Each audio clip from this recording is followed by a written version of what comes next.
Blessed above all others be the hour when you remember to remember me.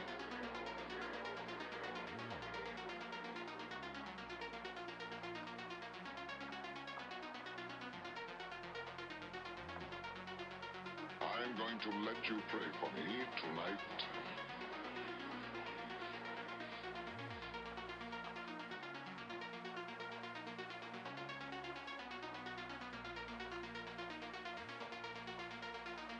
You shall die exquisitely.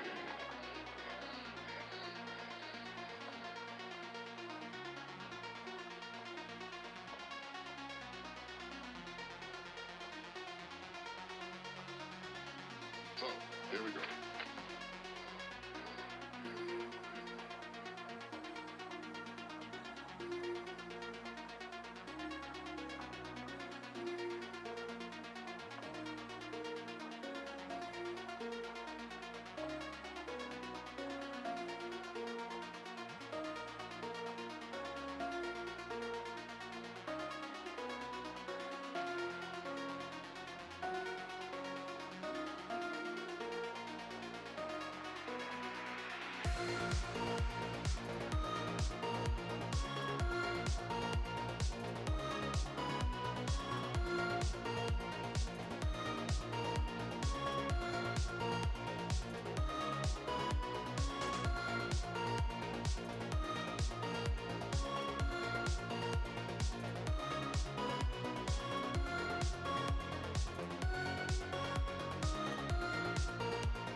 Hey guys.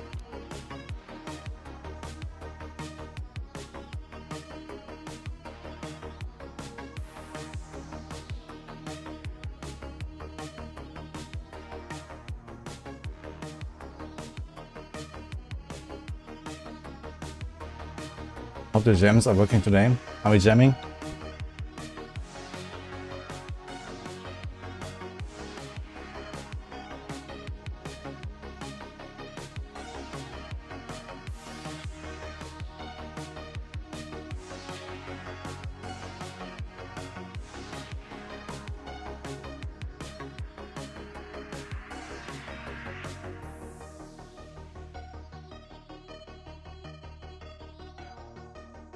Alright, let's go. Not gonna see my one. Did I see the T25 clear? Wait, for real? There's a 25? Symphony? Like legit? A nice sandwich made by Nini, guys.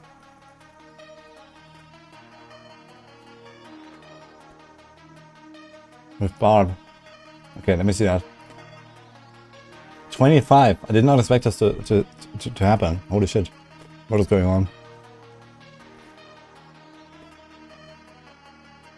Wait, where is it? When was that? I guess we can type this.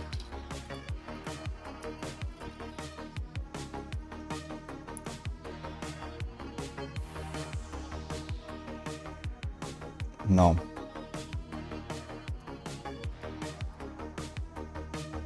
This one?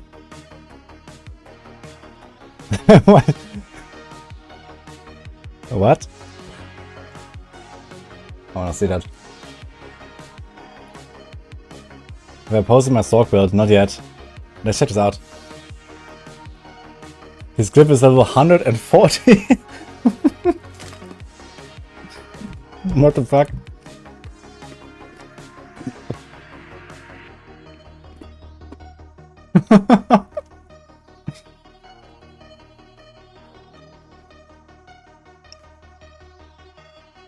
Okay. By the way, it's Mage Max Spotify. If you like the music for YouTube, it's in the description. Okay, let's check this out here. Unfortunately, you can't up the quality, right? So we have to watch this in 360p because technology. Oh.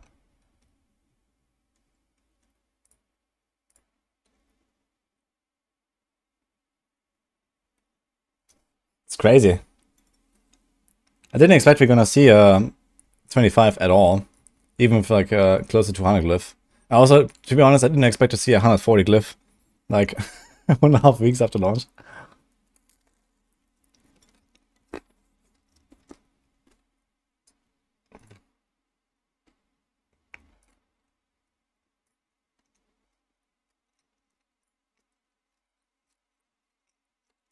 He straight up rolled over 25. Okay, so he's using at least the elements exploit, I guess, right? I see his elements aspect.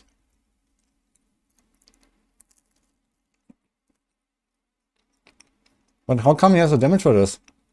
Like, I saw Rob's attempt in 25, and he was nowhere close to having any chance. And he shouldn't. Because apparently tier 25 has 380% more HP than tier 24. Like, what the fuck? How much is this guy quitting for?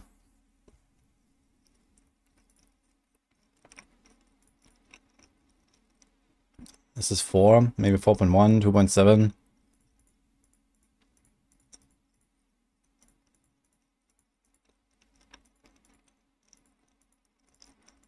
.8. This guy is running Banish Lords. Like the entire run, basically. Not melted. 4.1. Yeah, the numbers don't really seem that crazy, to be honest.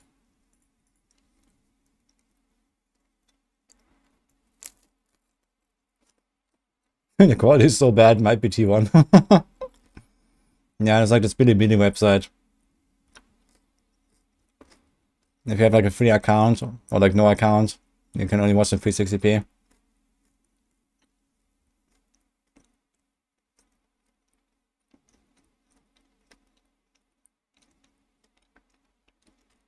So he's a poison spider and scaly monster type. Yeah, everyone besides ball lightning storks fish for exactly this. He also has the best map. I think the temple is the best map.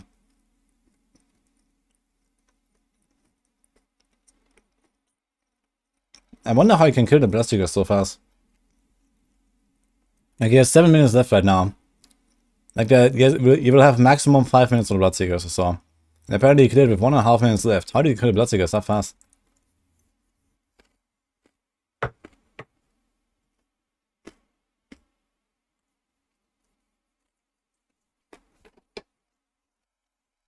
Just download WeChat on your phone, make an account and scan QR code and you can watch in 1080p.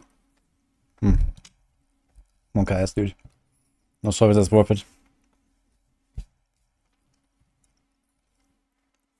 Yeah, apparently 25 has been done here. But it's Bob. Let's go forward a bit.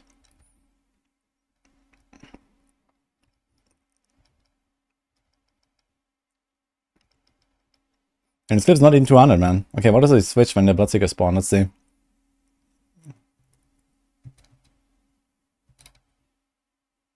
Wait, he replaces one unique pants with another one. Wait, does he have like 2 Tibalt's Wills? What is this? What is he doing? Oh, he might change pacts, I guess.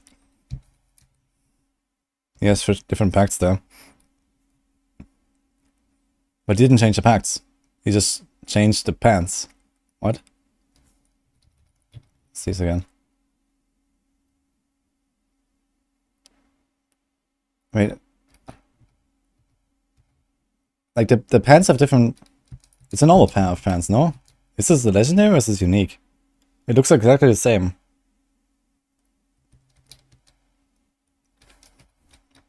Can you go frame by frame?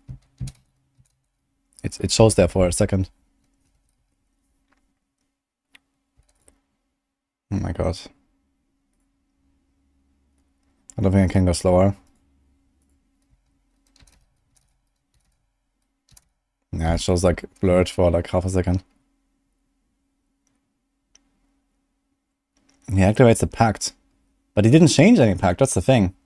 Like, he didn't open his vampiric powers. So what the hell did he do?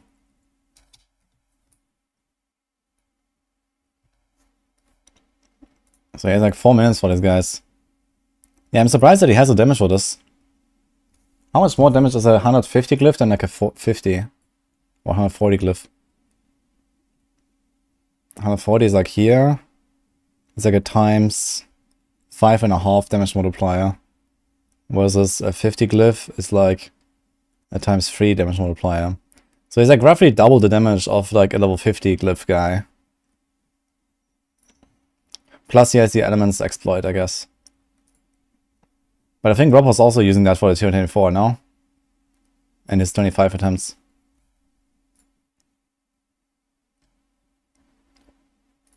Okay, let's see the crits.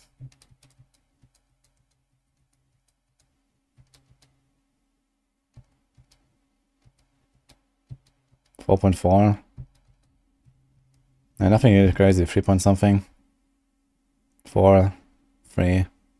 Yeah, his crits are not really like that out of the ordinary. I think I saw 6 billion there.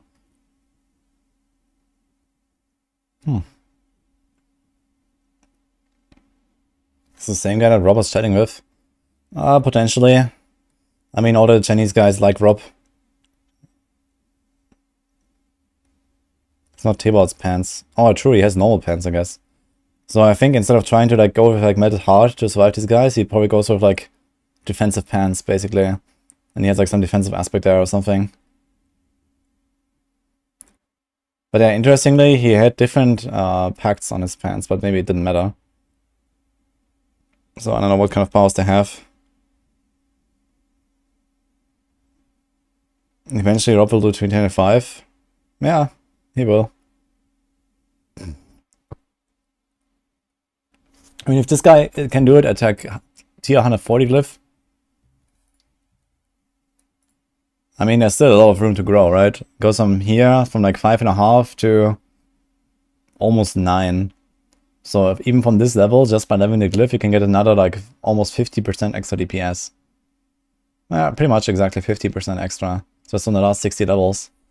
That's a lot, you know, this is like easy mode, basically.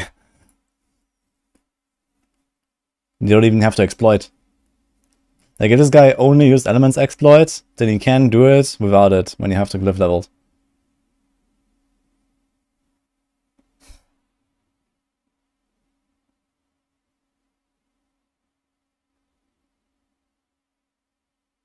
And he even has 1.5 minutes left.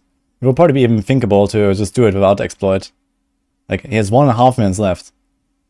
And he gets like an average DPS upgrade of 15% from elements exploit, right?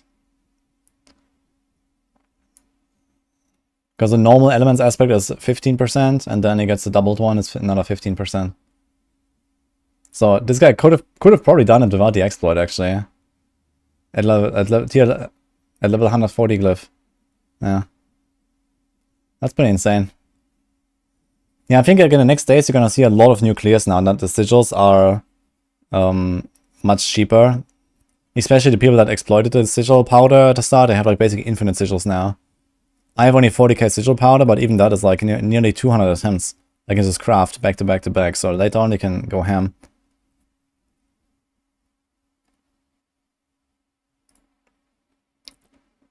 Let's see. Shaco. We're running sapphires actually. This thing is grayed out for some reason. I guess that's a bug. There's armor, DR, DR, DR. This is overpower, attack speed, Hoda, strength, and the Hoda aspect. Wait, he's actually, what? He was running double disobedience. He had it on the chest, and then he equipped another pants that also had disobedience. This is why it was grayed out on the chest. I guess there's simply no defensive aspect that really does anything, right?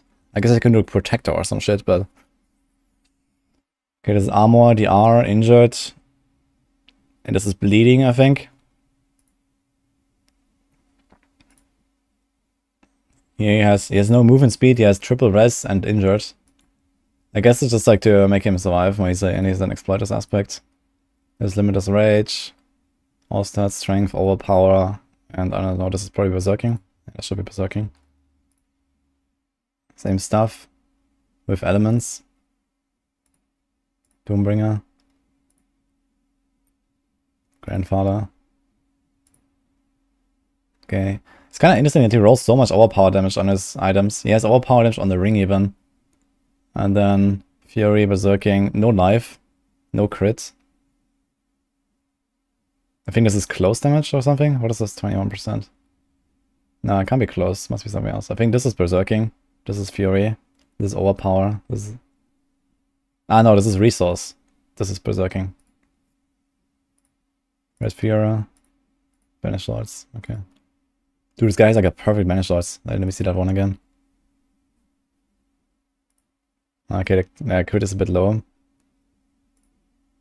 But the crit doesn't really matter.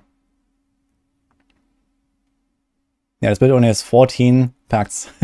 So this is why he switched to pants without really worrying. So he has Domination, which unfortunately is unplayable in hardcore. Resilience.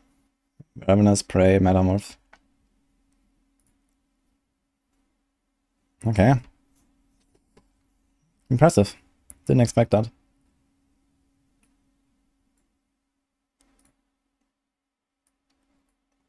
Like, okay, wait, where is that? I can show that actually.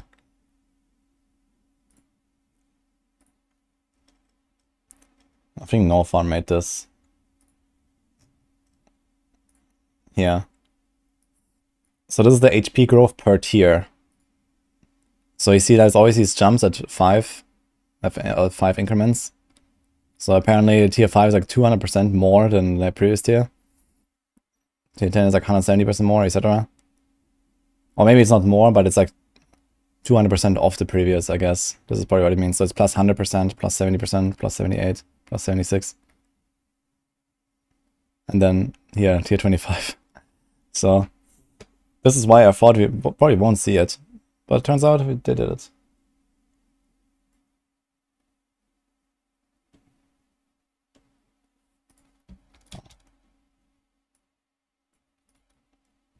Apparently they cleared a 25.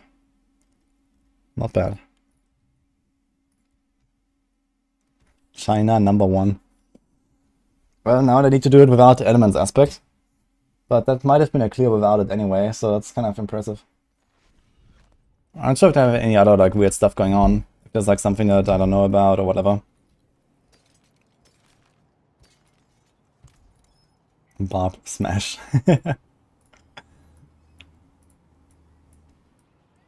Next up, rogue clearing 25. Nah, the only other class that has a sliver of a chance is Sorg. And I don't think Sorg is happening. Like, I already didn't believe in the Barb.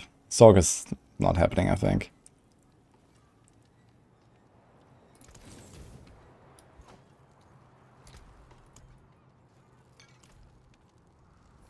Okay, we have to finish this thing here. We have 290. Actually, can we... Oh, we can exchange some stuff.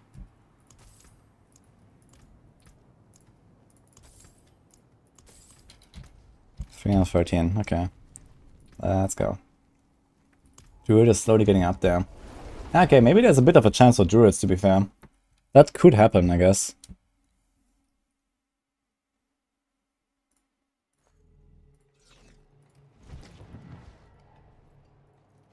Anyway, let me catch up on chat a little bit here. I've not really been paying attention.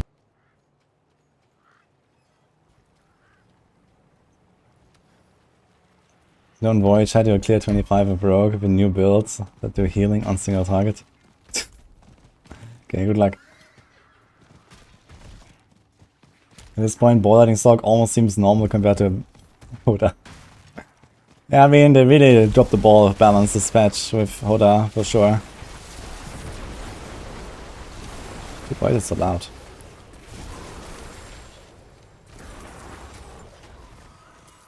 Is my YouTube just so low? My YouTube is so low, that's why.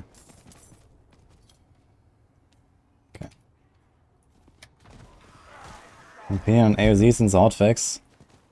I mean, it didn't change anything about AOZ, did they? Oh, I mean, maybe they did, actually. Maybe they not only changed the sigil cost, but maybe they also changed some scaling. Maybe this is why the 225 was done now. Could be, I don't know. Do we have any info? Like, is there any, like, note about it? Like, any hotfix notes or anything? About the sigil adjustment and something else, maybe? If this is why we suddenly see, like, these clears.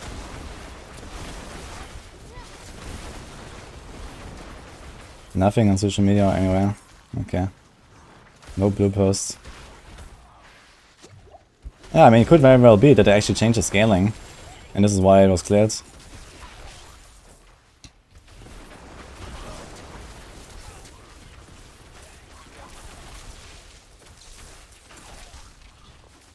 Hello, you got a frostburn from flying Varsha and dodge some money for AZ clear.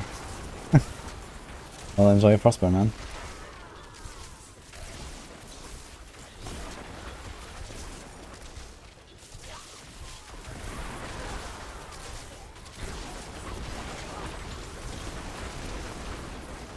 Let's see, hotfix. There's this website where they always put everything. No, this is all still from like last week, yeah.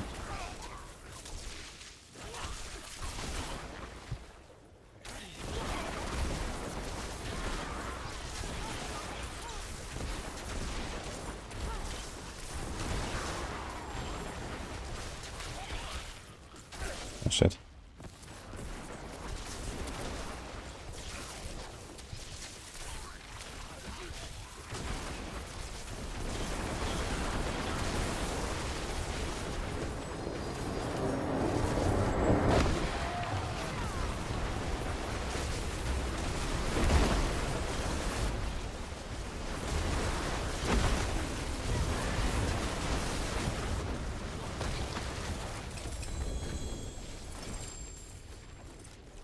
Wonder how fast I can kill Varshan at this point with this build.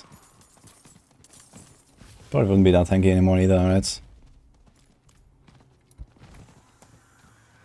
Do I have a Sorg leveling build? I played 4 Sorgs last season, but I didn't update the planners for season 2. I played a Fireball, Ice Shards, Chain Lightning, and Frozen Orb.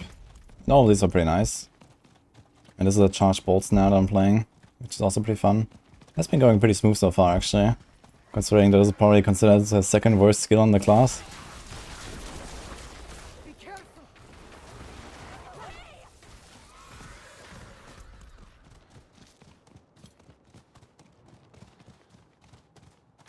My friend said Altar of Rise is back. That is true.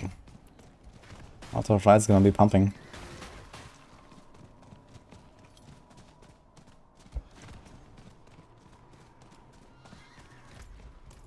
Where's the event? I went past it.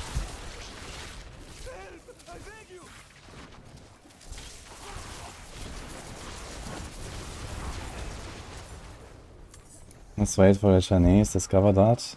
Wait, discover what exactly?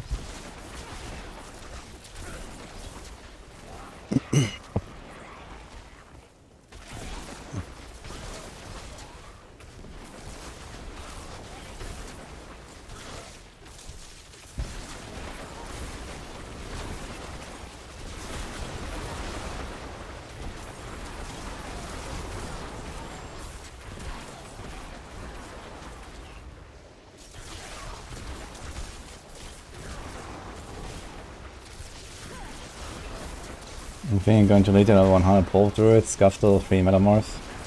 Oof. I think like, if you really want to push Pole, you definitely want to have level 1 Metamorph. But now you have Gillian's Brew, you can level a bit faster.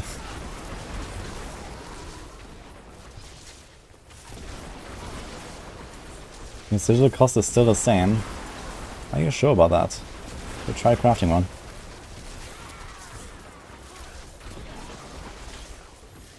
Or 20.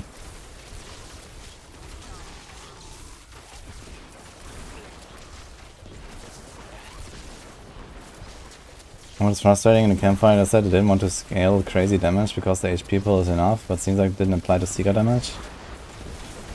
No, the Seeker damage, like in general, like all the damage of the monster scales uniformly as far as I know. From tier to tier, and it's very, very little. Like, you know, I can do like a tier 10 and I can do a tier 17 and I notice basically no difference in like how much damage I take. It's like very slight damage scaling. It's just the Bloodseekers, they just kind of like start at a very high level. So they deal a lot of damage on these difficulties.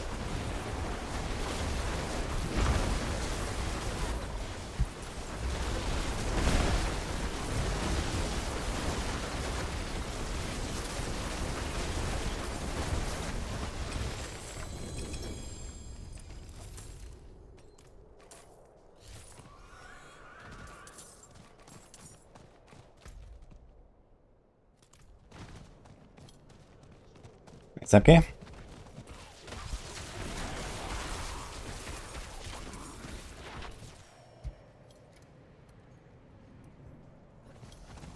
But yeah, to be honest, I mean, if this Chinese Barb actually goes in there with Banishor's Talisman, I could permanently. Plus 140 glyph. I guess it does make some sense that he was able to do a 25, so maybe there's no shenanigans, which I did with like change scaling. I think when Rob tried his tier 25 run, he actually had Zedek equipped, right? Not Banished Lords. And then Banished Lords alone is like roughly a nearly triple damage upgrade. So it kind of makes up for the loss from running, from going tier 25 basically, versus 24. Plus the glyph, like, you know, helping out a bit as well. Then you just need to like make 4 minutes for the Bloodseekers or something and then pump them. So yeah, there we go, I guess.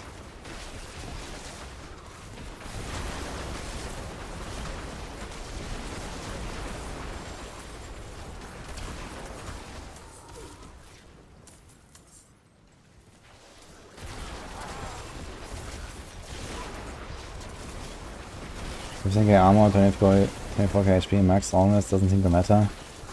Yeah, I mean, these are just the basics. So you still need like a lot of damage reduction and defensive aspects and all that stuff to survive. Like, you know, the difference between having some defensive rolls and like barrier from Litter's Wall and stuff like that versus not having it, you know, it can still easily be like, you know, triple, quadruple, quintuple, like EHP basically.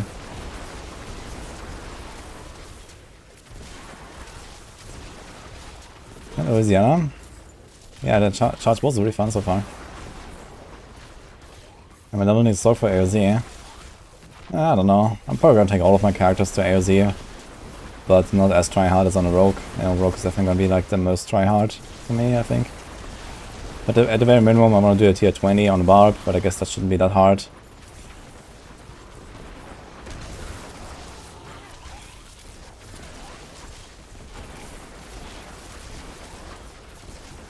Back to TB is the right call.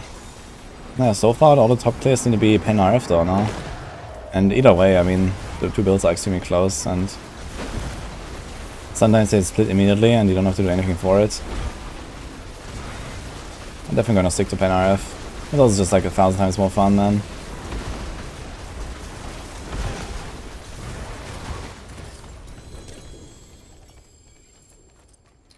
$19 on TB. Okay, 19 TB is also pretty good. I saw 19 Pen RF.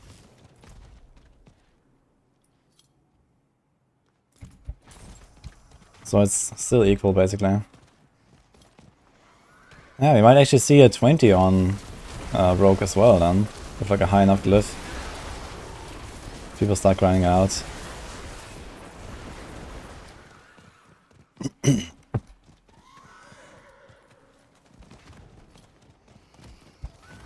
In TB, don't split it, just face tank. Yeah, I know. But the thing is that the longer the fight is, the less the splitting matters. And as you go higher tiers, the Bloodseeker fight is only gonna get longer, not shorter. So the splitting, like, it actually goes more in favor of Pen RF and not of TB. You know, it's exactly the opposite. The higher you go, the more Pen RF profits from the splitting versus TB that spends no time on splitting.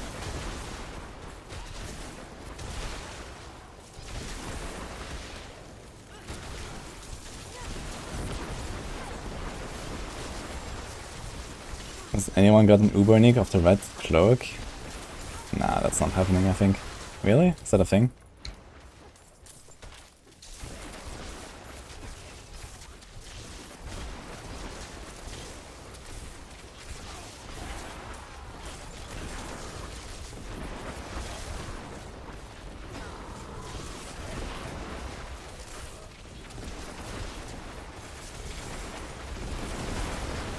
Can't drop Druid uniques.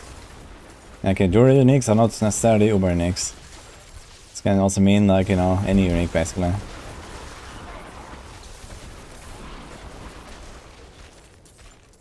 I mean, I also have a blue rose on this character. Also, for some reason, I don't have an amulet equipped. What the fuck?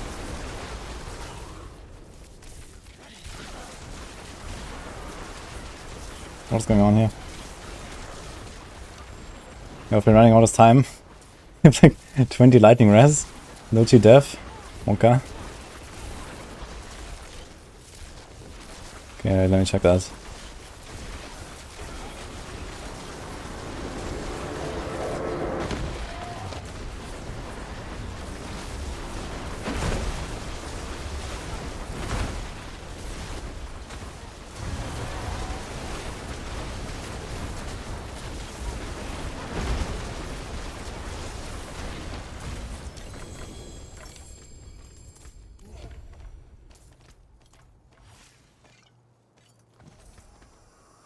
Let's go. I think I have it on the Rogue. I think I actually took my amulet to the Rogue for some video last night and forgot to put it back on my Stork.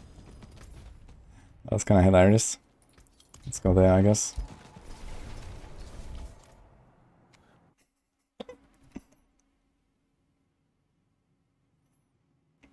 There is no seasonal uniques. Every unique can be in non-seasonal as well. Yeah, I think not putting this event in Eternal is kind of stupid, to be honest. Tiamat's World is not a seasonal. There's no seasonal items.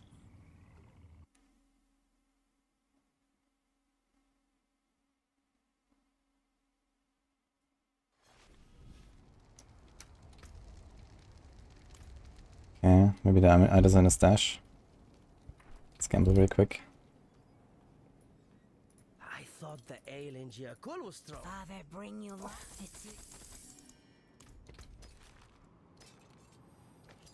Yo. A ring acquired.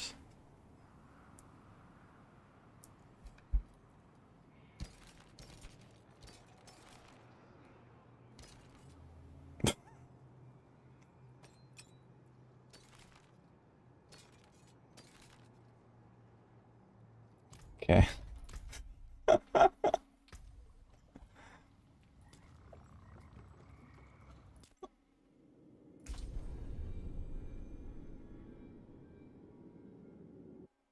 I got T-Bot's Will from the Midwinter events.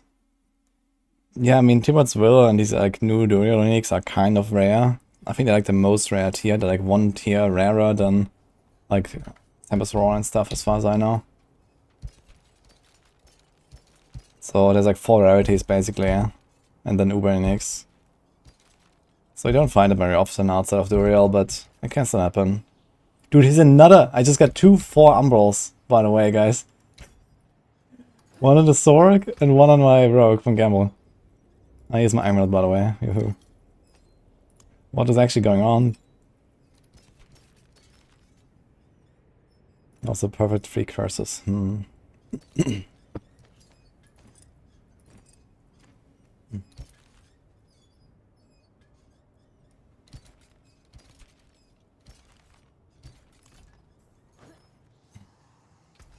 can come back if you need work. Good little leaderboard, all Barb. Yep. I need potions. You have something that helps me actually. Doesn't matter.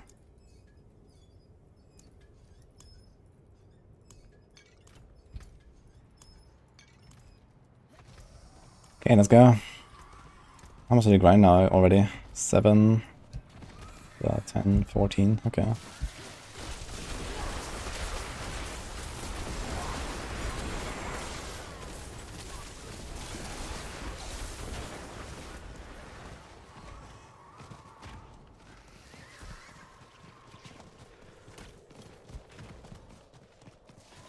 Is someone there? They overtuned the streamer client. Oh, I'm fine with that. It's all good. Look, I got my Asus Heirloom, I got my Staff of Mason. Even have a blue rose, cause why not? Watch me just find a Tarasha ring now, that would be great. These sigils don't seem cheaper. Well, not everything as it seems though. Should try crafting some. Did the free have any situation like this? Yeah, basically almost every single season we have extremely imbalanced meta. This is just how it works. In D3 they have also been traditionally very bad at balancing, but there were some seasons where it was kind of good.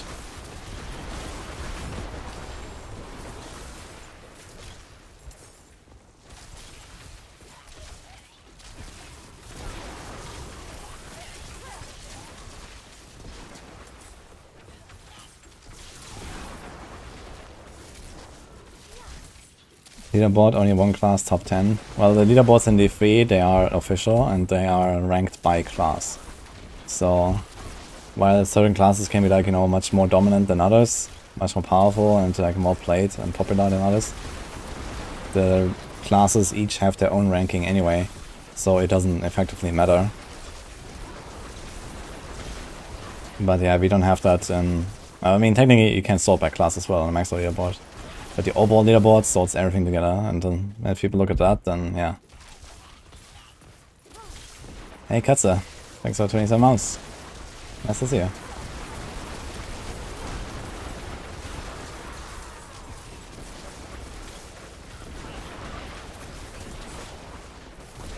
Yeah, the 3 had a lot of really funny stuff going on as well.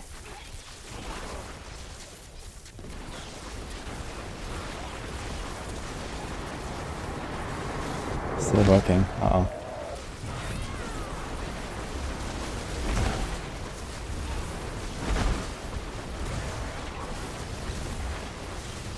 D4 seems to be fixing its issues faster than defeated. Yeah, I mean, that's not very hard, I guess. You know, D3 has been very underdeveloped, like all throughout its lifespan, I'd say. But yeah, in D4, they are doing a pretty good job at kind of like keeping up and fixing stuff and, you know, developing stuff at a pretty good pace. I mean, the game is out for not even half a year. Well, actually, it's a bit more than half a year now. And, you know, it's like basically completely different from what it was, you know, just 2 seasons ago, right? So it's kind of crazy what they have done so far with the game.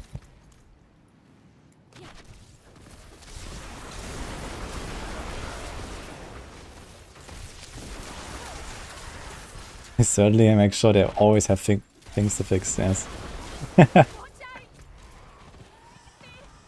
The developers know how to keep themselves busy, you know, how to keep their job. How to justify their position. Just introduce more bugs. You can fix them later. I wonder what the backlog of bug fixes is now, you know. Probably have like 12,000 bugs locked or something. And there's like, you know, 3 poor guys that have to go through it over the next decade.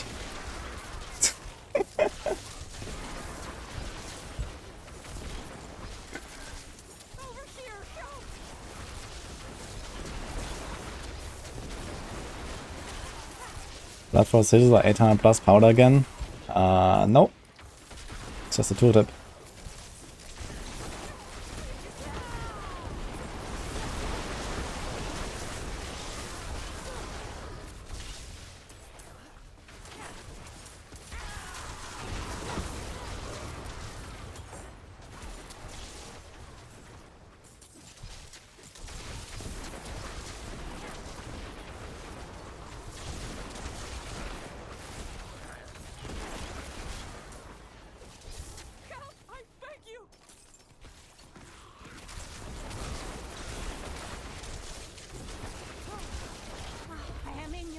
Stranger.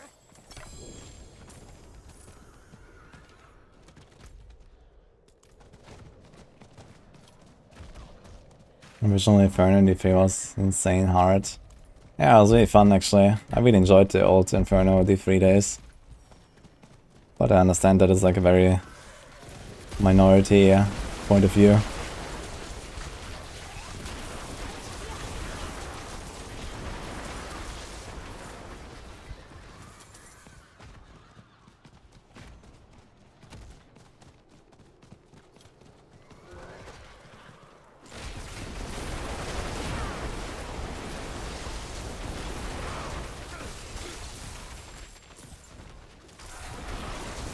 This event.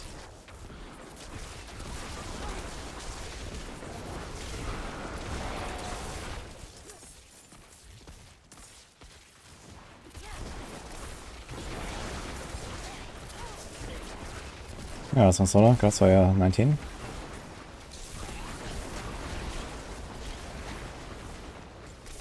Yeah, I think for me it's time to go on the Barb at some point and get that title as well. I want to have the title, but I don't think it will be possible for me on Rogue.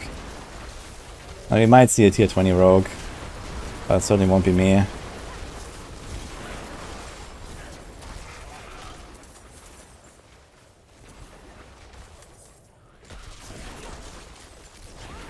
What's the title? It's called Zenith.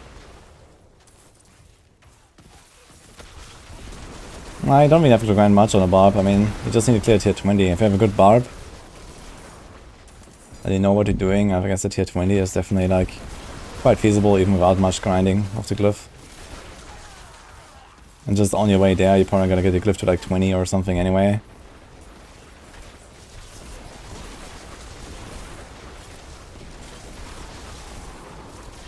With a 38 Barb, easy. Even though 38 Barb can probably do some AOZ tiers these days. I think it's possible on Rogue. Yeah, it is possible on Rogue to do tier 20. But not with my rank 14 Tears of Blood. But if you have like 100 plus Tears of Blood, yeah, maybe.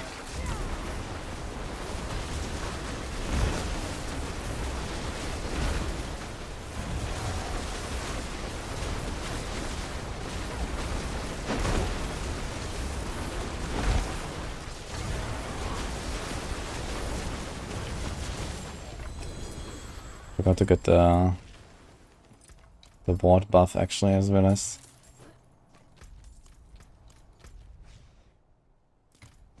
And they're going right past cover shard, maybe just go in there.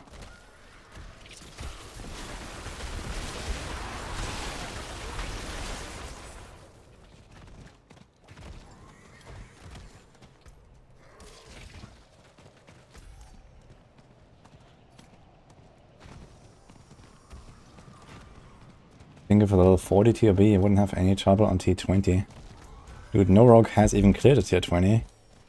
I haven't even cleared a tier 17. My glyph has level 14, and you say with a 40 I would have no trouble in 20. That has like more than triple the HP. Where the glyph only gives me like maybe extra 10% DPS. Maybe 20. That's a monka,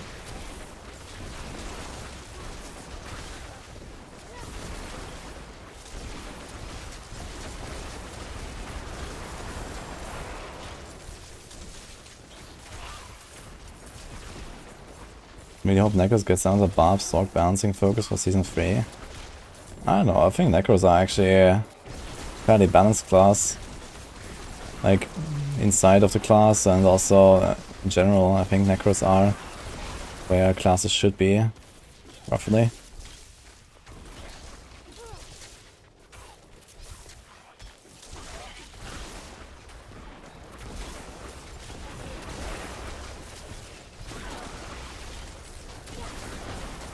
You die from laughter, I can clear tier 20 with level 1 glyph. On the rogue, running out of RAM.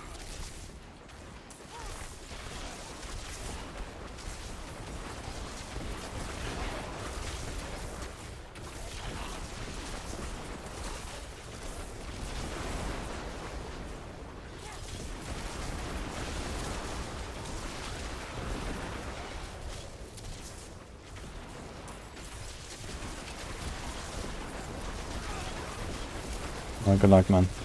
Okay, 20.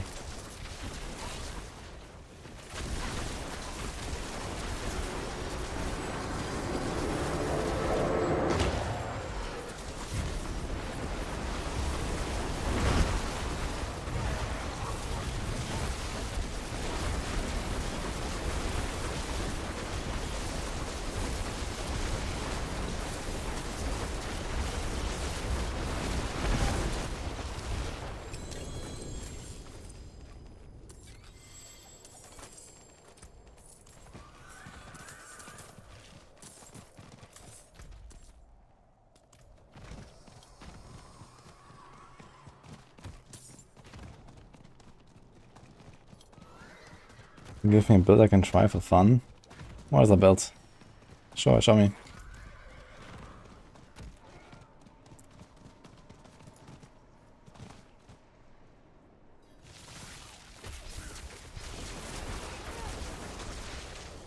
We were hoping I'd level my tier B glyph on rogue.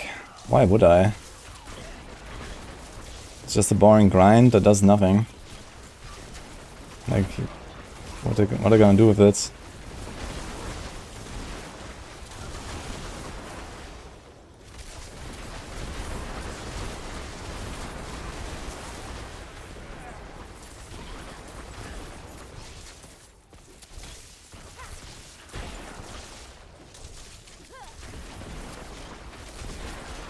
But I won't promise I will dedicate a character to trying the build running out of RAM. But show me the build and I will consider it.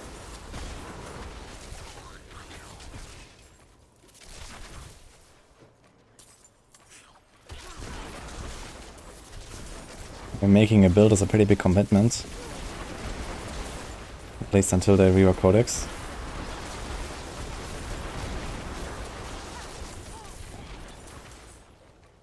I think it's balancing of builds that are mechanically broken, buggy, like Bulwark Season 1. No, Bulwark was just a bug, you know. They introduced this bug when they made the game, and they never fixed it until Season 2. And that's the end of the story.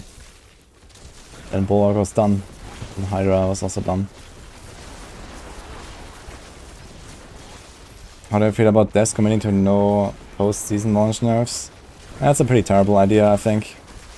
I think mid-season nerfs, well, nerfs, they don't have to nerf stuff, but they need to at least fix stuff, I think.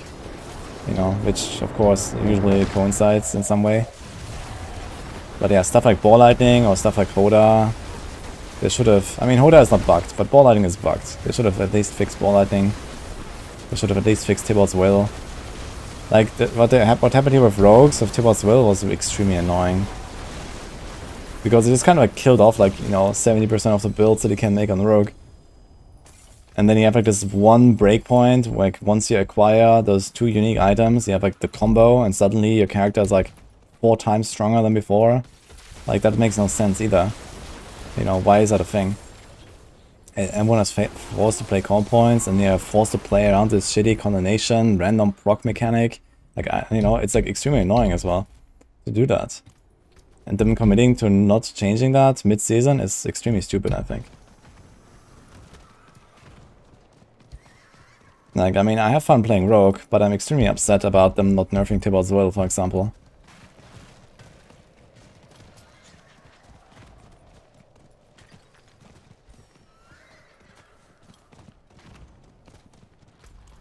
Because it makes so many things just feel completely pointless when you have something like this.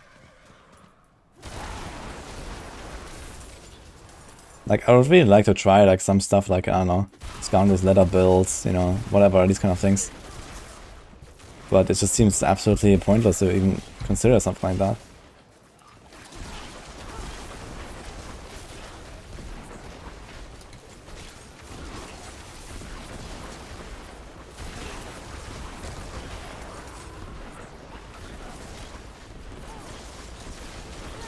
One Shadow Clone on Earth back with preparation. Yeah, I'm not gonna touch Shadow Clone until I see some major fixes.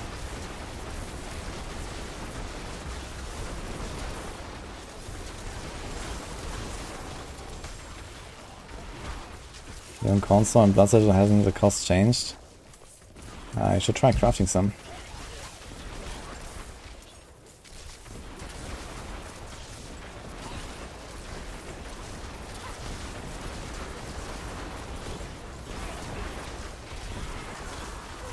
I think they should have stuck to the word no nerfs unless it's obviously not working as intended. Yeah, I mean, we have several things that are not working as intended and they're still not fixing them. And now you have like the same problem that we had last time, right? People get used to these OP things because they're bugged. And then everyone is gonna baby rage the next season when they're gonna fix it. It's just like fix it before people get used to it, you know? Like, no one wins, really, I feel, with this like stance of not fixing bugs.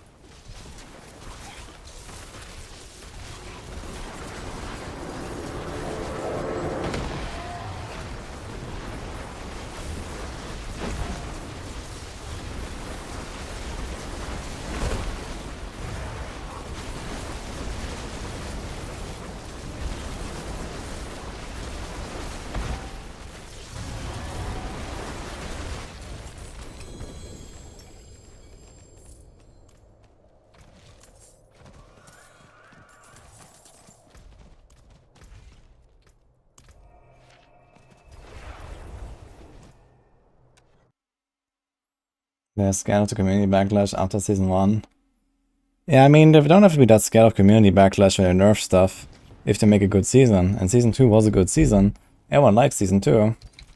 And I don't think it's necessarily only because Hoda and ball lighting are OP. I think they just made a, you know, they just did a good job with the season theme and with like rebalancing all of the endgame systems and all that stuff, right? And people are generally just having a good time. And then they don't need to be so afraid of community backlash, just like nerf that shit. And that's it. Anything else? Like, Season 1 was just a shit season, so everyone hated it. I don't think this necessarily had to do with the nerfs, that much, at least.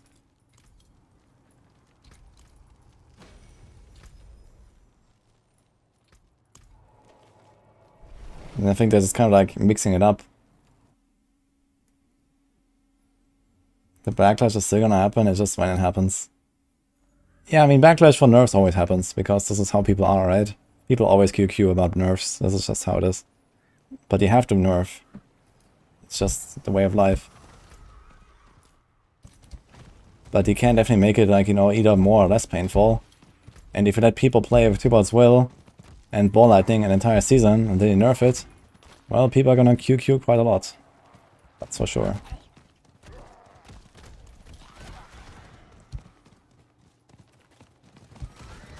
I mean, you can mitigate that by actually making some other cool stuff for, you know, those classes that are affected by these nerfs.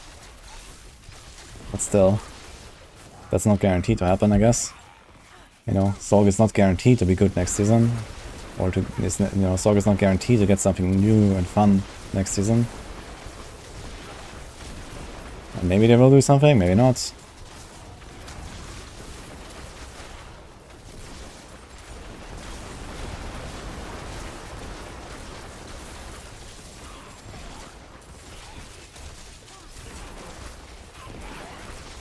What is QQing? It's crying.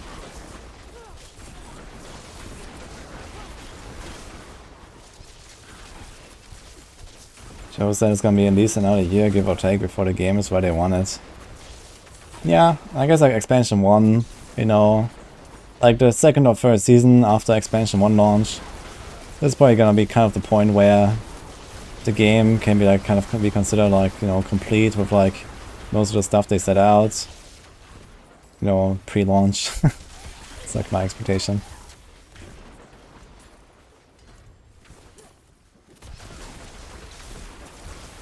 You hope we get a replacement for Prey on the week? Oh, I hope not. Like, they already made vulnerable optional. Why do you want to replace them for Prey on the week now? It's kind of strange that, you know, in Season 2 they made vulnerable, like, not required for almost every build. And then they give us an option like that is extremely easy for every single build to have perma vulnerable, where previously a lot of builds really struggled with that actually. That's also kind of weird. Like they kind of like overcompensate really hard on some things. They're like, oh yeah, some classes can't really have vulnerable uptime, so they suck because vulnerable is just like a casual ×5 damage multiplier that everyone needs to have. Some classes just sometimes have it and sometimes don't, and that feels awful. Okay, let's nerf vulnerable so that you don't need to have vulnerable in every single build anymore. Oh, by the way, we also made Prey on the Week, so now everyone has vulnerable all the time for no cost. Enjoy. Like, what the fuck is that line of thinking? But apparently this is how they roll.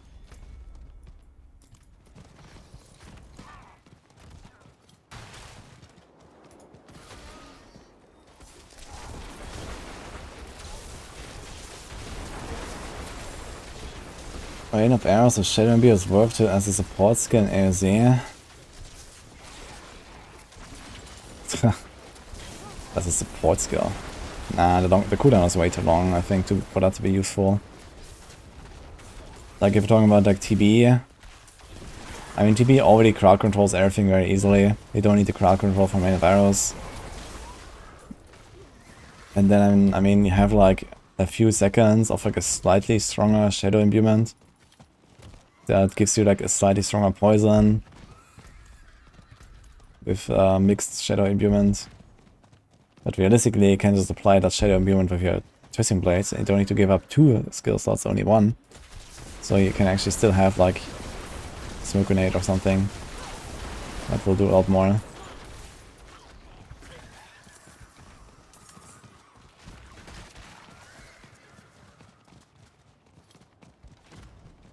Twisting Blades or RF Pen, which is better? They're pretty equal.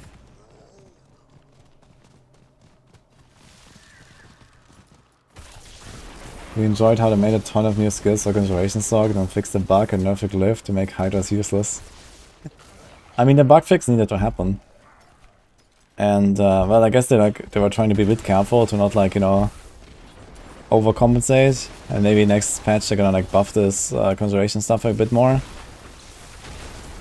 But yeah, I mean, this Hydra fix obviously was important.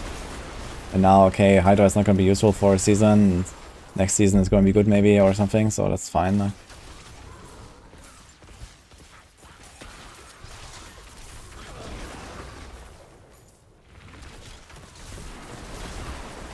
You have 12k armor, 9k life in AOZ.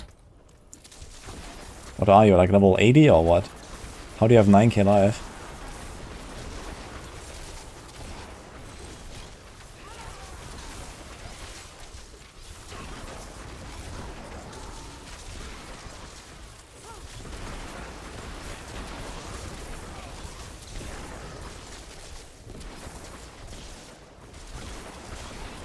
Wizard doesn't reimburse you for vendor items or turn back that item.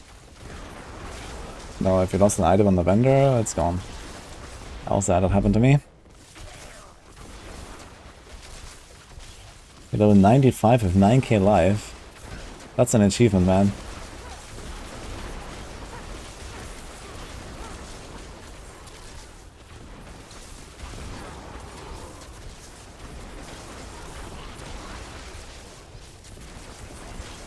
You killed your Doombringer. Oh boy.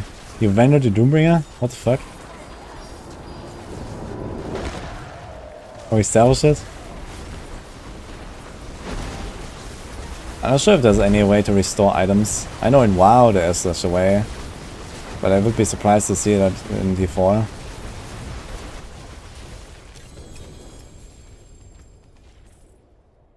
Gloss of the Illuminator, huh?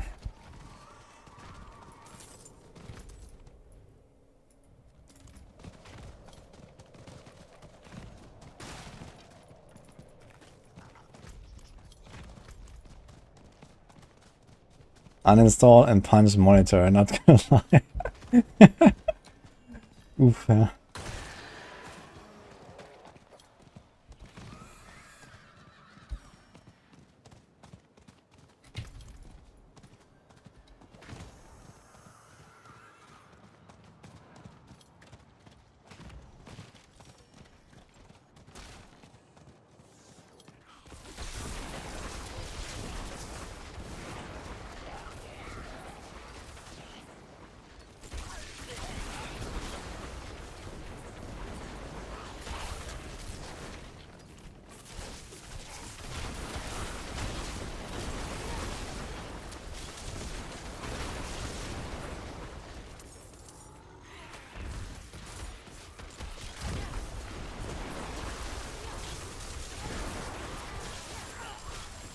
Using Newbringer to accidental salvages. Yikes, man.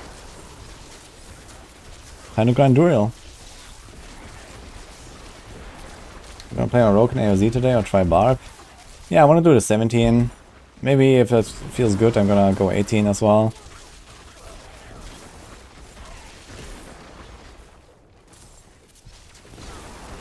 I don't know, maybe I feel like grinding out the glyph a little bit as well. We'll see. Maybe it's gonna go in and, I don't know, start doing some T9s or something. I also wanted to try to drop some more armor rolls from my gear. And go disobedience aspect instead of might aspect. And run the Gillian's brew instead of iron skin.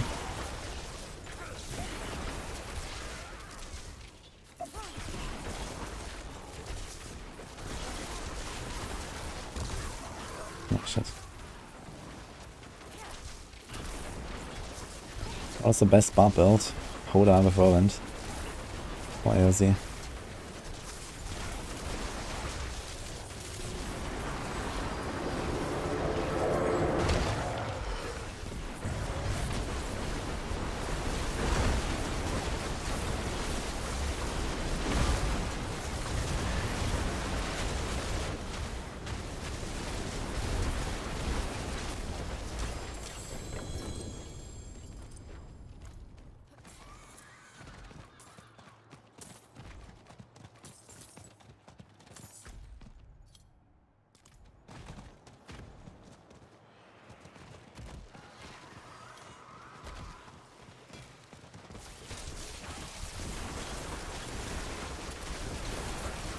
I can understand Magda 1000 oracles, holy.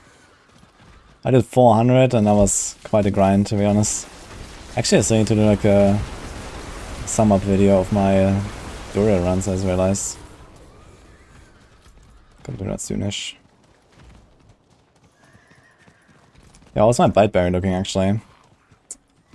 Yeah, 650 bite berry, that's nice actually, okay. Probably gonna go up to like 800 or so maybe by the time that we're done here.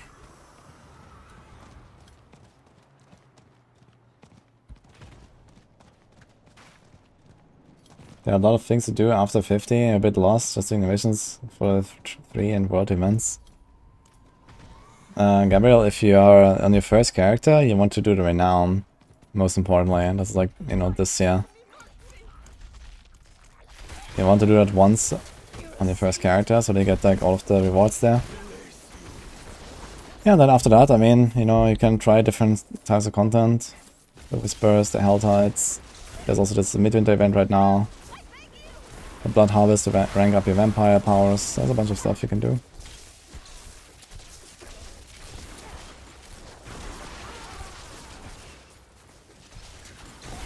You found 3 Doombringers.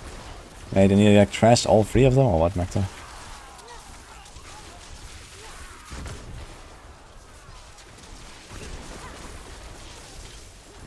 So made an account, wide prey on the weak live, would still be worse than exploit, but nice to have for alls, etc. Why are you so obsessed with vulnerable exactly?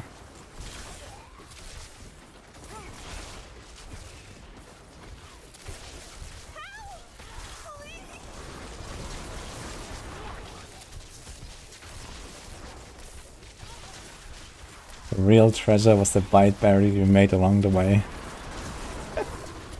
It's true, man. That's what I'm really here for. Thank you, stranger.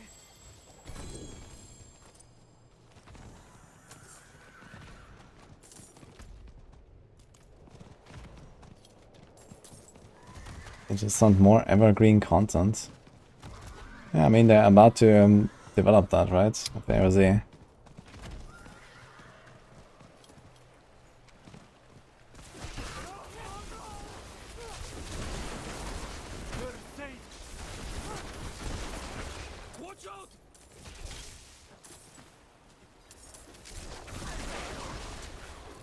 I mean, it would be kind of interesting if they would allow you to like unlock more things for your alts, but on the other hand, I mean, your alts are already like much faster than your main character. I mean, you level a second character in the season, right? You have materials, you can constantly upgrade your items, you can constantly imprint your items. You have the seasonal blessings unlocked, you have the potions ready, you have like your gems ready, you have some aspects ready. So I'm not really sure what I mean, like for like alts or something.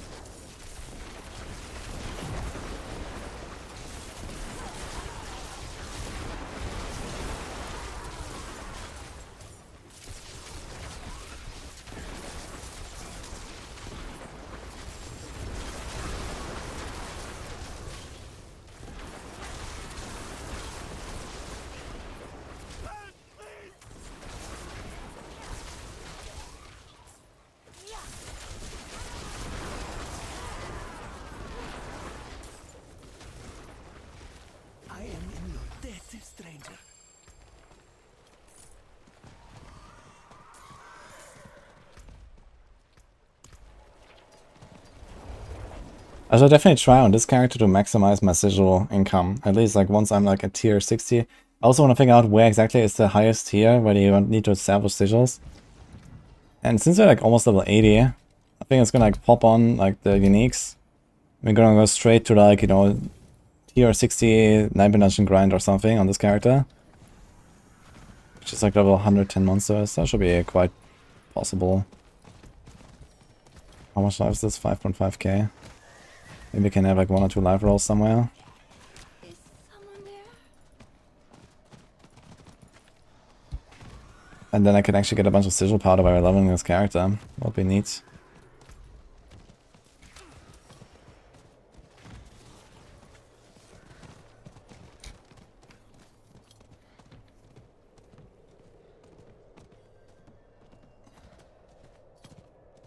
Yeah, level 90, what 9 minutes should we run for the video? You should do 46, I guess. Minimum.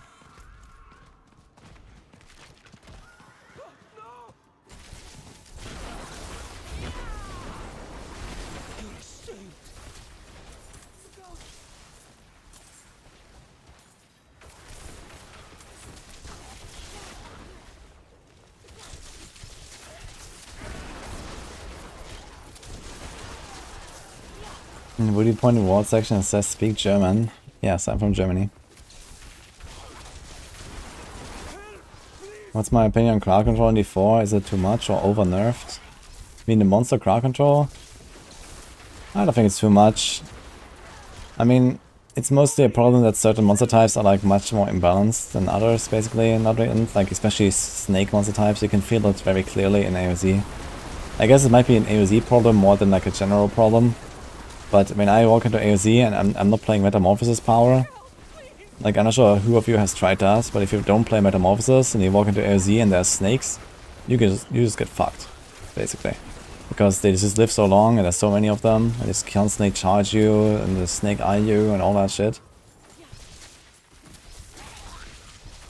But for the most part, you know, the crowd control I think is totally fine and fair the way it works now. Like they have been nerfing crowd control like 3 separate times or something, and I mean that even brought me to the point where I don't even run unsolvable in hardcore anymore. Like it's just not needed. It's just not a thing. You don't get crowd controlled really by almost anything ever. And if you do, then you could have probably avoided it in other ways besides unstoppable. So I wouldn't say it's over nerfed. I think that crowd controls are generally not necessarily like the most fun mechanic, I guess, to play against. But I think the existing crowd controls are fine and they should not be removed.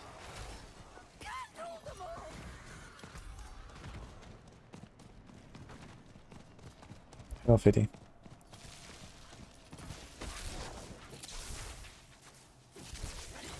Didn't know Germany and Netherlands had 1 hour time difference. Well, last time I checked, they actually didn't. I just don't live in Germany. Hello Nate, nice to see you. I'm good, how about you?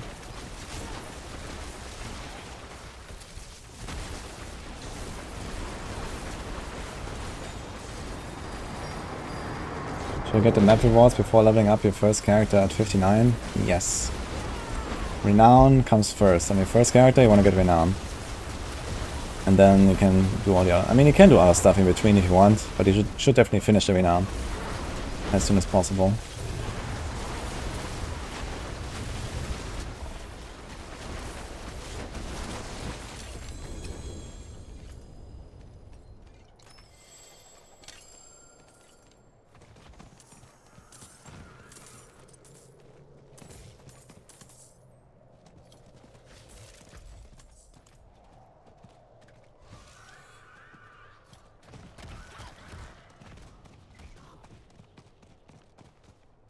What about Grand on Rogue today? Soon. I want to finish the Midwinter thing here. And then we're gonna go on the Rogue. I have to get a few pots, I guess, for the Rogue as well.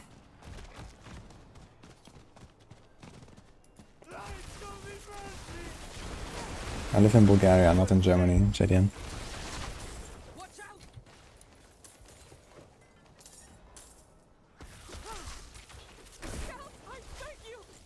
When should I consider moving to 4th difficulty? Like level 60, 65 is usually the time. Like if it goes very easy, you can try to go up, basically. Hi Sophie, nice to see you.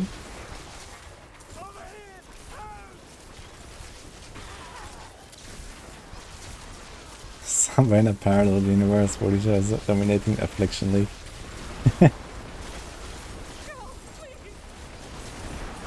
If I had invested a few thousand more hours in PoE, maybe.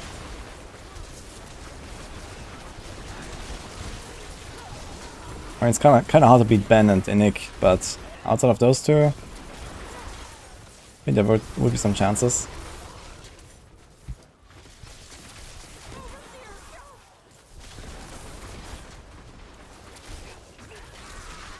I am in your debt, stranger.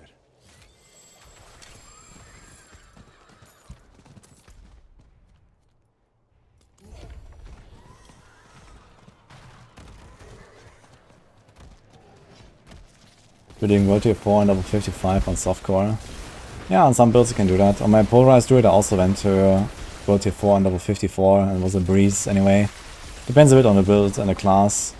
Like on Rogue for example, Rogues are generally like not really that powerful.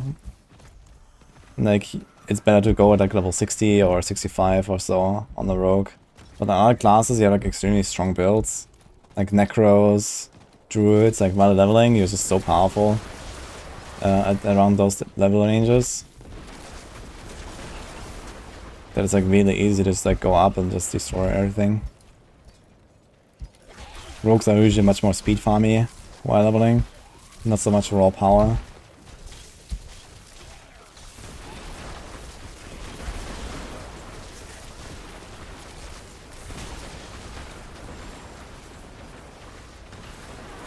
It's almost a good amulet here, right? Too bad. Cost 4 trust.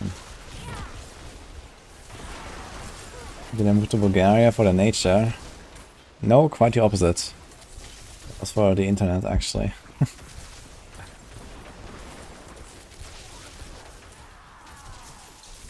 Is this an alt? No, I've been playing the season for 1.5 months, and I only reached level 78 so far.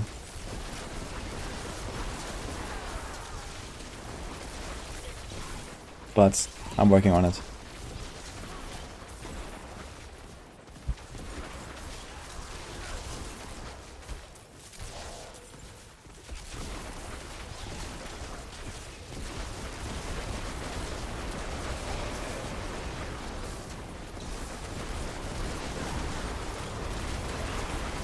Best farming setup is using Vampire, Necromancer, and stacking HP. Yep, that's pretty good. And some generic damage multipliers. Thanks 5x5 by the way for the sub, man. Any idea when the free season 30 will start? I expect like January at this point. It's only like 2.5 weeks left here. So they didn't make any announcement or something. I'd expect early January. Probably a bit before D4 basically.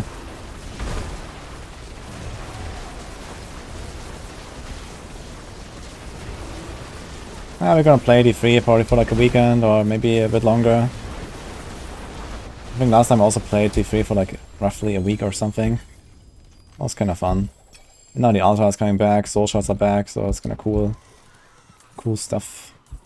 Dude, we have 1,000 orbs again, and there's 1,000 on the ground. Yikes. I wonder if we can come back and either have a new event or collect the orbs again. I guess the orbs will despawn, right? A lot of sites are saying 5th of January. Are these AI generated sites? That's an important question.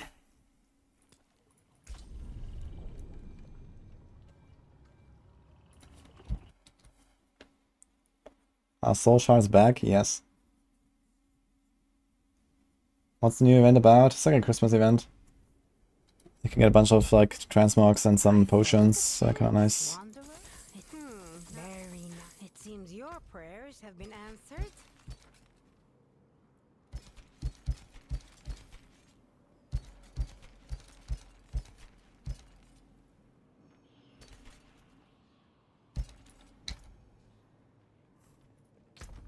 Okay, first of all, let's save this run ring here.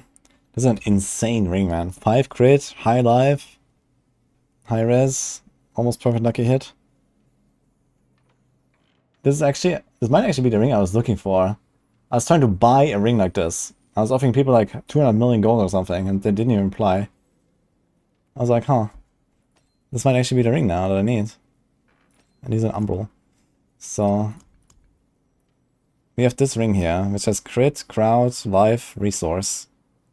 We don't need that resource. So I think we're gonna do it actually. What is this here?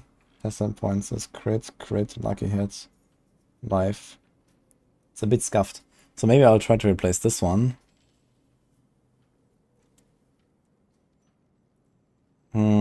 Maybe mostly care about the Rift and not so much about the Bloodseekers, do we? So I think the crit damage is actually fine because if I would fire, most of my attacks will be crit, so we can probably keep this. So I think I'll take this and replace it with this ring. We have extra lucky hit or not. What about this thing? It has crit, lucky hit, life. It has exactly those rolls. Okay.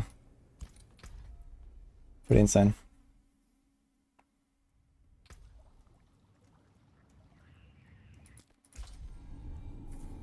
What gives mana regeneration while casting? In this build I can get regeneration passively from collecting energy, from the legendary Paragon nodes, Static Surge. From using cooldowns of Prodigy Aspect. And from chance to restore resource lucky hit. So there's a bunch of different sources here. Also my 70 obels just despawned when I logged in again.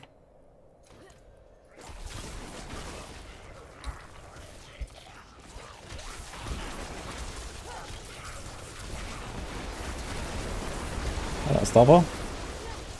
I do have a favorite class. It starts with R.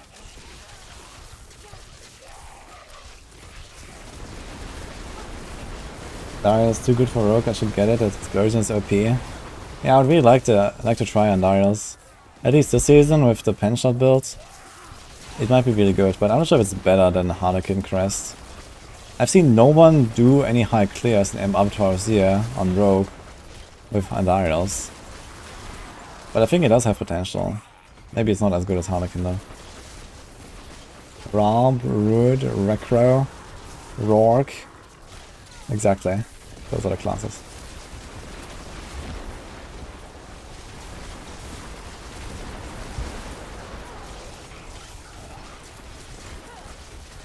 But my favorite class starting with an R is Rouge.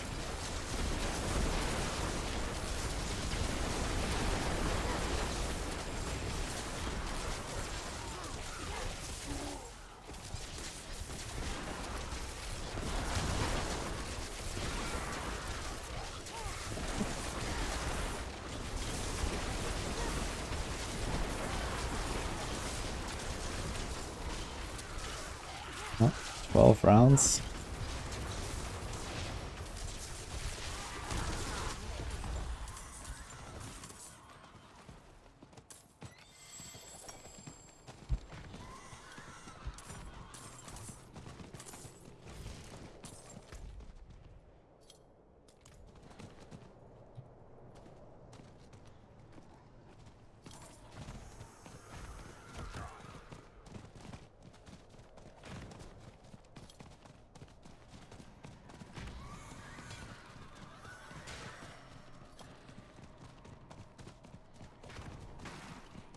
Have I played a Gauntlet already? I have, yes. I didn't play Season 7 now. But I played Zir and Gauntlet a little bit when I was at Blizzard headquarters. The build seems really strong, I just prefer it because I don't have the aspect for Ball Lightning. Well, I found like 5 of those aspects already. That's not the problem. I just wanted to play Charge Bolts.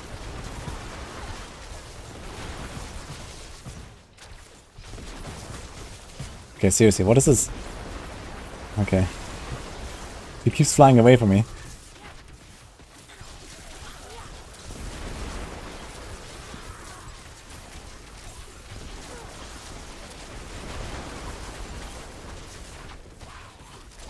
Okay, teleporting over these things on the ground actually does not pick them up. Hey Palas, how are you doing?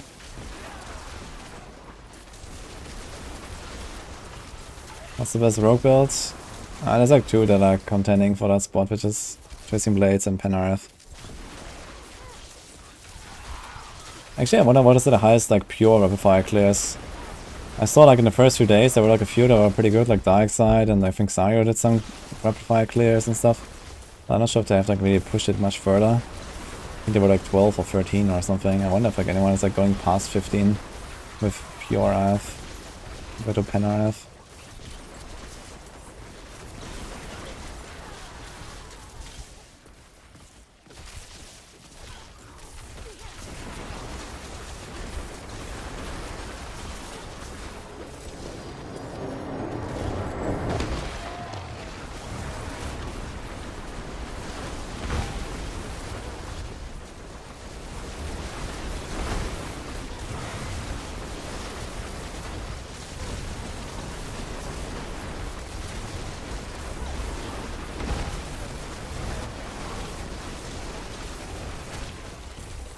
The single target is still lacking. Also, I forgot to get my buff. Guess I can do it now real quick. My potion too. We have a link with the builds I mentioned. Yeah, type exclamation mark build.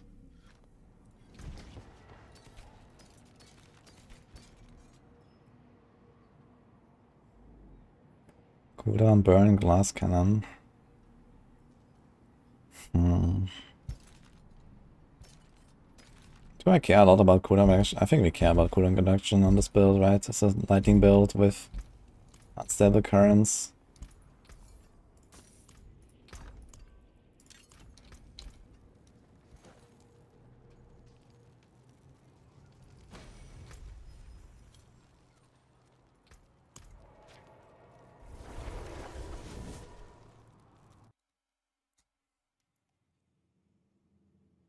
So I've been here for like an hour.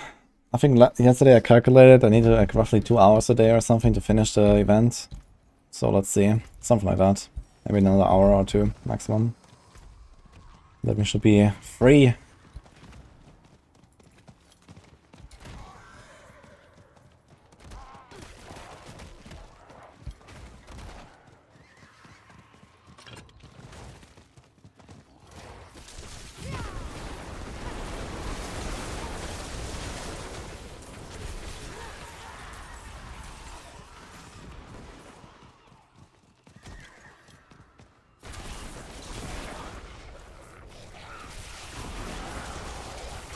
The Bagros.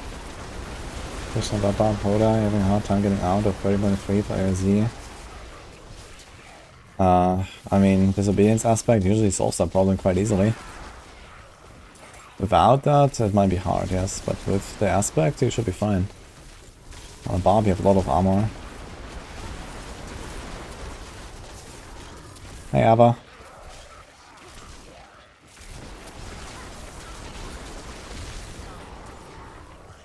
So you did some more testing, okay.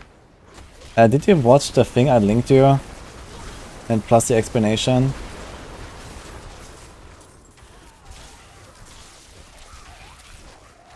Yeah, it might not be tracker, it might be just like, it might just be like that the UI is inaccurate. Have you ever noticed that the UI is inaccurate for what shows as dot on the target? I think that is probably like the more important question here. Maybe it's just the UI not showing how much dot there is and it just looks like way less than it actually is. Yeah, for those in chat, we're talking about the Chinese rogue. We watched like this tier 15 Pen RF rogue the other day, where he dotted up the Bloodseeker at the end, and then the Bloodseeker just almost died from the dot from like 40% life, without him doing anything. Which seemed very out of the ordinary to me. Especially because the UI showed that the guy was only dotted up for like maybe 10% of the life. So I put Ava on the job to try to figure out what's going on. But maybe it's just how it is.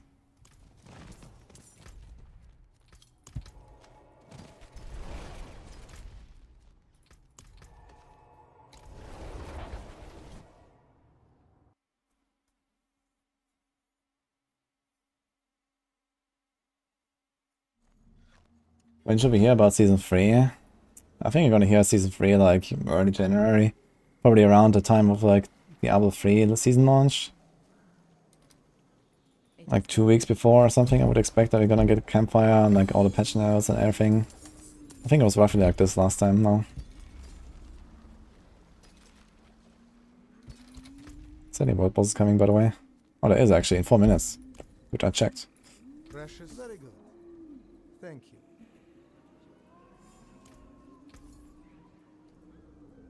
May the light keep you. Hey, babies.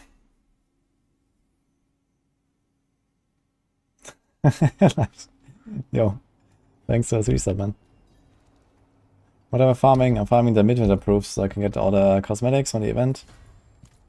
And then I'm gonna get some of the potions and we can push Abattoir with that. Will there be a new D3 season? Yes, and probably 100 more.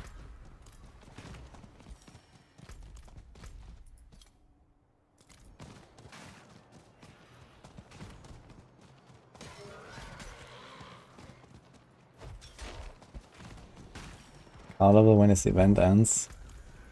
I don't think we're gonna see any news about car level anytime soon. But who knows, maybe people are gonna find the next clue. I mean, the car level might just well be there and people just haven't figured it out.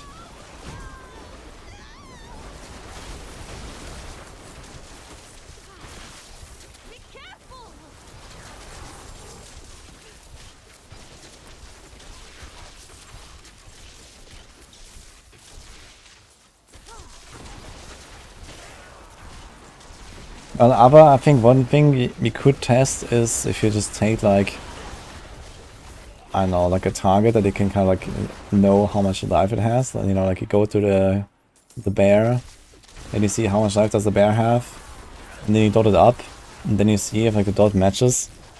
And I think what will be more important is like having that kind of a consistency in that dot, right? So you can like do multiple applications of the dot, for example. So maybe it bugs out when there's multiple applications of rapid fire, you know, poison. Maybe there's like too many dots and it just doesn't count them all or something. So that could be.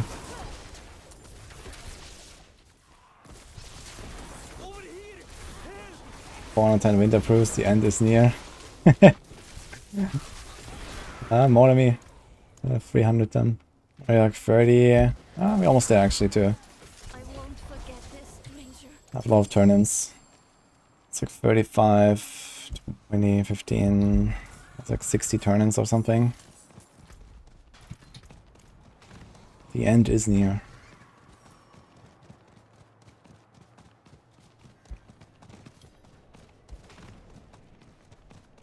My Jack?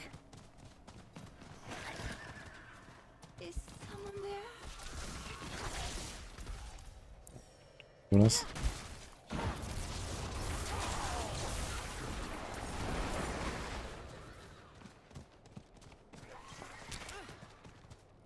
Okay, thanks, Abba. So I was thinking about just running Bane Cliff then. Or Kenny, I guess, one of the two. Probably Bane.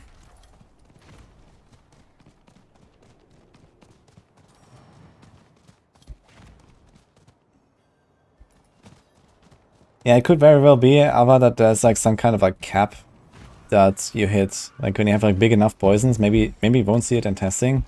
But in reality we see it. Because there might be like some kind of total cap or something to what is displayed on the UI or something like that. Because you're talking about a poison that takes for like 1 billion damage or something, right? Or more. So... like a total, I mean.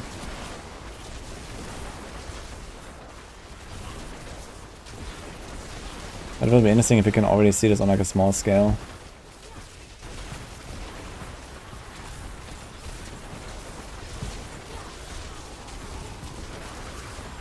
Is anybody correct what the yellow text says on the Season 3 poster? Or that just look like runes? Yeah, I don't think this necessarily means much, honestly. It might just be, you know, them hiding it a bit or something, you know.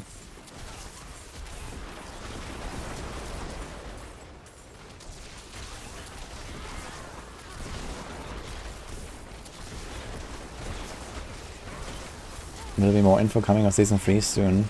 Yeah, I expect like in January. Like early, mid-January or so, we're probably gonna get like all the updates. I don't expect much. They already said they're not gonna do any more campfires for the rest of the year. So we're not gonna see anything now until after the holidays. And I think they're like slowly getting ready to, you know, push the stuff.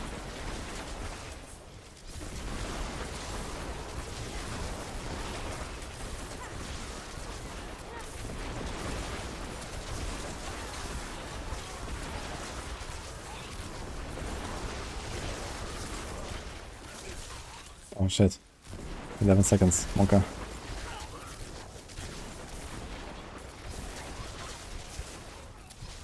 Oh.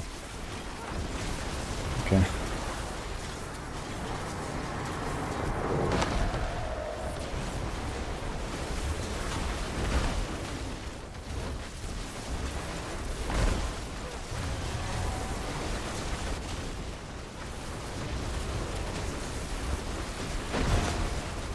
I'm doing neurotics, by the way.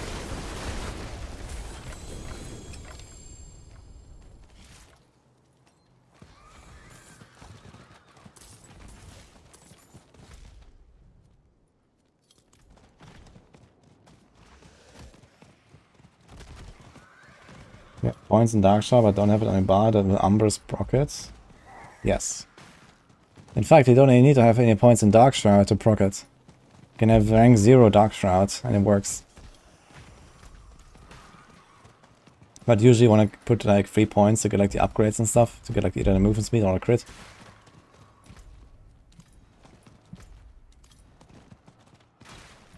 We don't really want to do this.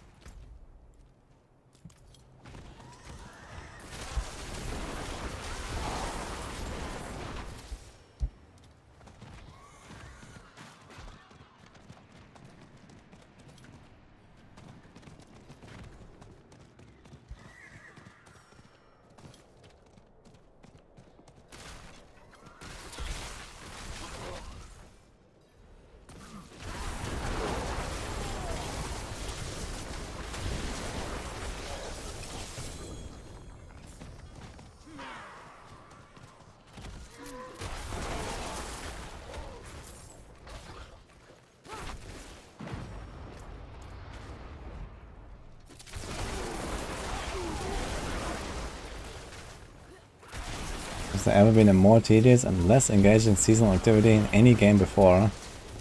Oh yeah.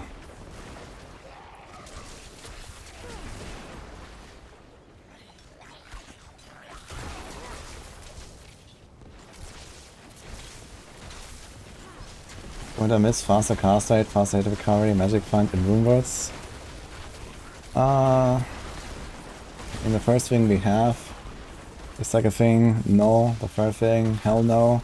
The fourth thing, not really.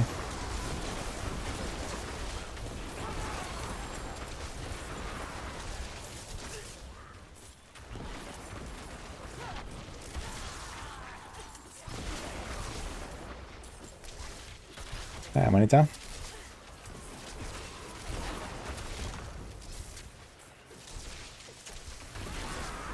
It's literally the worst activity in any game ever made. I'm not sure, man, but I've played Diablo 3 Season 26.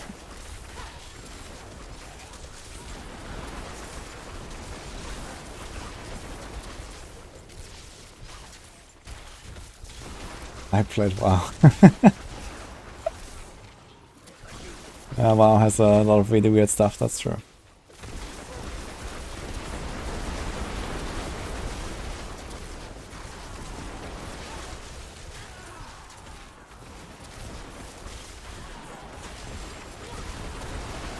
Dying to jump into the game for any reason whatsoever, this isn't it. Yeah, understandable. This is not really a reason to come back to the game in my book. It's just a nice little thing that they added basically, and you can grind it or don't, you know. That's it. It's not like there's nothing to do right now with Abattoir coming out, or like just last week basically.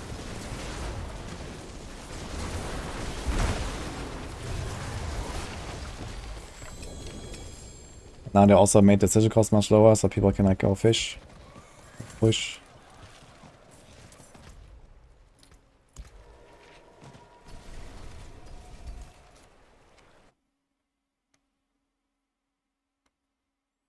You have attack speed and a lot of mana reduction. I have a bit on the amulet and I have the blue rose. So yeah, I have quite some mana reduction right now. Attack speed is also, I have this Shard of Dawn, the new aspect from the event. But I think I'm gonna replace that soon. Doesn't really belong in this build. I just tried it out. Oh nice, we got an Elementalist aspect, a pretty good one. Need something forged?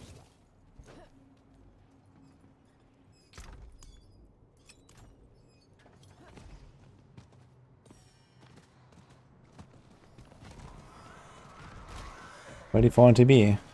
TOB, good luck.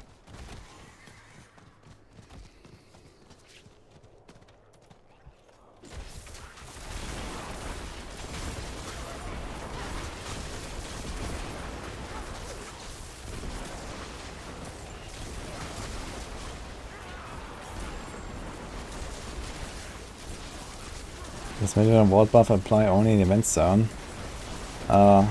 Actually, I've not tried going out of the event zone.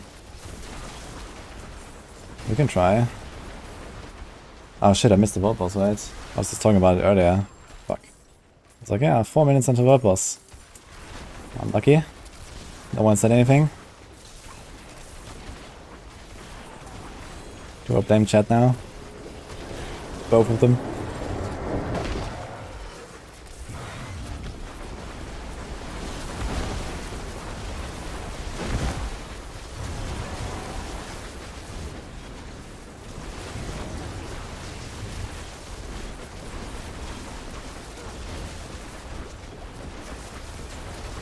Yeah, I've seen the charge board stuff with X-Files.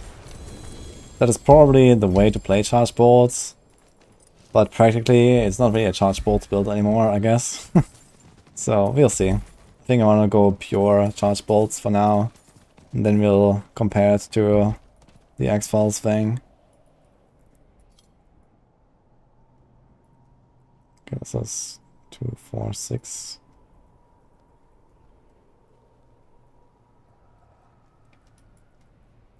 Two, 4. I guess it takes safeguard finally. It's kind of nice. 2, 4, 6, 7.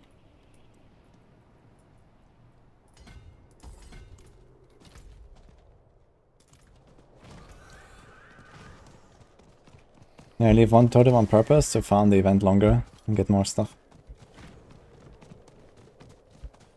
You get any Ubers on the event? I don't think there can be Uber drops. Someone asked like earlier if you can get Ubers, but I kind of doubt you can get Ubers here. Has anyone gotten one from the Santa events?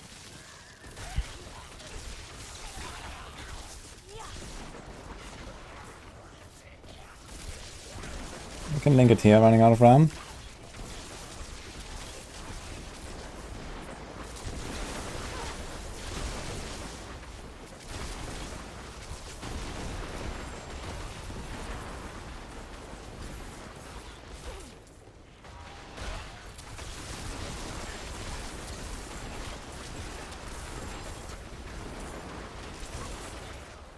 I mean, the charge bolts of X-Files only really works for like late game anyway, Mechanical Genie.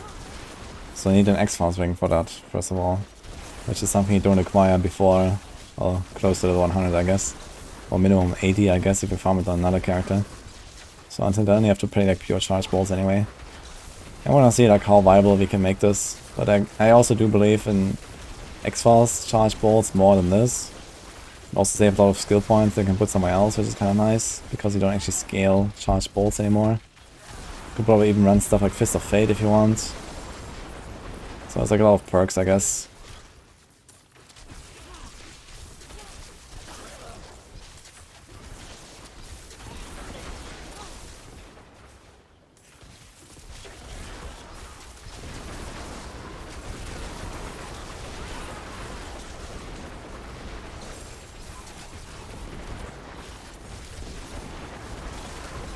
This video is private, running out of RAM.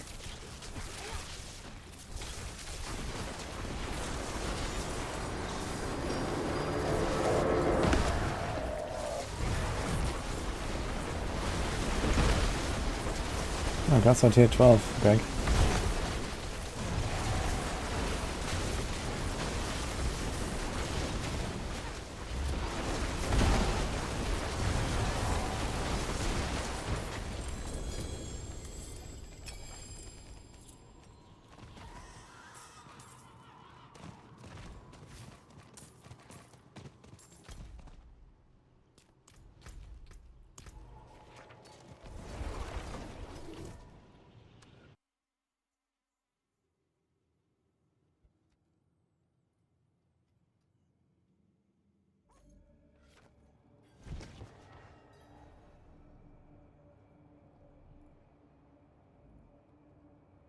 I get a warning that this video may be inappropriate for some users. What the fuck is going on?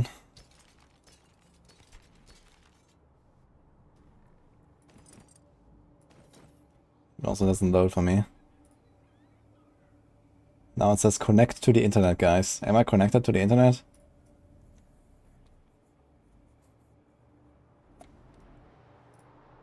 Nice.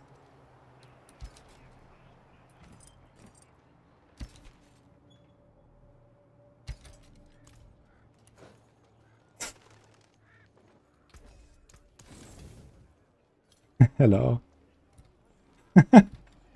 Retry, guys. Maybe we connect now.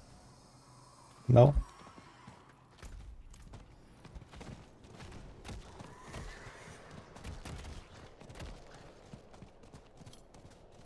Oh. Now my music stops. Monka. I think YouTube is dying. Wait, is my stream up? This bit looks fun to play. Yeah, we'll make a planner. I have not made one yet. But soon. So. Fine for the event. I'm gonna get all the cosmetics and then gonna get a bunch of potions. Okay, my stream is up, but I cannot listen to my music and I also cannot watch any video. Thank you, YouTube. I like it.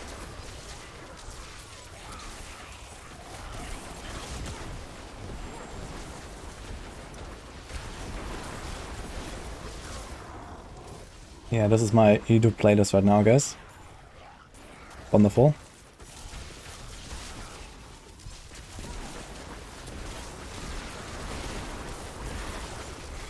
What stream? I'm streaming on YouTube and on Twitch at the same time. I cannot watch anything on YouTube, but apparently I can stream there. So that's cool. Connect to the internet, by the way. Hey, Echo, by the way.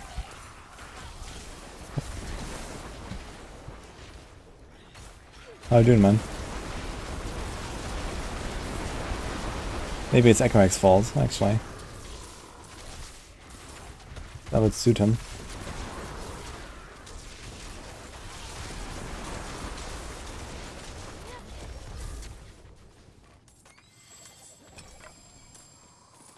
So what am I gonna do now? Well, I guess you can play from Spotify. Maybe it's the time now.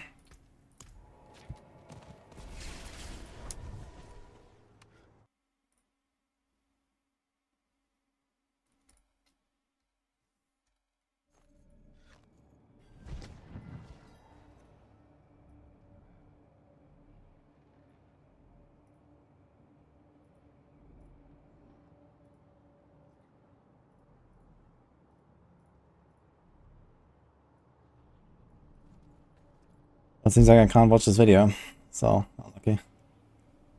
Okay, I need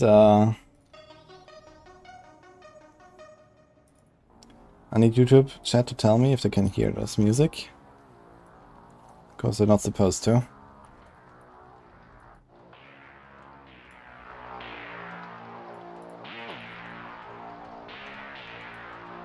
Waking up here on the West Coast, so yeah.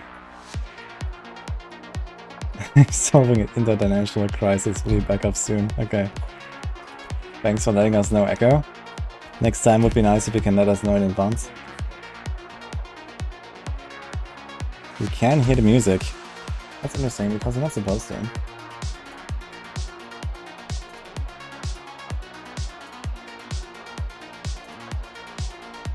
But I think... Okay, we can let the music run a little bit, but realistically we're gonna go without.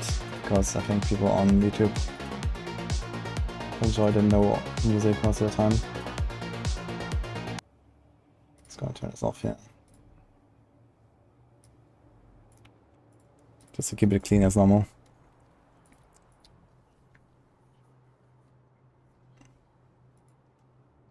Dude, what the fuck is going on with my YouTube? It's not the first time this happened to me. I'm not sure why this happens sometimes. Well, something is happening.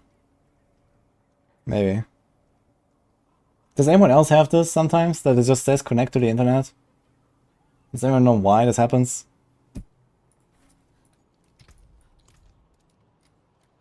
Clear cache. All the time.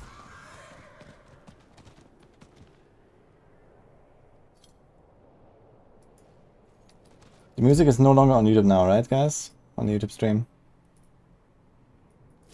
No, not on VPN.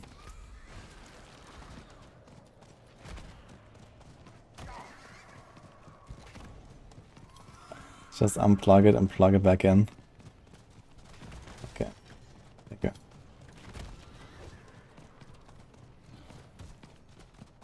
Yeah, it's probably a Chrome thing actually.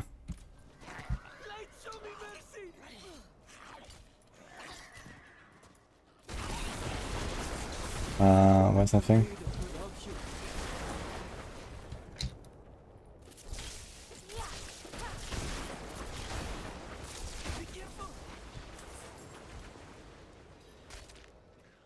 Okay, for some reason your video is age restricted. Can you change that? I literally cannot watch you run right now because I'm not logged in there.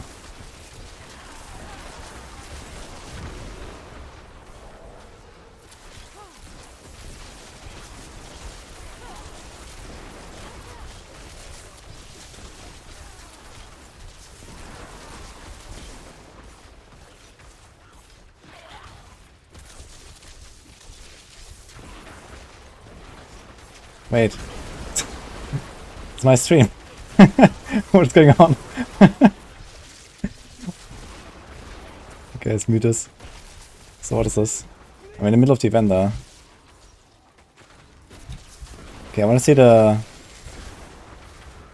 He's on the horse, I can see the skills.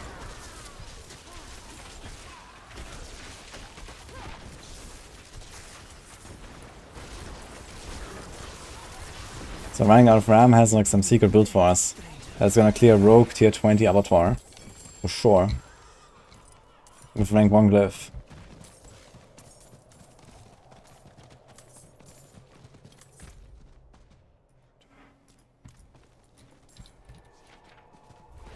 That's Flurry.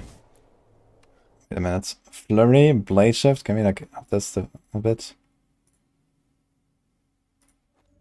Blade Shift, Flurry, Death Trap, Poison Trap, Caltrops. Whoa. And a Smoke Grenade. This is Physical Flurry. With 0 single target damage. Oh. Ditch. Let me see that again. Did he just get one clapped by a Death Pulse? Do you not have Lightning Res or what? Uh-oh.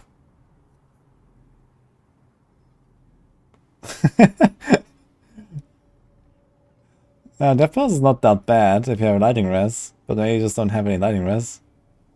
Like, you shouldn't get one shot by a Death Pulse, man. What's going on? I mean, I don't like Death Pulse, but it's not that bad to run it, I think.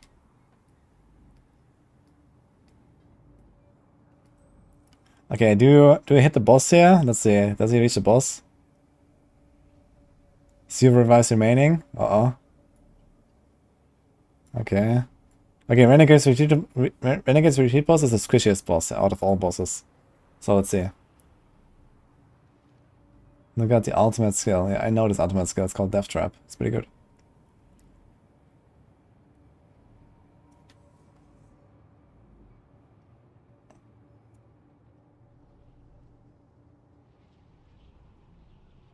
Is this with or without the what's what actually? Ah, so, wait, this is preparation build. Go with a stagger. And you have a snare glyph. Let's go. This is like a huge caltrap, I just realized. It's kind of funny, the caltrap is almost as big as the death trap with the snare glyph. It's actually massive.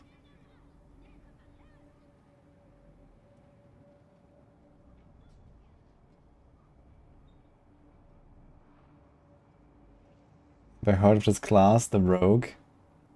Yeah, Rogue sounds like something I might try actually. Could be fun. Played Rogue and WoW. Okay, the glyphs are already low. Yeah, I mean, you know, it looks funny. You know, I like Flurry, I like Caltrops and all the trap stuff, etc. It doesn't look like a very good build to me. Probably not AOZ tier 20 viable if you ask me. Might be lacking a little bit of damage, but I wish you good luck.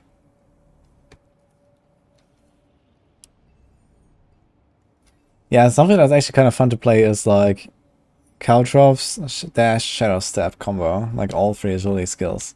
And then he's just like flying around all the time, which is kind of funny. But unfortunately, the meta and the game is just like way too fast paced right now for this to like really profit. Farewell and good fortune.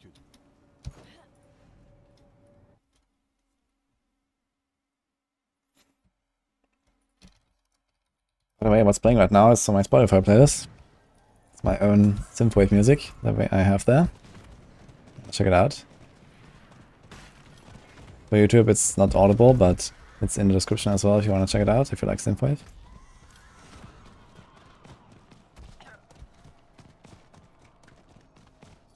Thanks for reviewing. Well, I mean, most important is that you have fun with your build, right? And if you want to play Flurry with 0 single target damage, then you play Flurry with zero target damage, so... If you don't feel the urge to uninstall when a tier 46 boss takes a minute to kill, then more power to you.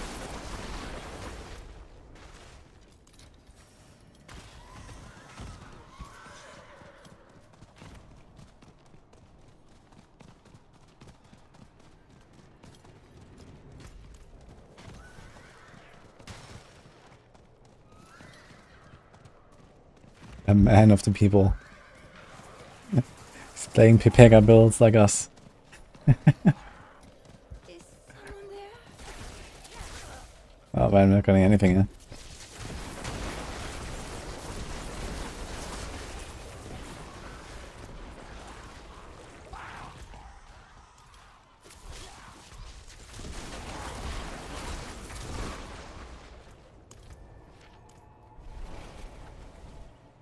Also, the investment to complete the Midwinter set. If you want to get everything, you should probably calculate like around 10 hours.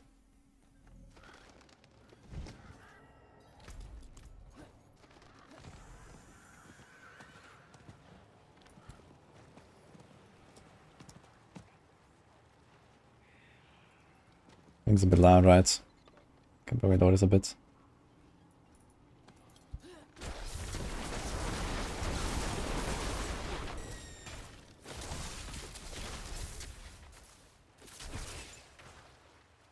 Do cosmetics and glyph on its event roll over to the following seasons? I mean, the cosmetics on the Midwinter, yes. The glyph, no. The glyph is only character bound anyway. Like, glyph is always per character. So nothing rolls over to the next season from that.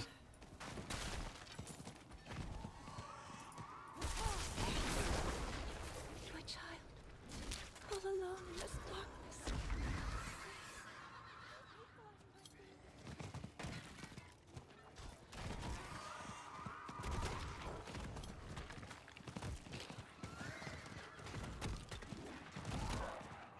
What's our favorite build so far this season? Oof, probably at this point Penareth. Previously it was like Rain of Arrows. But I don't know, I'm having a lot of fun with Penareth. Double Swing is also really cool though.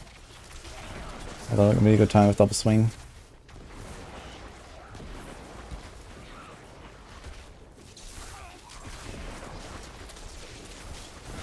Hey, ammo.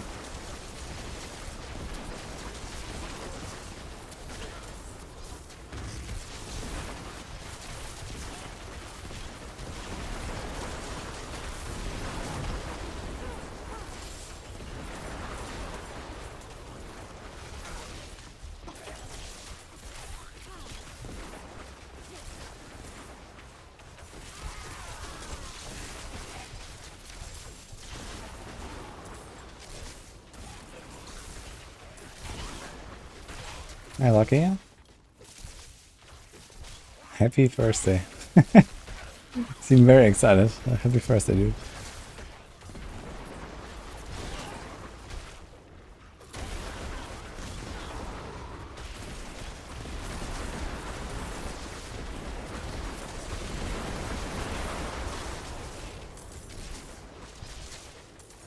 What's the diagram besides the mount trophies and cosmetic? There's a weapon cosmetics and a back trophy, back attachment, one for each class. You can see them at the vendor in town, or if you like exclamation mark Midwinter, there's also the overview that we have on Maxroll. So there's like all the rewards there. Scoutos and Death Trap turning out to be a must for higher tiers in AOZ? No. And I think especially Death Trap does have some merit. I'm not so convinced of the Caltrops yet. I see some people playing with them. but I think they're really like clunky to use and don't really offer up enough of an advantage unless you like really have like a very good positioning and timing of it. And even so, like sometimes you get like Bloodseekers that just like, you know, ignore whatever you're trying to do to them and teleport away all the time and these kind of things.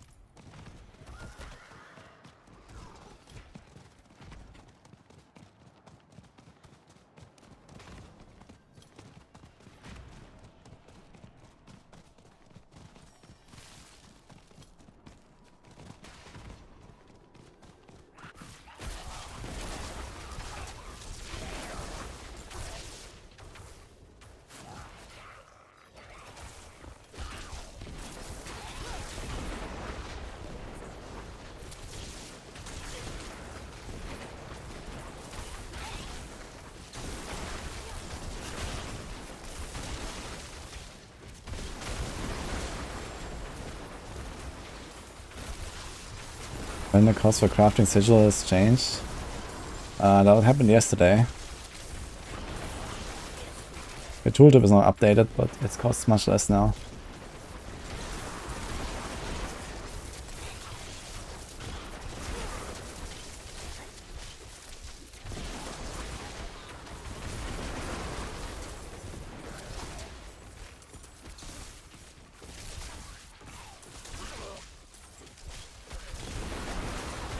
Still costs 800 for the one. Are you sure? Have you tried it?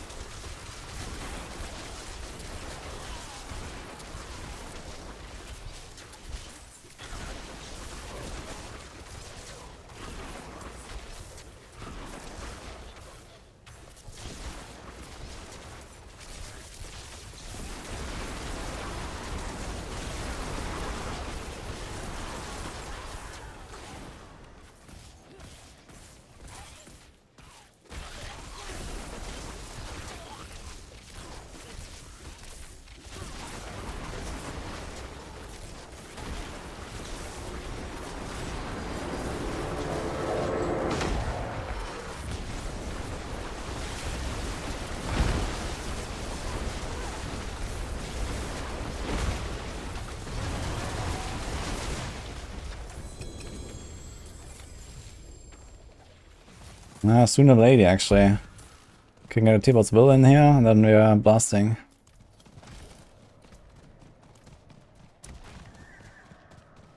Maybe anything to try this build once we have some uniques equipped. The wind's grown too cutting, even for these parts.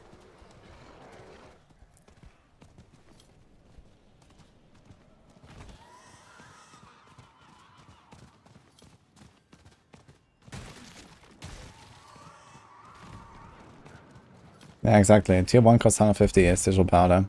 And then it's plus 5 per tier. So it says 800, but it's not true. Hello, Asiago. So we now carry over to hardcore. No, softcore and hardcore are now separate. You have to do it once in each. You don't have to do it on Eternal Realm. You can do it on softcore, on hardcore season as well. But you have to do it once on hardcore.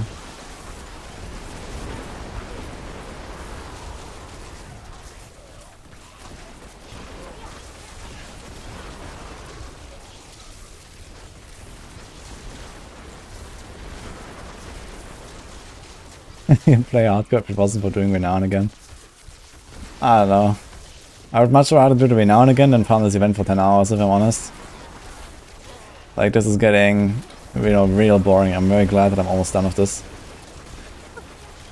You know, it was fun for like an hour or two, and then, you know, figuring out the route and stuff, and now I'm just like, okay, I'm like very robotic, just like, you know, farming this route, and then farming this one, and repeat.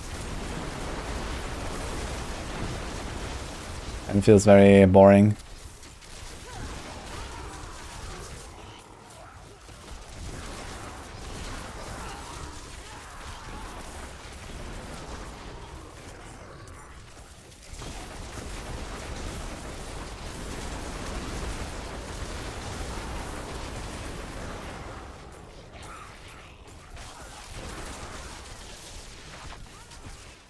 Yeah, I'm getting all the cosmetics. Not sure why, but well, let's just do it.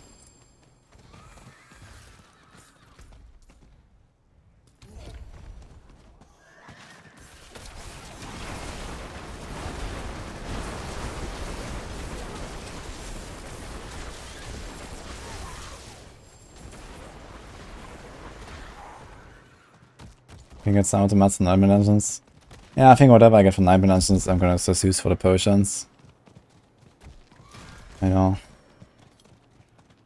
I guess, yeah, you know, if I just level a bunch more characters, I'll get something there, but not that much.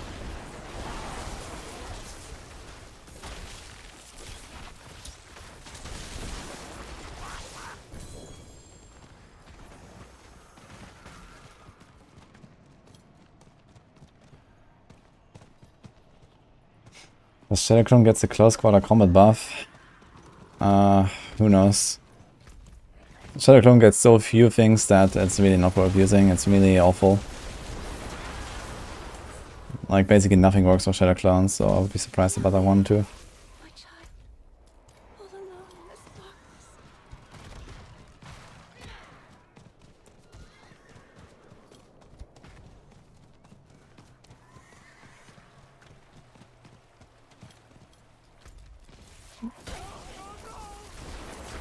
Oh, Dave? Have a time knife. The AC tiers are we pushing today? I've cleared a 16, so we're going for 17 today.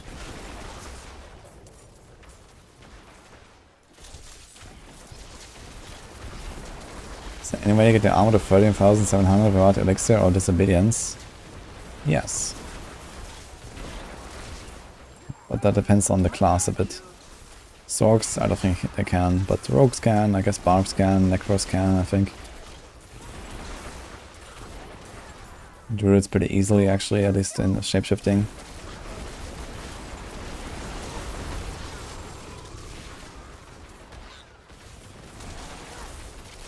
On TB rogue. Yeah, I mean you can check my planner. I think my non-uber unique planner actually has a armor cap set up without disobedience. What is the Seeker one-shotting you with? The hardest hitting spell is Teleport from the Sword Bloodseeker. But I mean all of these abilities do quite a lot of damage.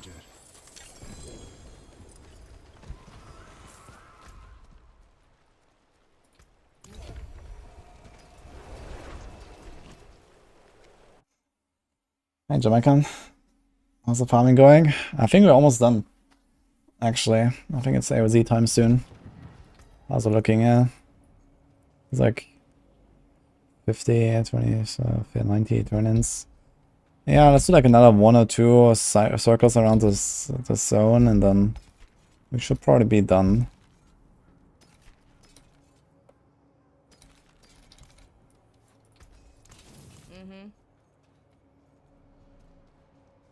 Can I elaborate why a Cursed Touch is good over Metamorphosis? Because you don't need to constantly jump around and like hit the entire pull with your evade. It just makes the whole thing 1,000 times easier to play and more convenient. Like I can just walk into a room and can start blasting and I don't need to like evade through everything. And I mean this is not necessarily like, the worst thing to do with Metamorphosis. But yeah, personally I just like the Cursed Touch a lot more.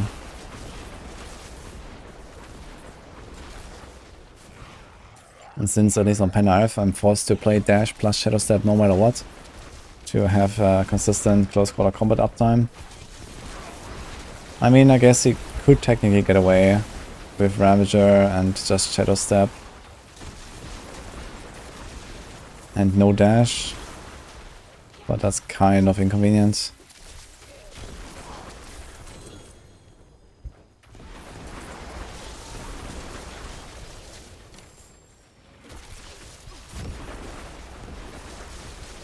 You have 40 mode 8k armor without disobedience and you can still get one-tapped sometimes.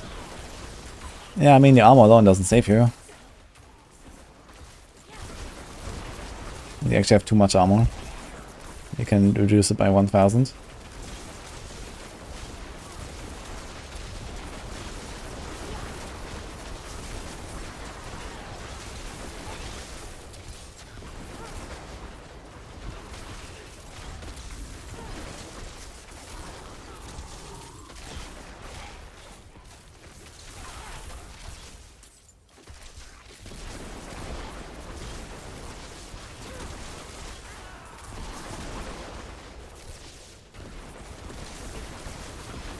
Mid event cool. I mean, it's winter. But outside of that, yeah, it's okay for a little while. Personally, I'm not too impressed. I just want to get done with it. But it's nice to add something little like this.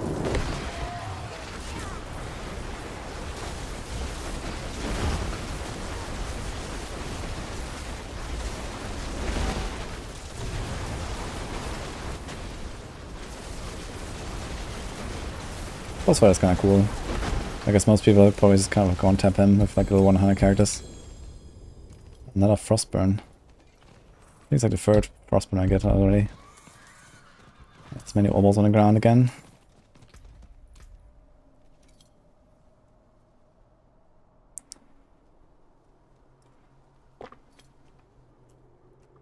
Actually, we could gamble on this character now, I'd say.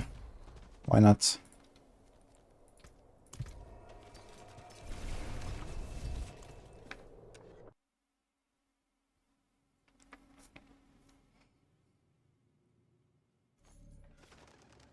Ice Shot enchant with Frostburn. Should be kind of nice, yeah, but I did not try that when I played Ice Shards. I played it with triple Conjuration and Frost Nova enchant. But yeah, Frostburn could be kind of funny for Ice Shards. The problem is the single target damage. Like, the single target on Ice Shards is already not really great. And I've kind of felt like I had to invest everything I could into a single target damage. And Frostburn is kind of like the opposite of that. Came apart nicely. Anything break? Does this actually work with barriers? I remember testing this once. I'm not sure if this works with barriers. There's a resource aspect here, concentration. Do you care about Frostburn? Let's just throw it in there. Take a chance, Wanderer. It seems your prayers have been answered. Let's see if I ever get a useful amulet. Movement and devouring blaze. Almost. Movement, armor, and permafrost. But wait, is permafrost the good one or the bad one? Frost skills. Ah, shit.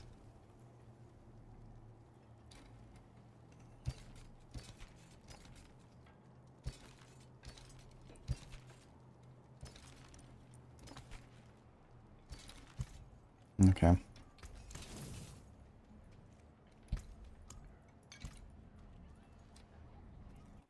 Oh, Damalius. Thanks for 5 months up.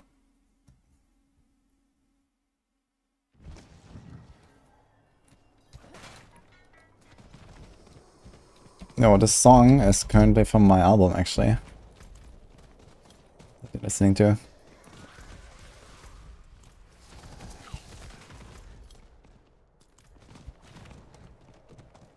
Rogue's going to have to use the snapshotting thing. Everyone is going to push AOZ. I mean, what do you mean with have to use? Like, what is your goal exactly? If you want to be the highest rank rogue in the world, yeah, you have to do it. Because someone will do it, and that someone will have 1 tier worth of damage more than you. So that is like almost impossible to catch up. But I mean, outside of that, you don't need it for anything. There's no real goal for the rogues or like in IOC in general.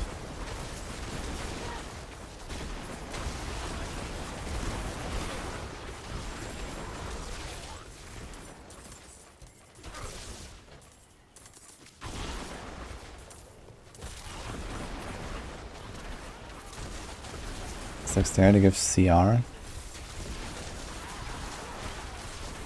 Crit. Yes.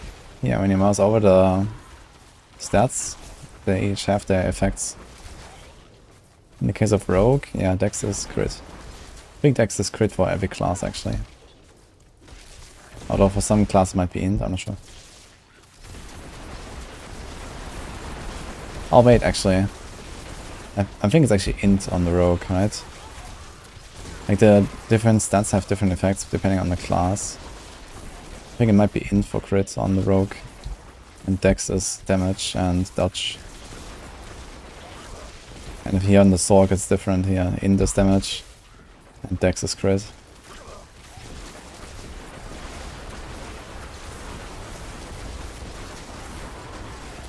What do I like to see in Season 3? I'd like to see a different way to farm Ubernix that's not just Duriel, and it's also more solo player friendly. And a lot of bug fixes to OP builds. And a nerf to overpower. And some other cool season theme, hopefully.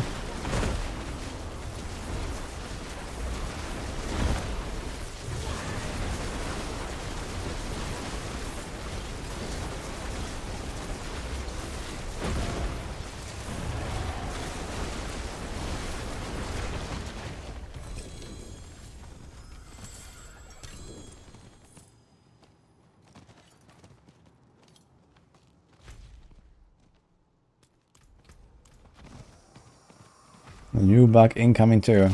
There's always gonna be bugs, man.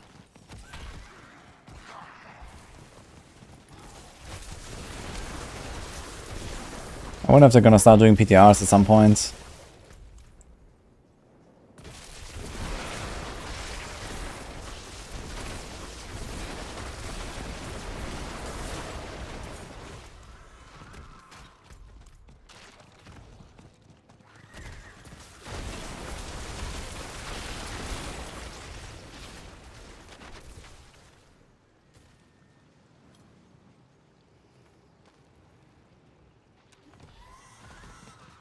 Is overpower actually an issue or just Hoda? It's mostly Hoda and mostly Barb, true. So they need to like nerf Hoda. I mean that's kind of easy, they can just nerf the Fury scaling. And then they need to probably tune down overpower a bit anyway, I think. Like I think overpower, like okay, the way it works right now, it kind of feels good when it procs and it doesn't feel good when it doesn't proc. Like, you know, you have like such a huge variance in damage, and I think that's a bit too much. Like, in late game overpower builds, even on like Pulverize or Bloodlands or something, if you don't overpower, you just do no damage.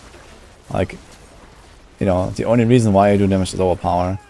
And I think that's maybe a bit too one-sided. And like you attack, and you don't get overpower, and then suddenly, boom, you know. Like that's pretty weird, when like one attack just randomly does like 20 times more damage than the previous attack. And doesn't feel really good for the flow of the game and stuff.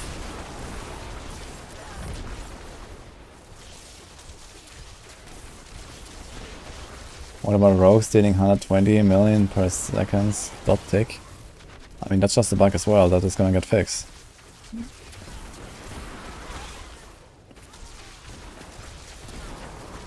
I won't forget this, stranger. I really hope that when they fix T-Bot's will bug, they also fix Blade Dancer bug though, because else it's just like back to TB again for everything.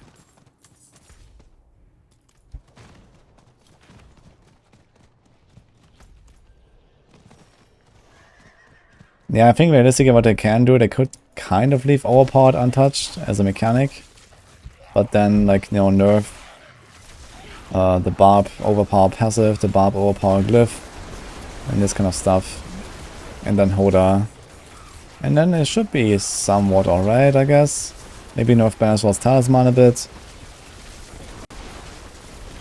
maybe nerf the Red Fury a bit. So yeah, if they like, you know, nerf like 4 or 5 separate things on the Barb a little bit, I think this could be fine.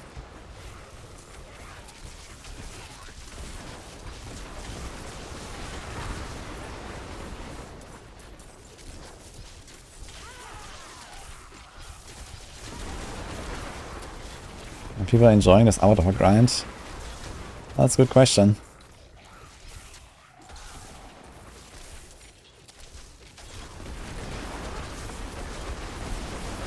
Why do you prefer on the weapons diamonds for overpower and not crit damage on rogue?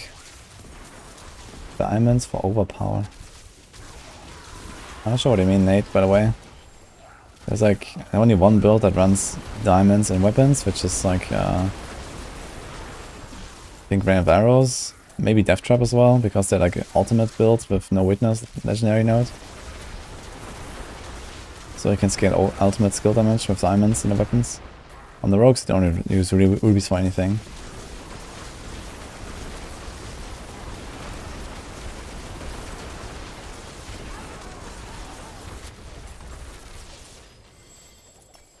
Let's hide the nerf bed from wudijo. I will find it and I will use it. If I could, I guess.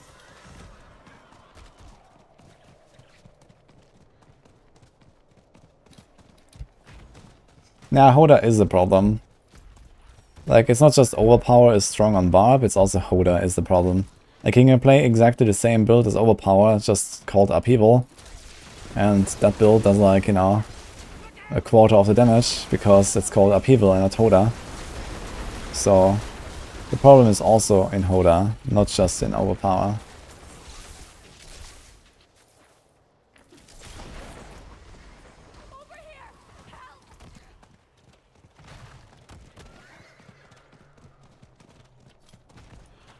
I mean, I don't know why they made a skill that just randomly does like quadruple the damage of other skills. You know, that doesn't really make much sense, but this is what they did. I mean, more lightning exists, but that's at least unintended. But Hoda was designed to work this way, which is kind of strange.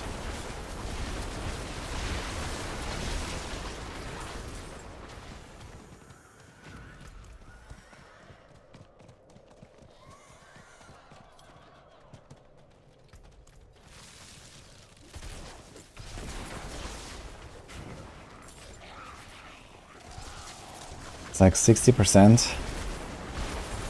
Okay, if you say that Upheaval is like 60% as strong as Hoda, then I'm waiting for the first tier 20 Abattoir Upheaval clear. Let's see when that happens.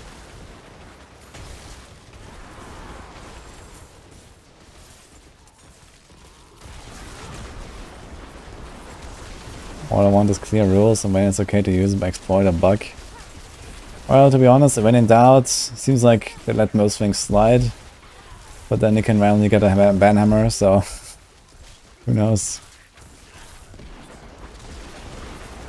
Seems like they don't do anything about the sigil exploit or, you know, a bunch of other things that people are doing.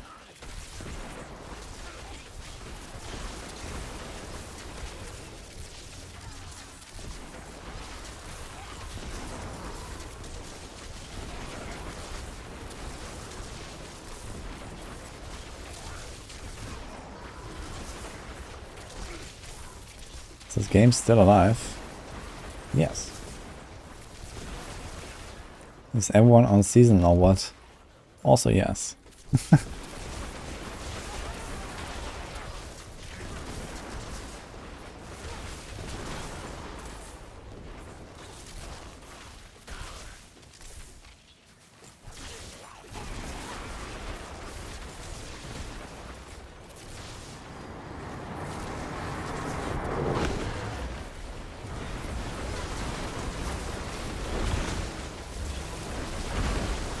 When you're free to have banned for a lot less.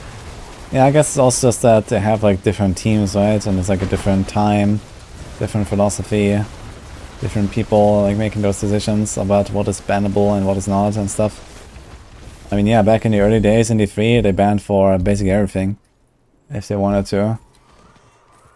And these days, they basically only just ban bots and let everything else just go. So this is also like how that mentality can shift a bit, I guess. Maybe just resources shift as well. Maybe they don't really want to invest money in banning people that much anymore or something. I mean, there needs to be someone who actually like looks at that shit.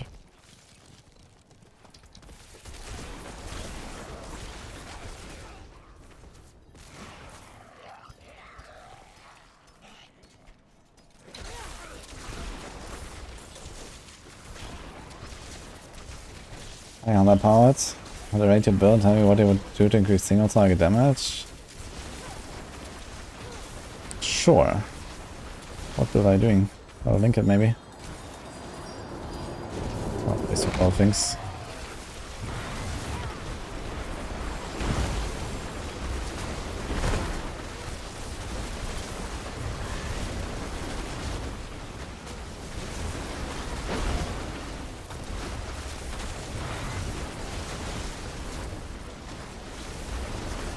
Oof, man, I need more damage.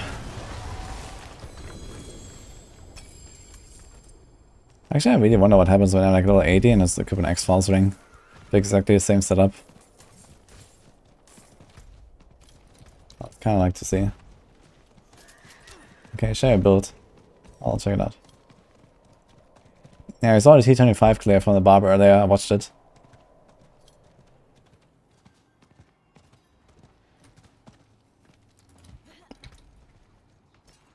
Pretty good.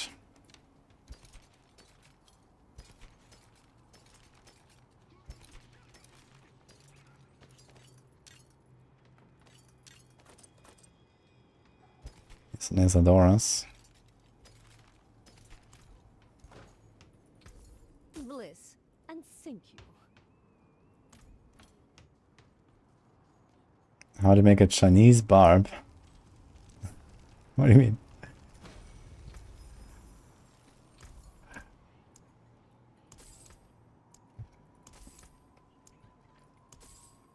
Oh, we have 420. Midwinter Bruce. How much do we need? 440, I believe, right? Alright, almost there. Did this ever intend 2025 to be beaten? Well, I mean, I made an achievement for it, so I guess a little bit.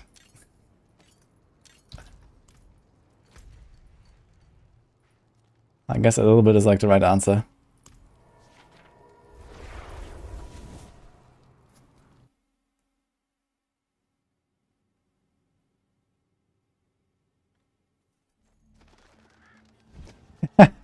Yo, Rob.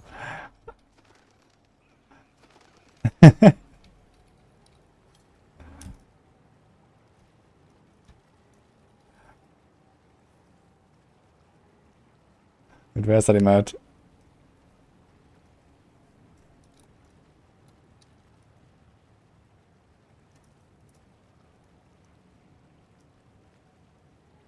Yeah, this one.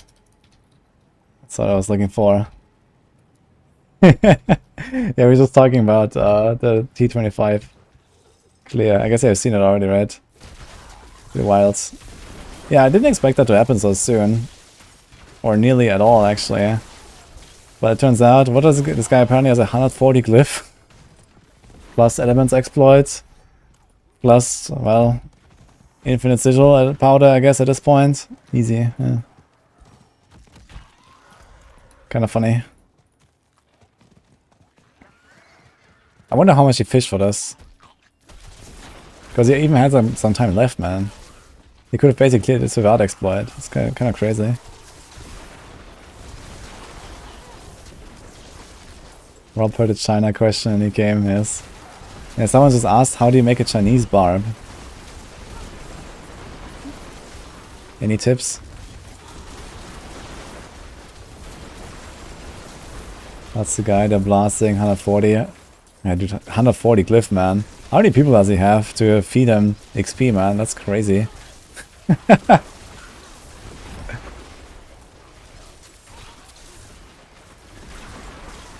Just like non-stop, you know, glyph. Yeah, it's been out for like a week, right? We had a hotfix like a few days ago to like ramp it up a bit. So I guess like most of the XP was actually done since then.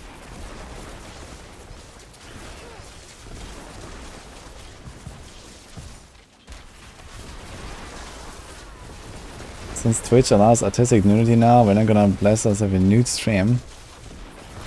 Yeah, we were thinking about those hot tub streams. We'll see. What is considered artistic nudity though? Is it like body painting and these kind of things? Or like, what is that exactly?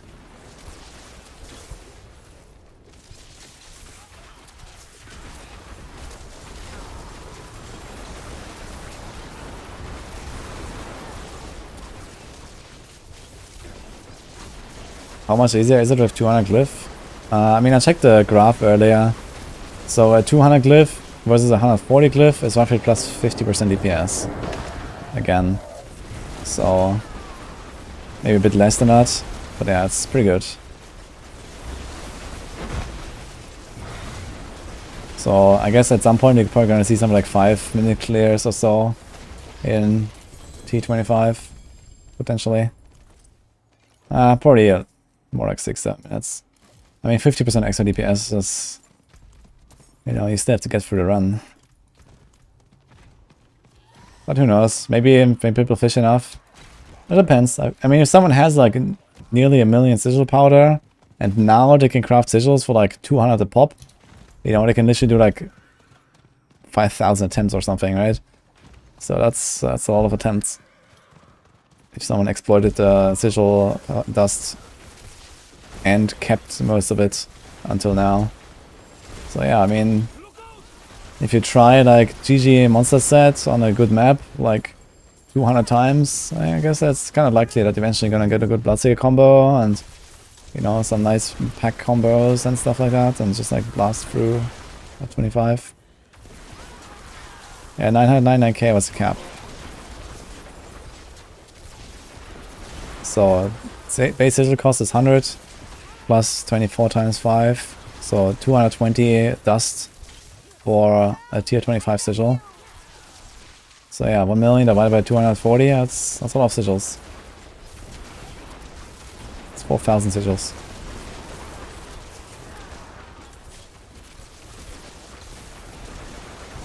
It was a crazy good RNG run. Yeah, I watched it a bit as well. It seems like he had a bunch of like double packs that's naturally stacked up already. And the Bloodseekers were very friendly. So yeah, this is already like a really good RNG run for sure. He had the best map with the best monster set.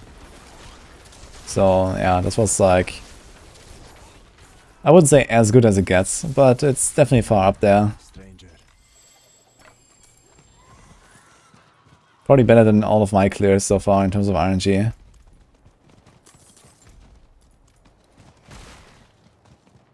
He fished for 2 days straight. Wait, he started fishing before the hotfix already? I would have expected that he started fishing after the hotfix.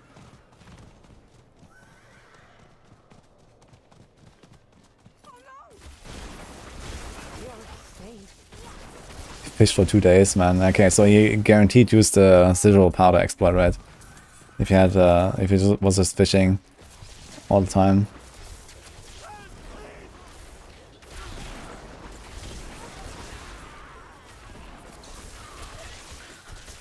Maybe like max 100 players beating this? Nowhere close to 100, I think.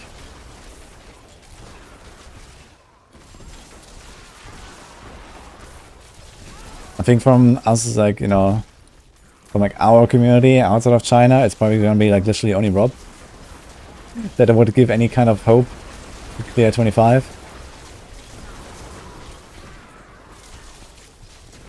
I mean, it could be that they nerf it again on stuff, you know, maybe they're gonna do more tweaks to RZ, I would actually expect that.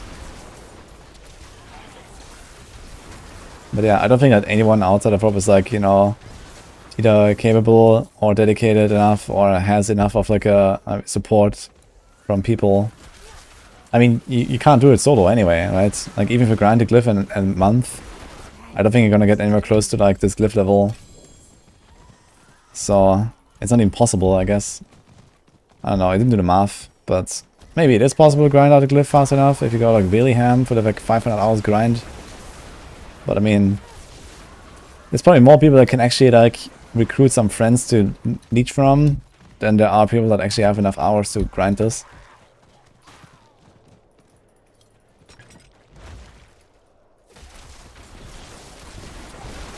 Build command off. The bot answer to you.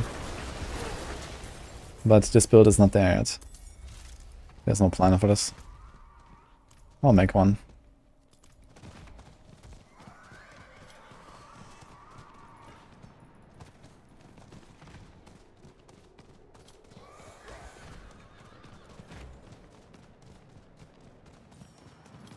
You hate fishing. Yeah, the thing is that fishing in Diablo 4 is extremely convenient compared to Diablo 3 though. I mean, you don't actually need to go through a run and like, you know, play halfway through and then leave. I mean, okay, that will happen, but most of the fishing is just done at the start, right? You just like open, close, until you get spiders and skellies, then you go.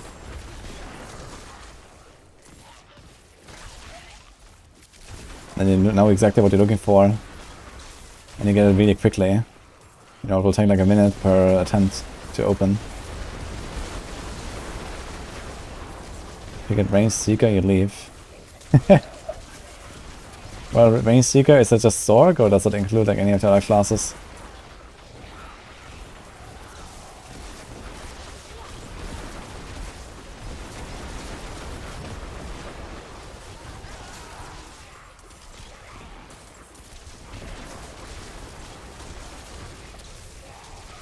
You play EU or US?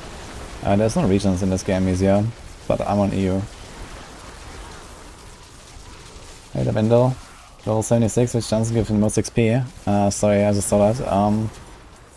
At level 76, you wanna fight monsters level 86. So that would be like dungeon like 32. Yeah.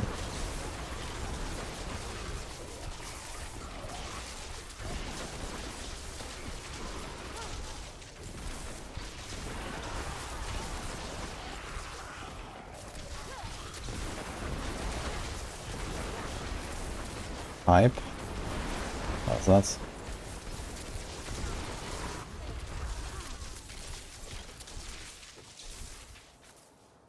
Wait, what is that tweet?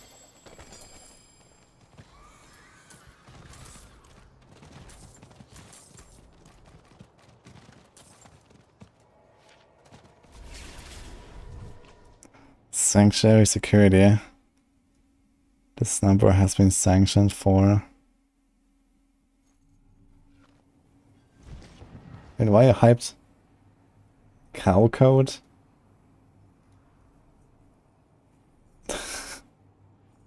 Copium? I don't know. Maybe.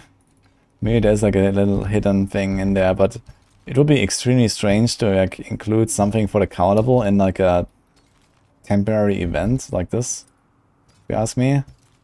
I don't think this is a thing. That'd be weird.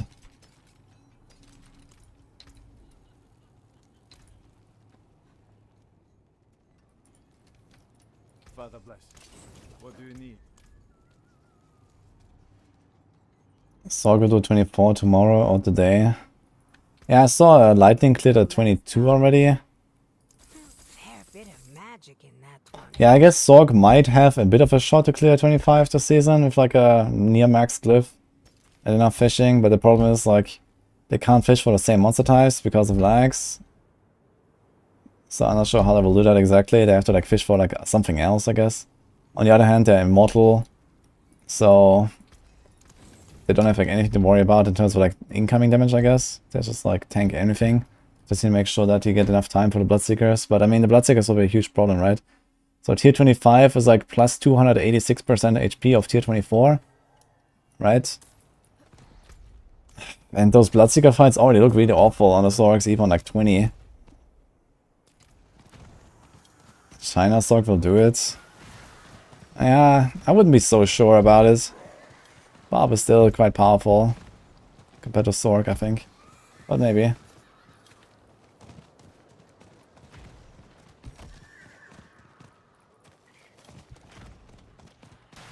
Yeah, apparently it's data mined here. So I think this is HP of previous tier. So you see like 5 is like 200, then it's 170, 178, etc. So I think it's like the HP of the previous tier basically. So this is 386, so it should be plus 286 basically from tier 24. I'm not sure if that link works. It might.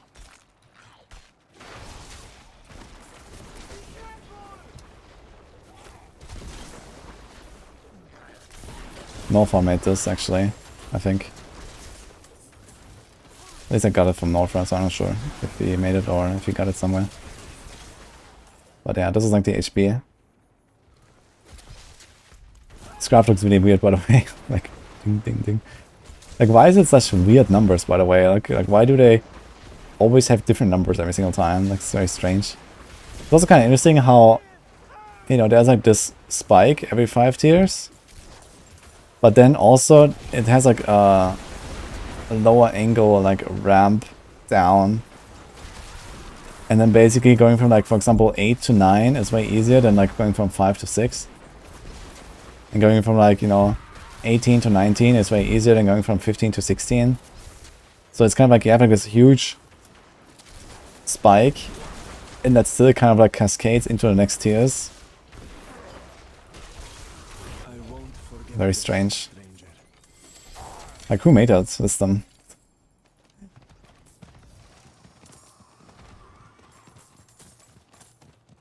Yo, kangaroos. Forgot to unsub again. Unlucky, man.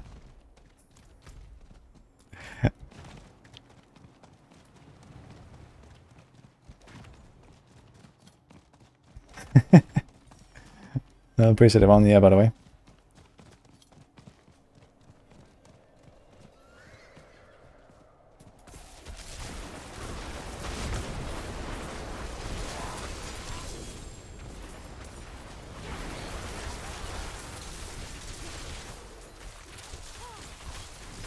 I saw a T25 clear.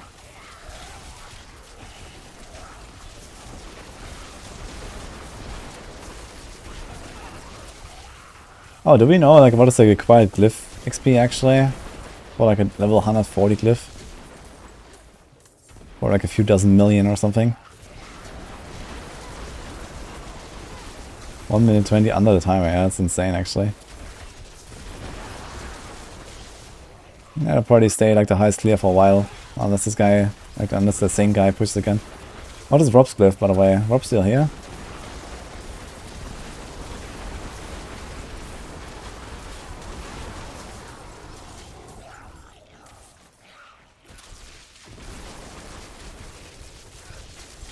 SD4 Nightmare, Blood Station levels been... Yeah, they have been readjusted. They cost much less than 800 now, Stephen. They start at 150. And then it's plus 5 per level. It just shows 800 in tooltip.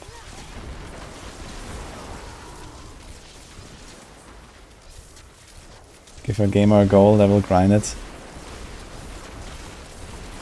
Yeah, the thing is, it's kind of wild that it's actually possible after all. And it just barely worked out as well, right? Like, if there was like one slightly less broken mechanic on a barb, they would actually not be able to do it. Or if there was like, you know, some other, like, you know, like exploit missing.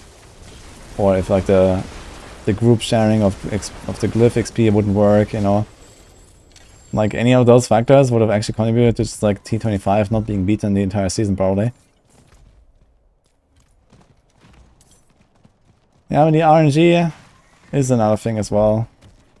Of course, you can always fish for good RNG. We've seen that, like, you know, in D3 and stuff. And it's no different here. Like, the RNG is always a thing.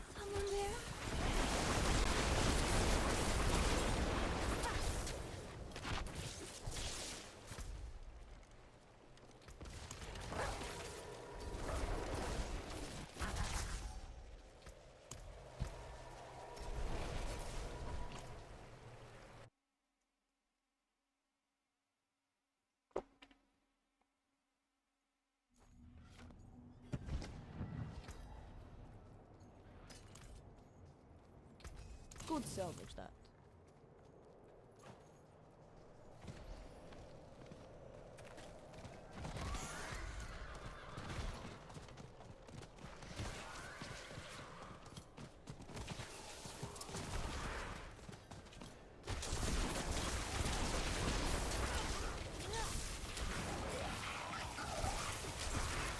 Fishing with Bloodseeker sounds painful. Yeah, I mean, it's just how it is. I mean, the Sorg is just like running around too much. I think to a lesser degree probably Necro and Druid as well, but yeah, the Sorg is really a pain. She's always ranged, teleporting around. She can randomly one-shot you with a teleport, like a lot of bullshit going on there.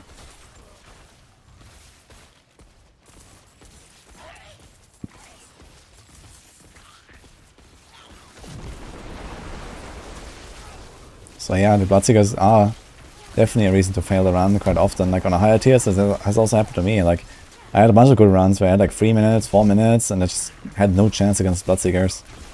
And then another time I go in and I kill like one Bloodseeker in 40 seconds, the next guy in 40 seconds, and then, you know, easy peasy. It's just how it goes with Bloodseekers.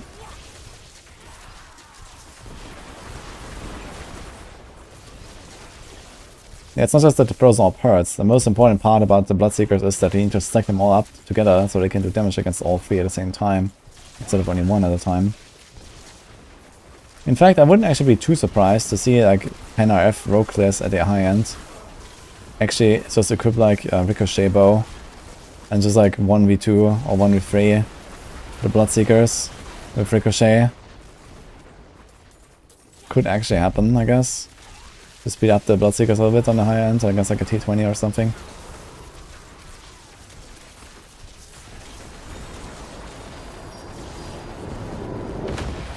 I'm terrified to stack on a tier 14.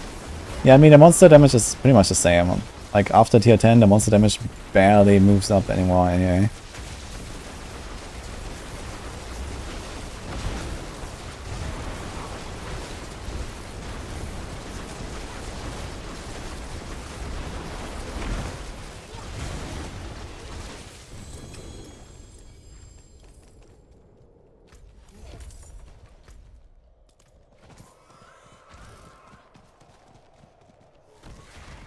Druid, Sork, Necro just now, you don't want them stacked. Yeah, Druid is actually like the least hostile, I think. And or Necro maybe, like both of them are actually very easy. Just that Necro decrepifies you, so deal less damage, which is kind of annoying. So you don't really want to get Necro, but at least it's easy, I think. I think Rogue is kind of like in the middle. Sork is like the hardest, and I guess Barb is also somewhere in the middle. Barb is kind of annoying if you don't have Metamorphosis because he constantly ground stomps you. But outside of that, Barb is not really bad.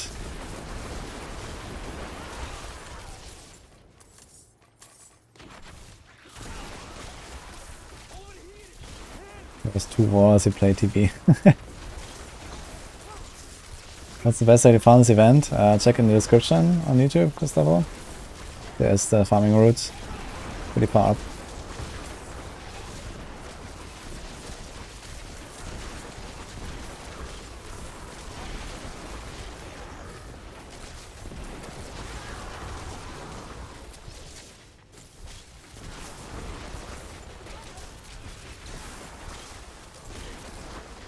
Is that a great idea, introducing Bloodseekers as final boss? I mean, I actually agree. I think the idea is really good. It's just that it kind of like falls apart with like lack of balancing and stuff. Because, you know, these guys are so tanky on the high end. Like, you know, you need to stack them up, and, you know, the sword cannot be stacked up with the other guys, and the other guys also run away. They can have teleporter aspect. There was like stuff like, you know, vampiric and suppressor that made them like almost unkillable for some builds. You know, lots of problems like this. But I think the general concept of having Bloodseekers as the boss at the end is kind of cool. I think it's just they should maybe like scale a bit less or so. It's like the same problem that we always face, right? It's always easy to do AoE damage and get through the rift, and then you're always stuck on the boss with like a 5-minute boss fight. And I mean, it's just too long. You know, this kind of works on lower tiers where it's like a kind of a rush through, and then the level of the HP levels of the bosses are low enough to not really be a problem. But then the more and more you go towards pushing, the more and more you go towards like more RNG requirements, the more these bosses become a problem. And it's the same thing as in E3. And the same thing as if they had like normal bosses, right? Everyone would just have like a massive single target damage problem if they were real bosses. And it's with the Bloodseekers that is like somewhat alleviated. But like a T25 would never be possible if there was an actual boss instead of Bloodseekers, right? Because an actual boss would probably have like, I don't know, triple the HP of a Bloodseeker, and also you don't get certain bonuses because they cannot be crowd controlled. So like even like a glyph level, you know, 200 Barb probably would not even be able to kill a boss in the entire 10 minutes. Even if he spawned the boss at second 1. Right? At least the Bloodseekers it is possible to kill them. But it's still like way too long and way too much RNG, I think, for the higher end stuff. He wants Stricken 84. Absolutely not. They just need to solve the problem another way. I mean, Stricken is like the stupidest thing. You know, it was like a band-aid solution that they never fixed properly in D3. And now we're stuck with Stricken for the rest of time. But of course this should not make its way into Diablo 4. Yeah, Stricken is the answer of the D3 devs to the problem I just described. Where bosses were just so infinitely tanky that, you know, everyone reached the boss with like 3/4 of the time left and couldn't kill them. And this basically happened like to like everyone in the early seasons in Diablo 3. And then they made the Bane of the Stricken, which is a gem that gives you more and more damage when you hit the same target over and over, basically. So you like eventually ramp up damage and you have kind of a chance to kill bosses on some builds. But basically what it does is it makes the first 5 minutes of the fight completely irrelevant, and then like in the last minute or two you actually deal some damage, which is also very stupid, which produces other problems, like, you know, people press the power pylon in the last minute of the fight, and then, you know, after ramping up the Stricken they just like basically like two-shot the boss. And that's also pretty stupid, of course, after doing like nothing for like the first 5 minutes, right? So either way, those mechanics just cannot exist in Diablo 4. And I mean, who knows, right? If they make AoZ a permanent thing, it doesn't necessarily need to have any boss fight at all. It could just be no boss fight. It could just be like get through the run and clear 100% progression and that's it. Or there could even be some other objectives, right? Like, why does it have to have a boss fight? So I think it would be totally fine to not have anything like that either, so.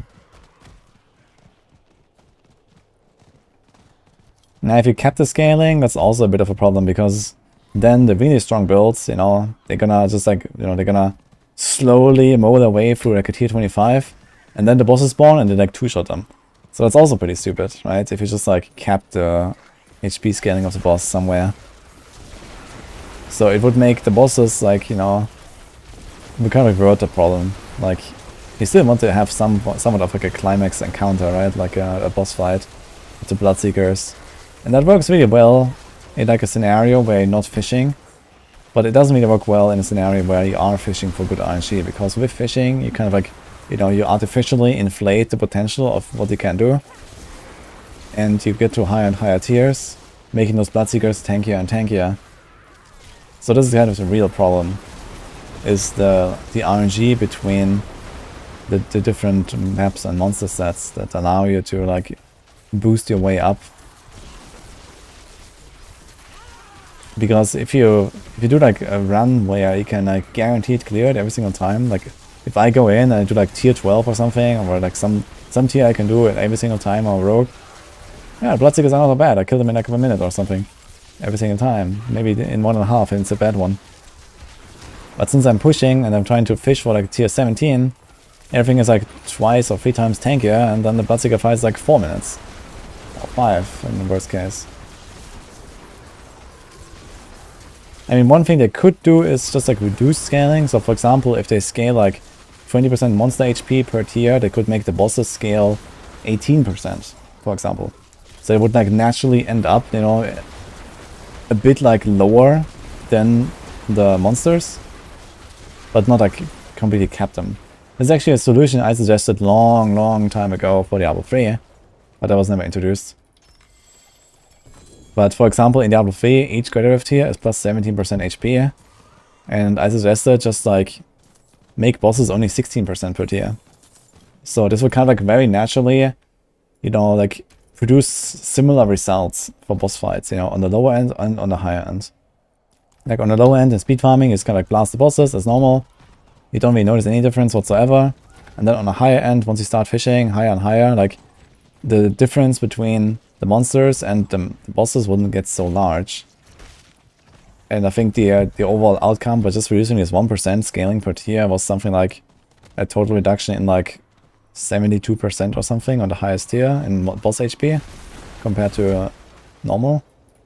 Which would have been like pretty accurate for like a good experience for most builds at that time. But they never did something like that. Thank you for the 5 subgifts, by the way, Bill Mike, appreciate that. What's my current level of the glyph? It's 14 on my rogue.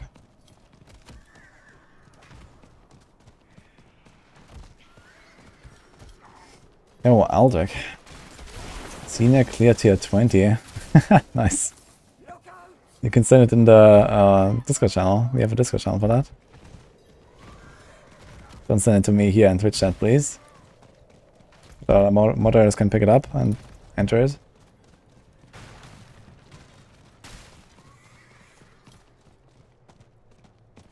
Thoughts on additive system instead of multiplicative? They're doing a loot overhaul. Perfect chance.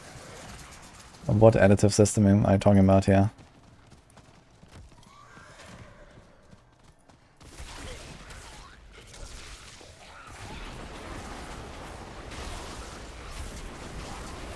I have a thunder bullet. The Rouge build Maxwell has any resistance affix. Yeah, resistance, you know? Fire, cold, lightning, etc. That's resistances. Yo, another sub gift from Filmic, thank you, man.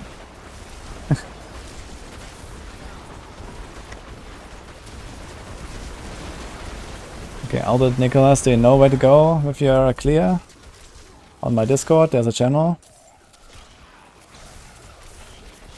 You don't have to link to Discord. There is a solution.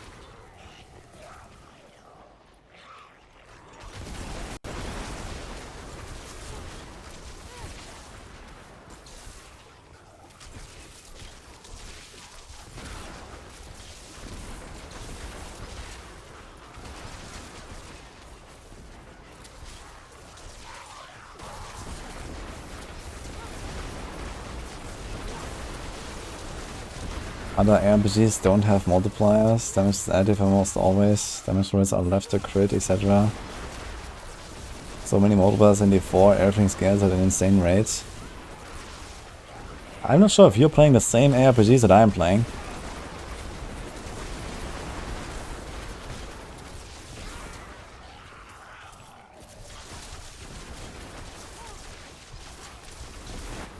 So someone comes in with a random Billy link.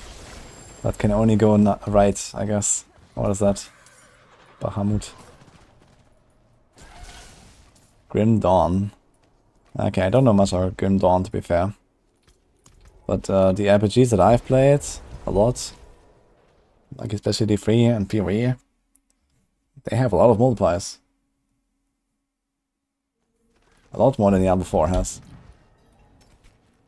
And there's nothing necessarily wrong with multiplying, as long as you make the different options, you know, balanced and, you know, even out the options, which has not happened in the case of Hoda Barbs. 240p Billy video, what is this? Yeah, we've seen this earlier. We watched this already.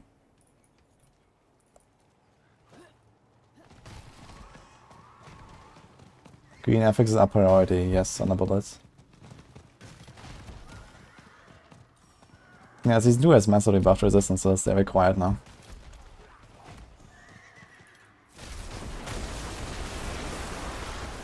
Build disparity is enhanced by multipliers. Is it? Like, the thing is that multipliers are important to actually keep, like, choices interesting. Like, if you make everything additive, then first of all, it's like kind of like hard to understand how much of value you actually get out of a choice. Like, you know, when I look at an item and it gives me like plus 40% close damage or something, then first of all you have to do the entire calculation of all of your additive values to actually understand how much does the 40% actually do. Whereas if you have a multiplier and the multiplier says 40%, you know exactly how much it does, you know it gives you 40% more damage.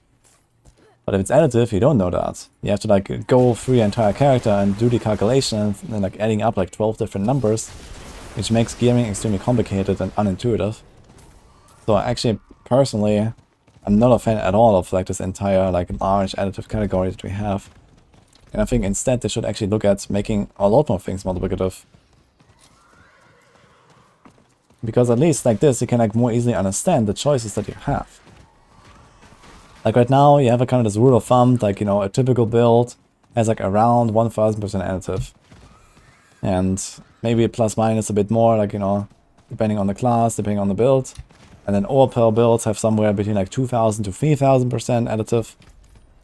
So like this, you can kind of understand how much you know, additive is worth. But ultimately, you always have to do the calculation whenever you do like one of those choices. But you don't have to do that when you like compare like a normal pants versus a Tibort's Will, for example. You know Tibort's Will is going to give you 40% extra damage. And this is how it works. So multipliers are actually really nice for that, because they're clear. And additive damage is not. And what they could do is, you know, let's say there was no itemization rework and damage on Tuesdays rework announced. What they could do is they could take all of this, like damage on Tuesdays, damage while stunned, damage while frozen, etc. Make all those numbers much smaller, but make them all multiplicative, for example. You know, why can't we just roll like a multiplicative, like, you know, 3% extra damage against frozen enemies or something like that, you know, on our weapon. You know, why not? Maybe make it stack up with its own stat on other rolls, and that's it.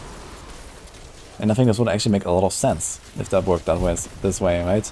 Because applying a stun is something that has a huge cost, right? You need a skill, or you need like an aspect, or, you know, it's like an effect that actually changes combat, right? It's not just a random deal X more damage to a target. You know, like applying a stun is actually something that you do very consciously. The same with freezing, right? Like casting a Frost Nova and then you do a bit more damage against frozen targets, you know. If that was actually a noticeable increase because it's a multiplier compared to just like another 20 additive that does nothing, then it would actually be a way more interesting way of gearing your character and building your character. But instead, I guess what they're gonna do is they're gonna get rid of all of this damage on Tuesdays, and it's gonna be like very bland, generic stats from then on. Which is also not really a good solution, if you ask me. So I hope they're gonna actually replace this with, like, you know, other interesting stuff at the very minimum. And I mean, there's many opportunities.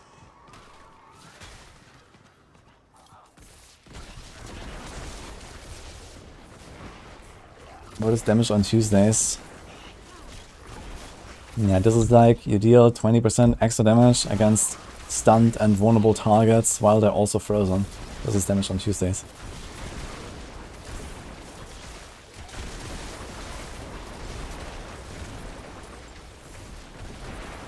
It's like these unnecessarily complicated, you know, interactions and conditions to actually get your effects in Diablo 4. There's many of these.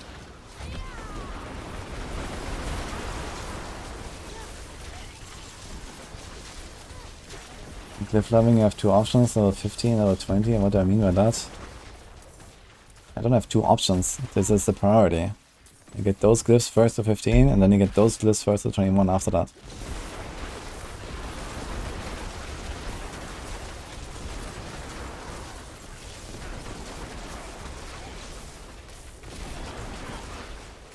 If all were multi, you end up making combo builds like stun, bleed, barb builds. I mean, maybe not, right? I guess it depends on like the opportunity cost. Like, what is the other option? You know, do you really want to get in a stun and the freeze at the same time?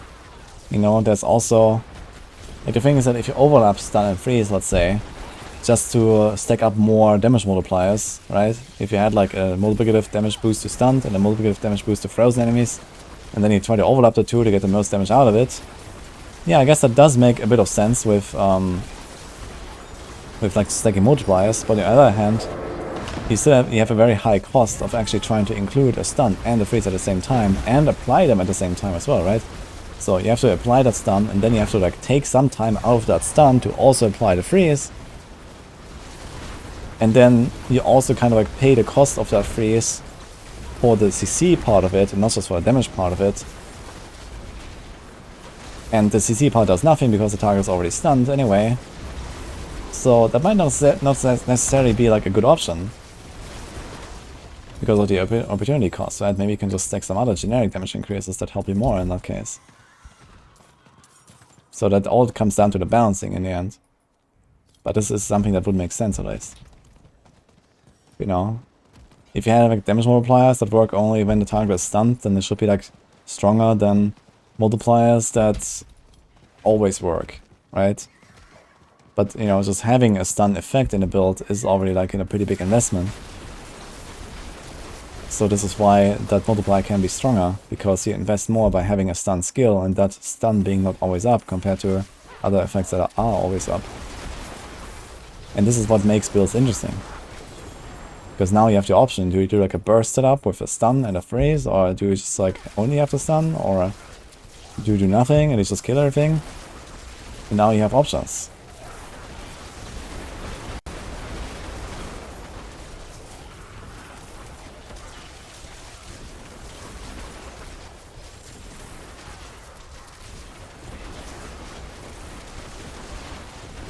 Multiple conditional effects can be fun, but it works better in a slower game.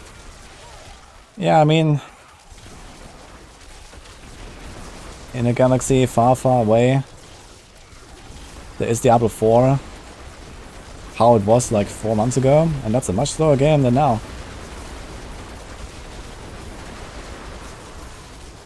And we can easily go back to that, I think.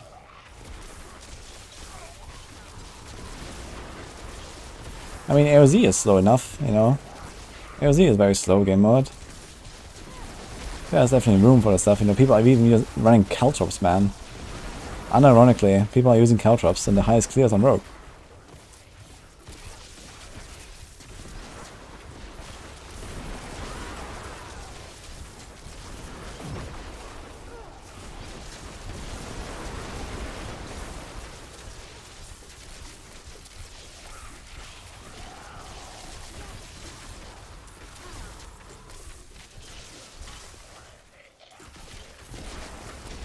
You can see the Prime Bundle 44. No, what's that?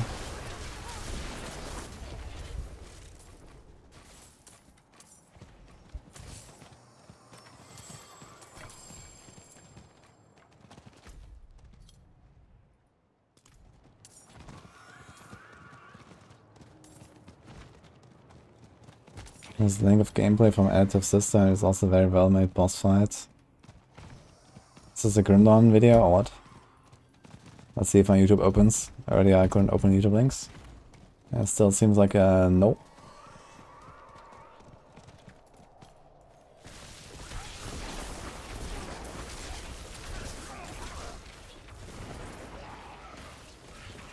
I think I have to reformat my PC or something at some point.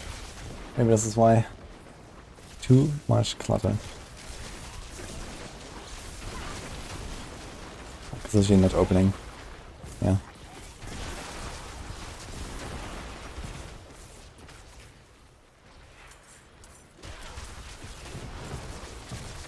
What would I change my polarized durable for AOZ? Nothing. I already made an AOZ variant in that setup, I think. You can check the planner on the bottom left, there should be an AOZ variant. I'm pretty sure.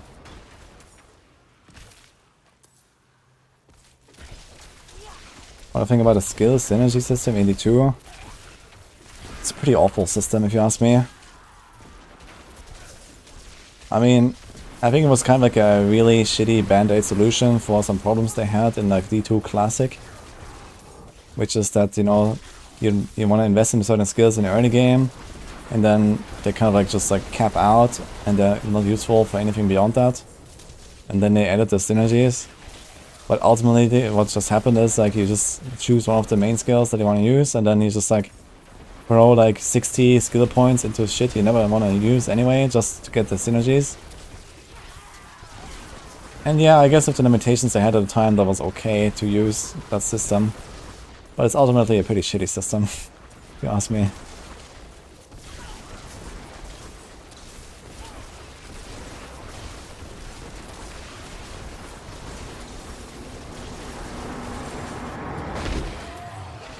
And on top of this, extremely imbalanced too.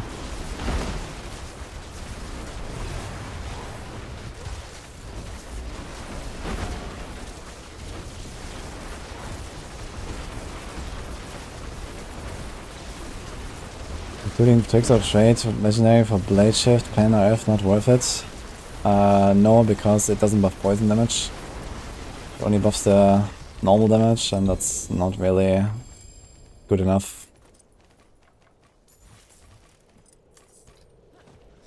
I wonder if we're gonna fix all this shit with poison actually at some point. Like weapon mastery is not working and all that.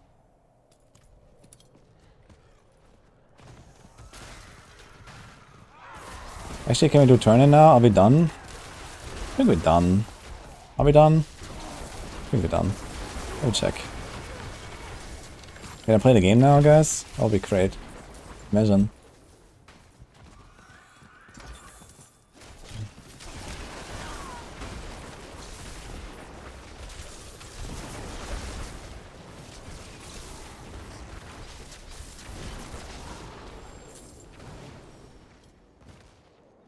Go play some Nightmare Dungeons. No. The soak is gonna be on ice for now. We have Blight berries, man. And Gillian's Brew. There's work to be done.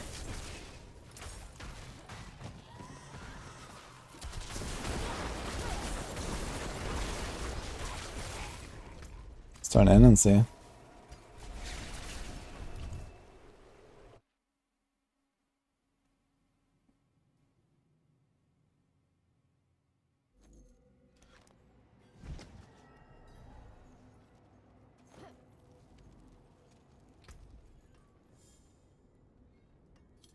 Lots of the Illuminator, huh?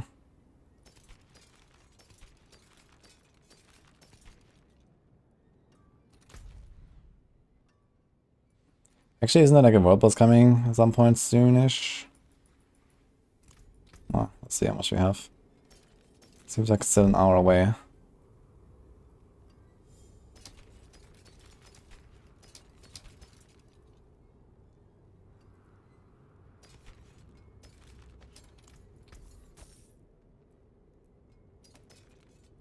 Anything else?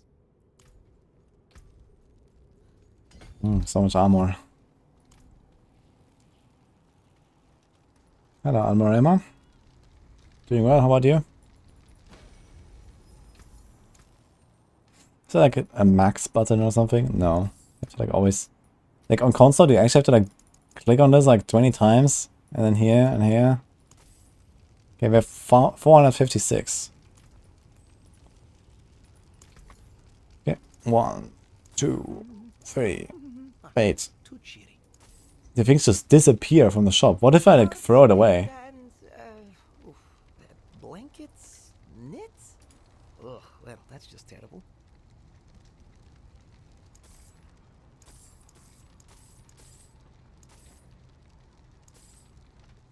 Ah, good, good.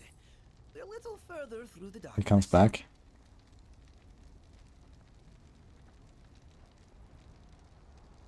Heart slit and blankets, knits.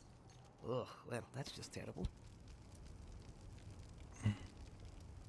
My YouTube is still not loading, so what is this, Alok?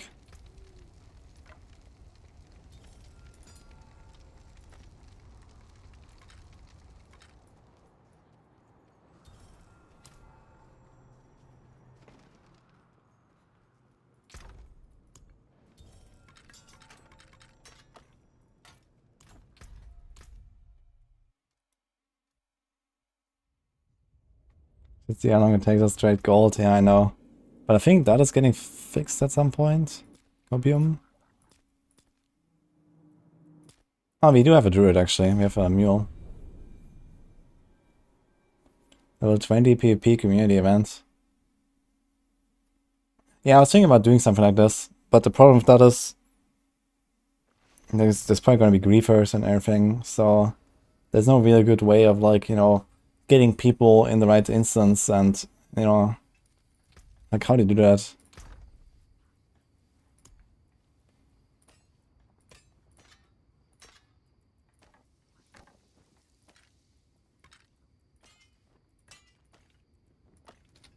And how do you prevent people from coming there and just killing everyone?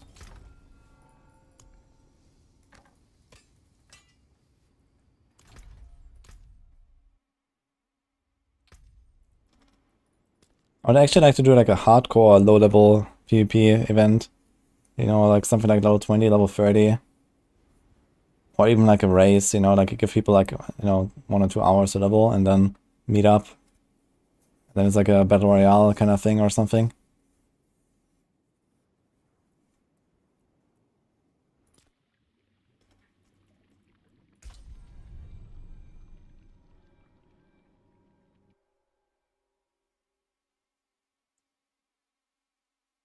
How many pots do you farm? Is 100 enough? Well, one pot lasts for 45 minutes. So it depends how many hours you want to play this season.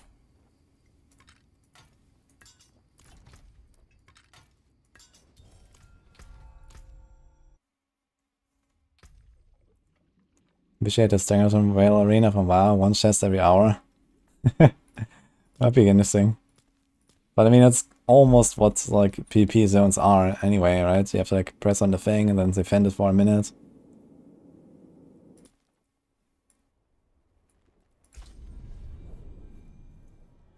Hey Amazon, I watched the T25 earlier.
Then we got a raid from Cody.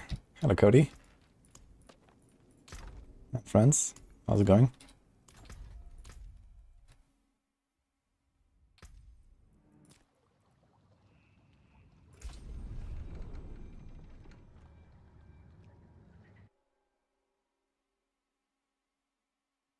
The video stream I did of rocks was fun. Yeah, I want to do some events like that.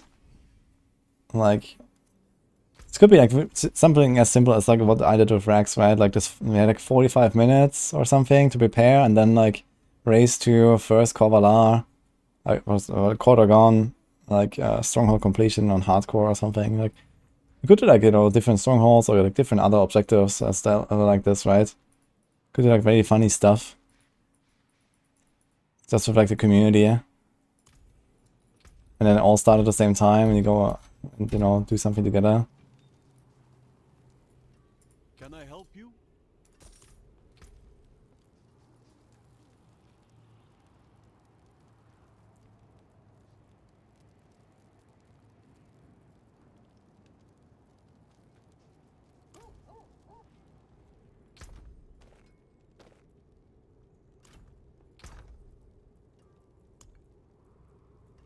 Mm-hmm.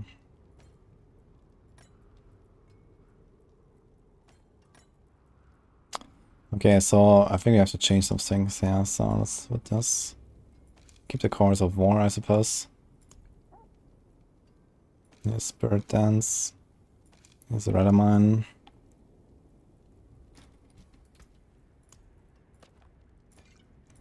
Let's remove the Iron Skin.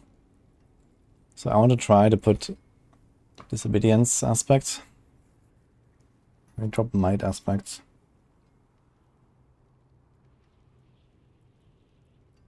Could I get away with only skulls? With only one skull or something. How's my res? 55 cold, 42 shadow. This just barely hits it. Okay. No. Thanks for 6 months. Just one up. You sent me a Maxwell plan, a couple messages on YouTube. Oh, hey. I just saw. Can you DM me the planner? Or can you send it here on Twitch, actually, since you're on Twitch? Because for some reason I don't see links on my YouTube. Oh, well. Just send it here on Twitch.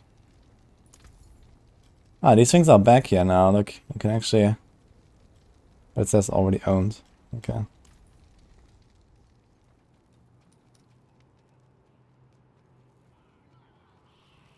The Chinese item swap, snapshot, double damage, dip, double damage reduction, hold above, actually get 25. What is the double damage reduction that he talking about? Like, I know he used elements aspect, but anything else?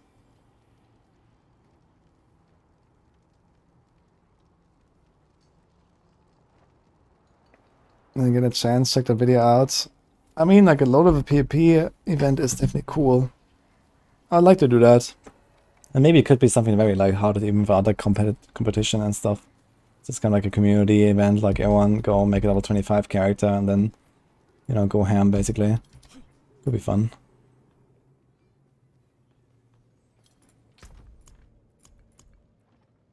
Okay, we found that new ring earlier, so where's that? No. This one. So let's see if we can roll damage to crowd controls.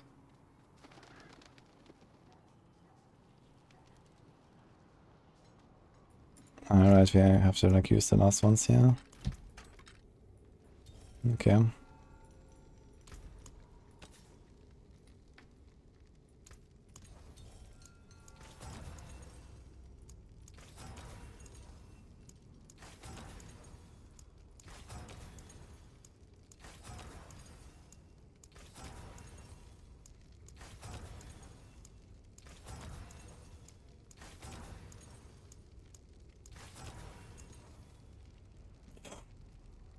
Fuck.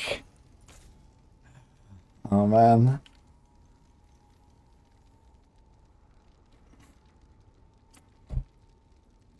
I really don't want to roll off 12 resource on this thing.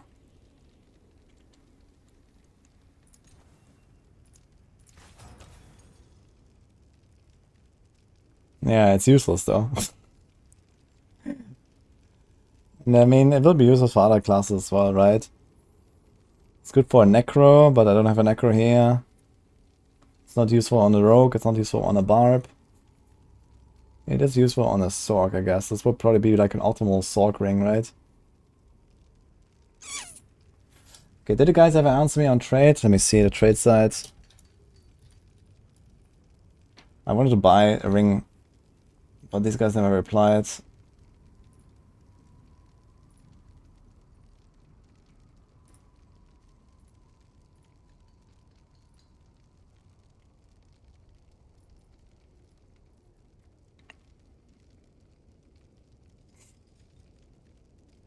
Oh man.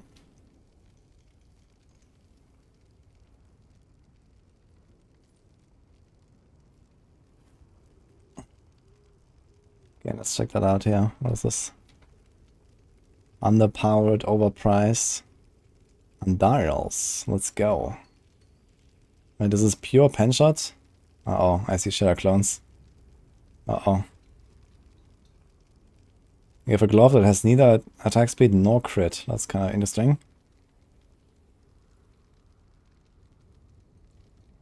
And temerity. And an arrow storms.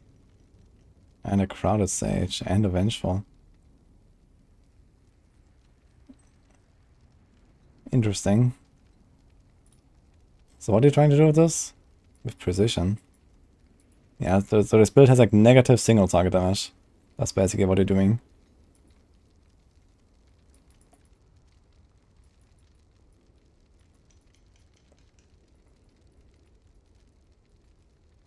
Also, you have 3 ranks in Poison Trap. For no reason whatsoever.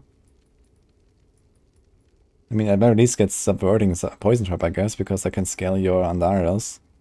Like, the Poison Trap itself is not really doing any damage here, I suppose. It's probably only Andarial.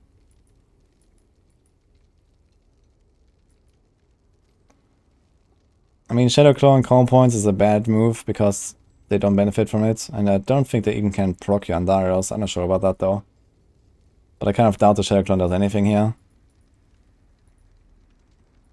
So if anything, you might be better off just actually at least getting Poison Imbue in there and like scaling more poison since you're going on Andarial anyway.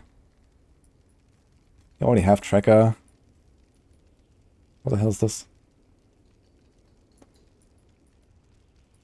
I was just looking at this here and I was like, what? I actually didn't realize these things have names. Bane, Tears, Devious. Yeah, you have like all the poison stuff basically. So I think you should get Poison Imbue instead of the Shadow Clown.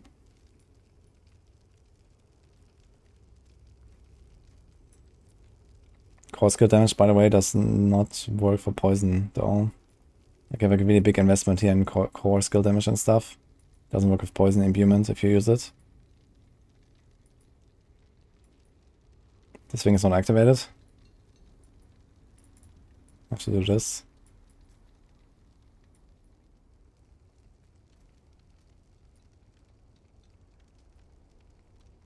You clear rooms easy, but bosses not so much. Yeah, I mean, you have like no single target damage. You don't have close quarters. You don't have rapid fire. You don't have poison imbue. All you have is a really weak penetrating shot. So yeah, I have... Of course you struggle with bosses.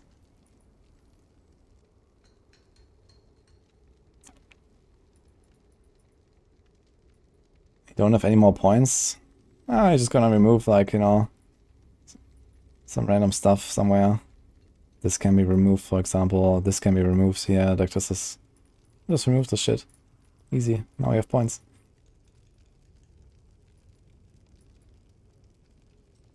Also, you have no cold rush.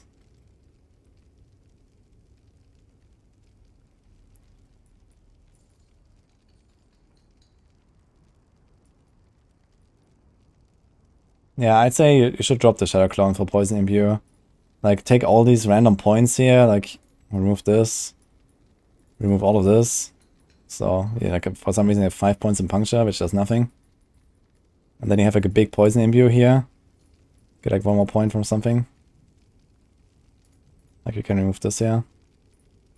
Like this. And suddenly you actually have some single target with Poison Imbue.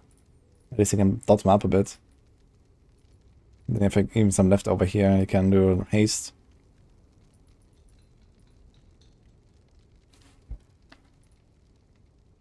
Bam powers. Yeah, I see no flowing veins. So there should be flowing veins, I guess. Since it's a dot build. So I'll probably move Moonrise. Like, I don't think a puncture really really helps you much. You don't even have Pestilent points. You could put in Pestilent points if you wanted, I guess, instead of Manglers. Or you put Manglers here, get Pestilent points. But realistically, I don't really expect much from Pestilent points. It would help a bit with a single target, though.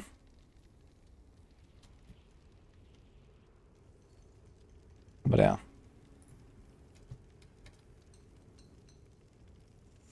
Okay, what do we do with this ring now? I don't want to roll over this thing, but I have to.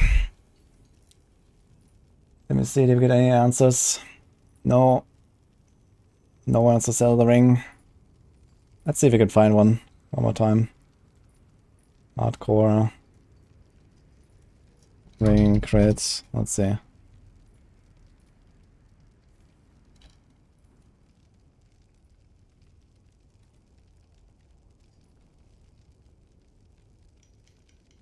The fuck? What's this doing here?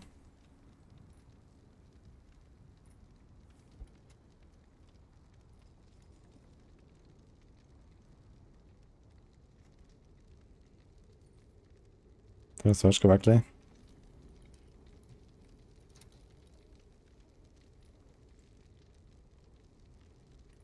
And double swing ARZ planner. The like glyph that I can use instead of... What do you mean?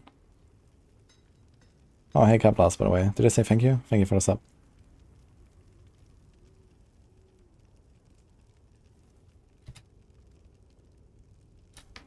Okay, let's see if we can find something here.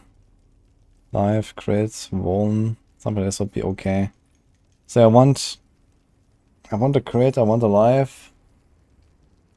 I kind of want lucky hit. And we need damage with crowd control. But lucky hit could replace a Voln, or maybe close.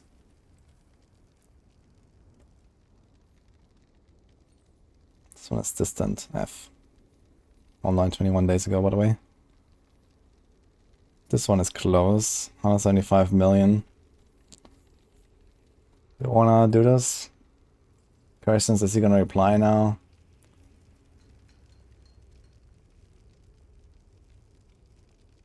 Just use any glyph, Frankie, and do in one run, and then you have the Tears of Blood, and then you put the Tears of Blood.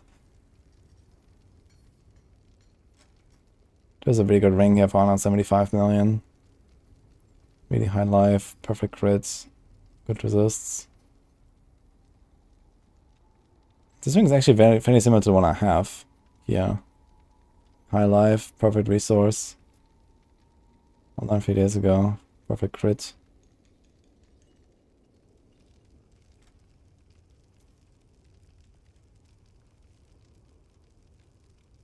This is berserking.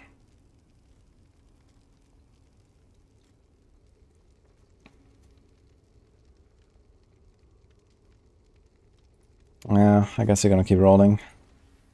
It's a sad story, but I'm gonna roll over 12 resource.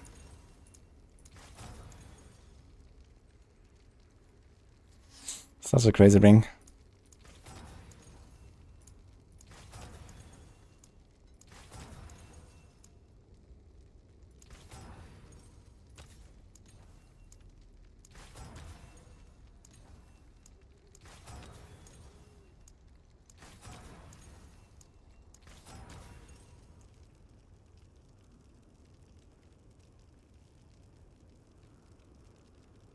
I guess we keep going with this one then. What the fuck? Ah, das wird sehr.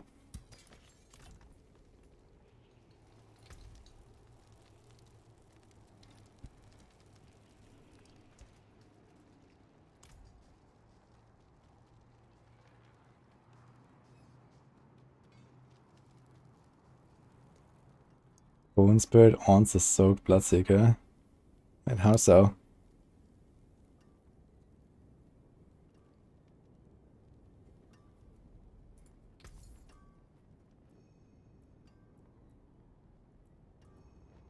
Oh. 1 hour just changed. That's kind of funny. Okay. Anyway, let's see what I can adjust here on my paragons. So there's like a magic buffing glyph here. I probably want to keep that, but I can probably move this. This. You don't have this armor node actually. Here we kind of force.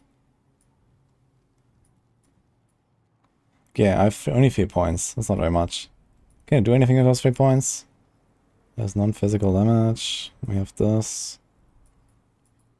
Can do this and this at least. This is not bad. It's like 1% DPS each, I guess. There's damage reduction from close that we could pick up. There's a damage after dodging an attack here.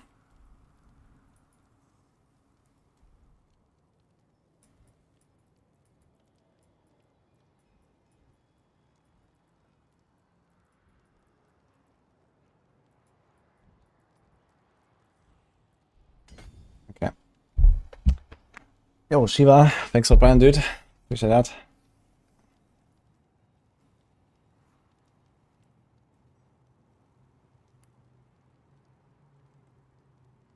Client 87, you're struggling with AOZ, T6 and double swing. What is struggling with exactly? I mean, damage should be more than fine, even with like a level 1 glyph. So it can be just this viability, I guess, or you're just not making like proper pulls with Steel Grasp. You have to use Steel Grasp.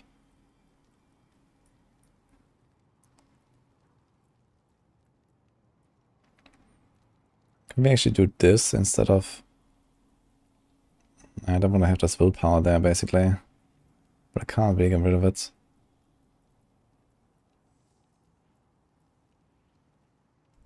Okay. That's on base armor now. Still 11k. It's not bad.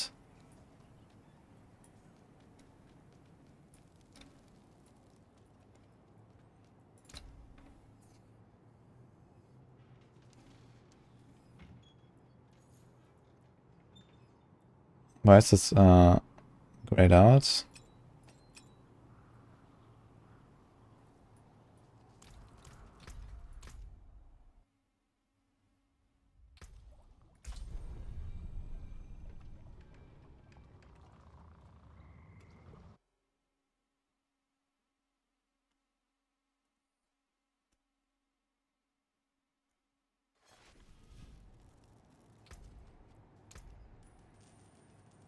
Okay.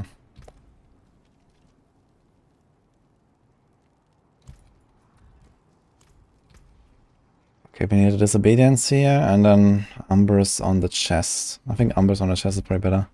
Now the question is, do we want to go for the 8 crit here? Do we care enough about the crit? I don't think we really care that much about the crit anyway. So I think I'm gonna keep the movement speed there.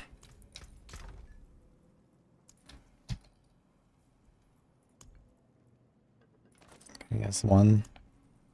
Do we have one actually? Escape, defensive, okay.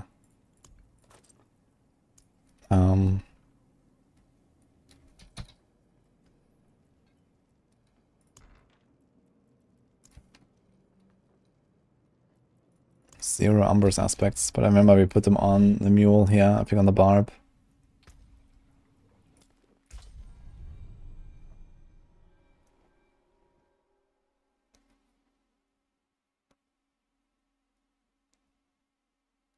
So, Client 87, what is the problem exactly if you're double swing?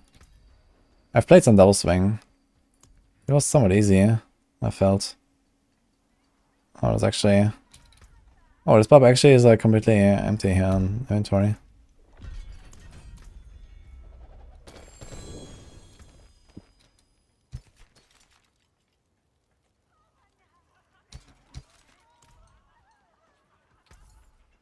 I thank you.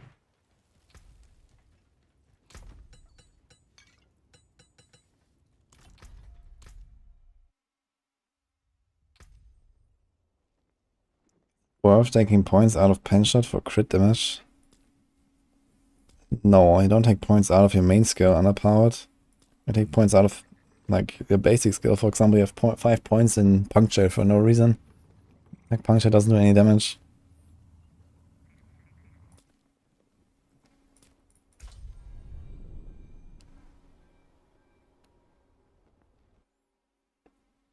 Isn't a tier B glyph on the to all damage stats, so wouldn't having all damage percent be a good thing? No, it doesn't change the value of all damage. Like, you still benefit exactly the same no matter where your damage comes from.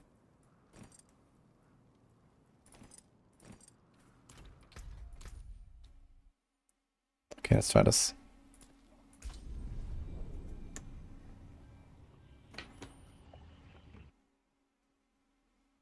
It's worth taking points out of pen shot for crit damage on the gloves.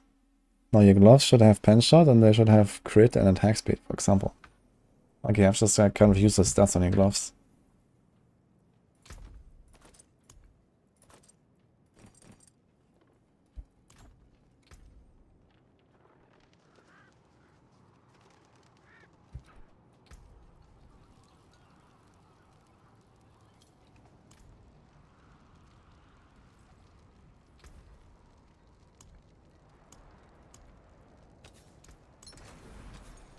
Good bit left there.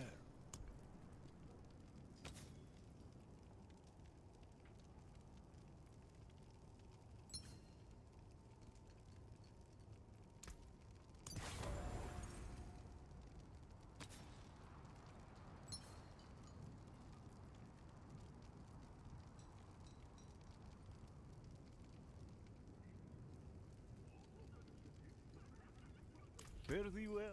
I wonder if I want to keep Might instead of Umbers. We'll get 3 points. What do we do with 3 points is the question.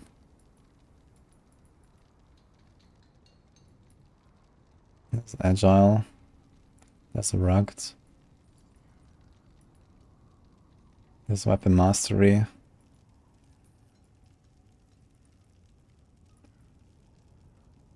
There's Siphoning.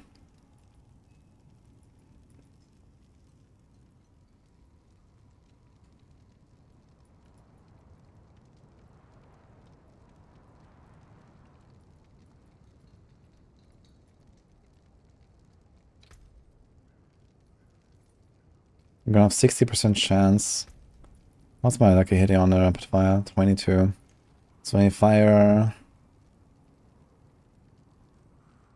5 arrows. They fire 27 arrows.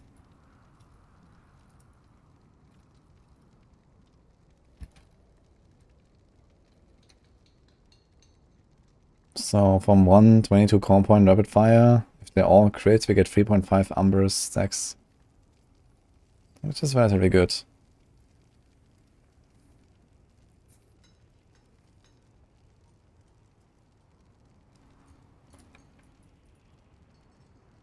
And also we have Shaco, so we get 9.6% damage reduction instead of just 8. So this is actually 48 instead of 20. So I think I'm gonna keep Umbrus.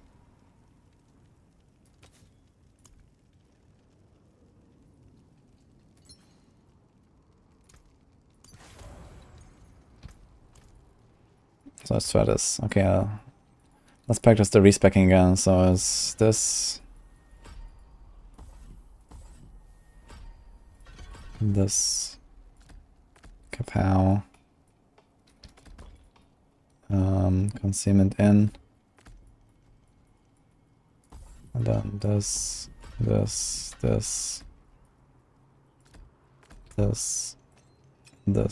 Whoops. Here. So that's how it goes. Okay.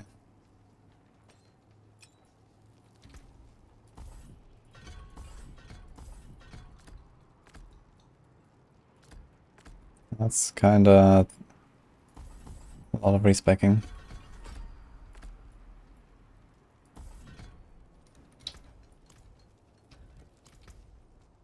Okay. Do we have Gillian's Brew? Not yet. We also need Cores of War. Why did it make the Gillian's Brew look the same as like Demon Slaying Elixir, by the way? That's kind of shitty.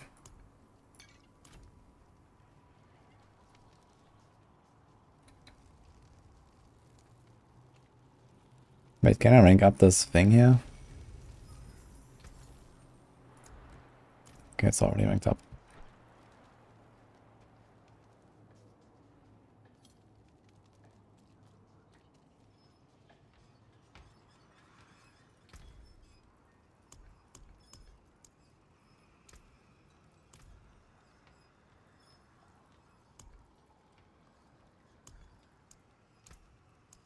Congrats, 30 Cores of War now.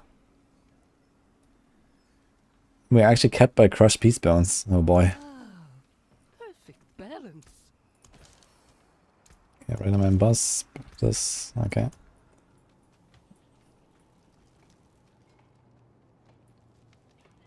Alright. I think we're good to go, guys. Halt.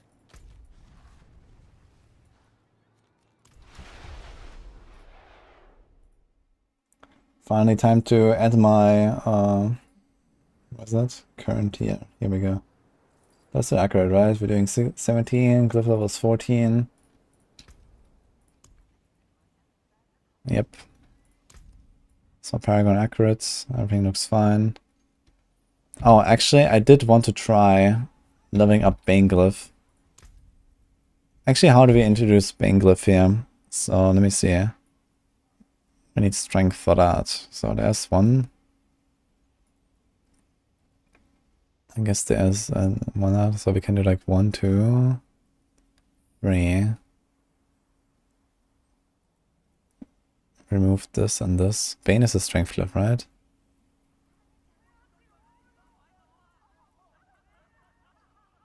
Yes.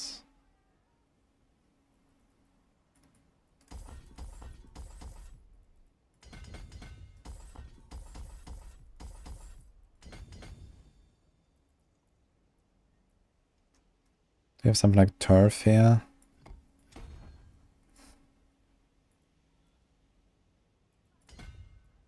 Okay, so it's actually the same amount of points if we do this. Instead of this, we get some any damage there. So this is actually fine.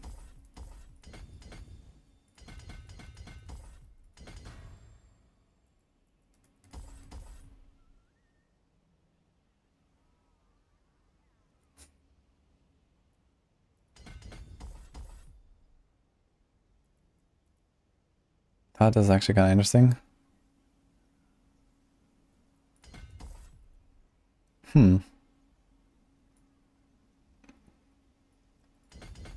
Much better.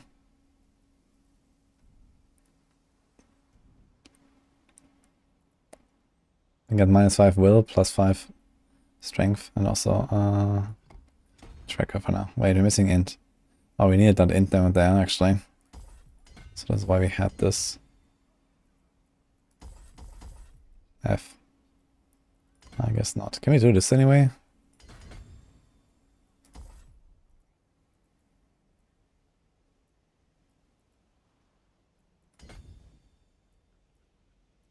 No, we cannot.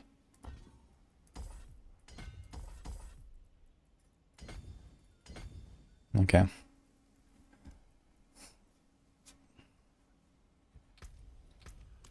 Okay, I'm gonna do like a, I don't know, tier 12 or something for warm up. And level my Bane Glyph and maybe whatever else I can level.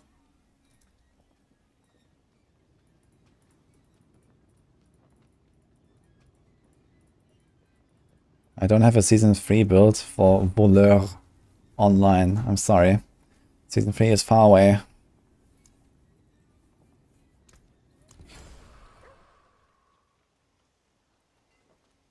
Did I move Tracker Glyph since I said it does nothing?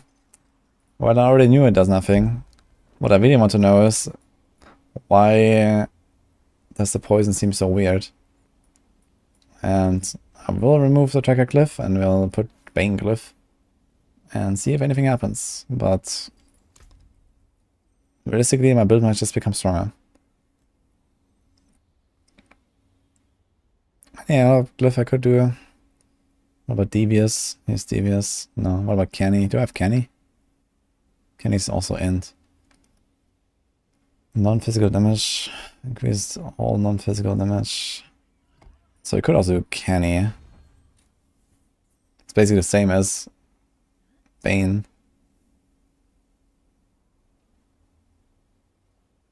But somehow, yeah, I guess Bane is slightly better, like minimal better, right? So I'm gonna do like a tier 12. Let's run a tier 12 real quick, guys. As a warm-up, we do this. Put the Gillian's Brew, because why not? And let's go in. When do I put it online? Okay, Season 3 is 1.5 months away. Patch notes are 1 month away. There is no builds for Season 3, okay? For the next month. I have 11k armor, which is still... I'd probably take like a bit more than double or maybe triple damage or so without disobedience. Let's take it up very easily. We need like 20 stacks or so, it seems.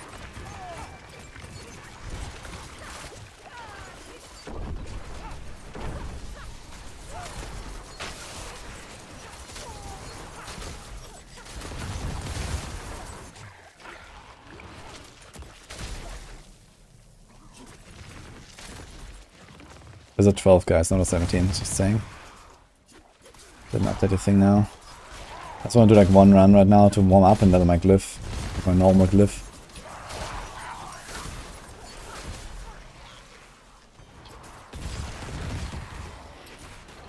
Kinda shitty monster type, but I guess not one of the worst.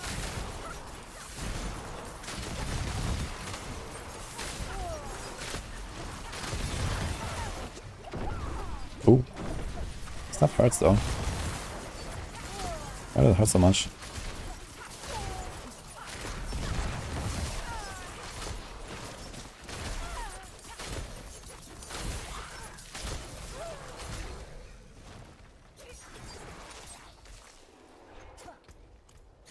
Yeah, making pulls will be a lot more yikes, to be honest. Because very often I try to delay my shots as long as possible to make it pull. So I'm not sure if I really want to do this, you know, with the disobedience aspect.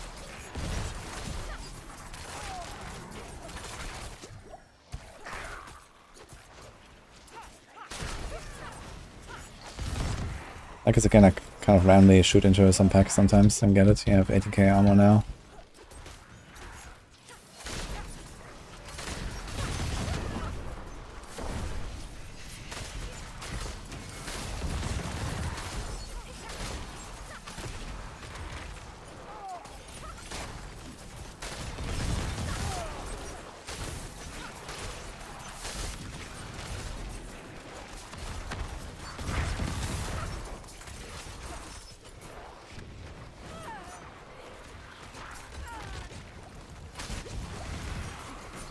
Do feel very squishy right now.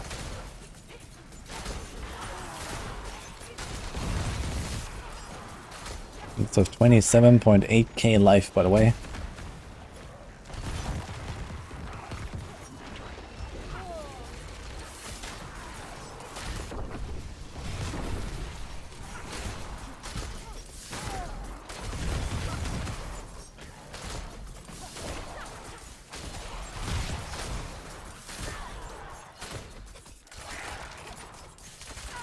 Yeah, actually, let's watch this guy a bit. How much does he take down? You see, he's taking down way further than it says. He's actually dying. Almost. So I think the indicator is just wrong on the poison. It just doesn't show you the real poison. He just ticks and ticks and ticks and dies.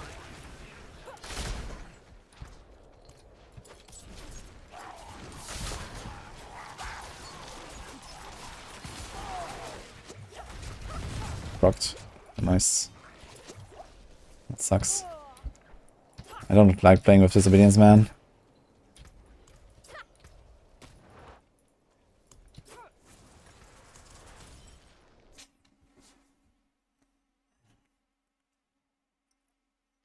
Yeah, it's like definitely a huge downside playing with disobedience. I don't think I really want to do this. I think I might just go back to no disobedience. We have might and we can just make pulls. Just feels a lot better. Good thing is that the cost of like abandoning a sigil is like nearly nothing now.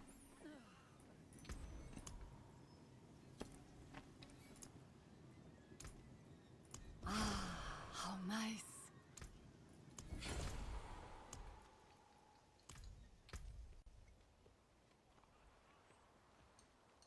Even with like 11.3k armor, I feel like so unprotected, man. When I go in there without stacking disobedience first. Feels scuffed.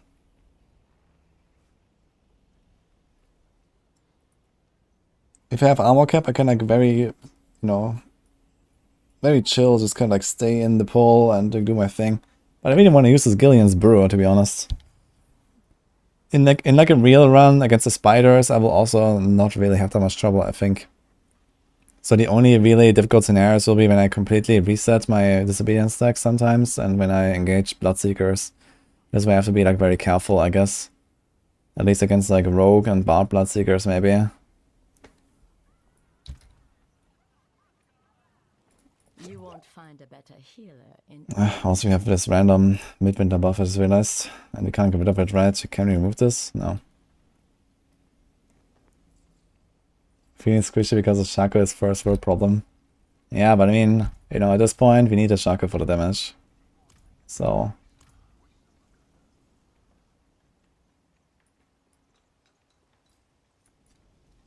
People are selling Redamine buffs for 5 million per instance. What the fuck? Who pays 5 million? Wait, what do you need for one Redamine buzz? Isn't that like 10 flowers or something? It's not that expensive. Need something blessed? Cursed, perhaps? Craft. Oh, wait. Stay on the path. Heed no evil. Okay, it's 12 Redamine, 12 Life Bane. Angel Breath is irrelevant. Fiend Rose is irrelevant. And 5 Grave Dust that everyone has like a billion of. So only 24 flowers. So this is like, I'm not sure how much you get on average per flower you click, like 4? So if you click 3 flowers and 3 flowers again. And this is 5 million gold for you.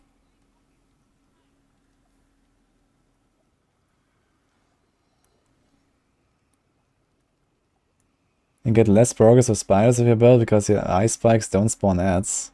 Oh yeah, if you freeze them and shatter them. True, actually. Wait, the same thing happens to people that run Frostburn, right? People always keep telling me about Frostburn, Frostburn. But then I realized that you also can't even play the spiders then. Oh man.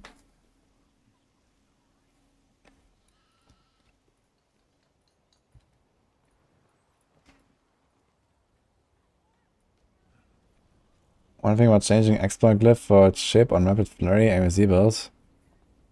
You can do it if you apply vulnerable with something else. I don't remember right now what I have in the rapid fire build. I can check real quick.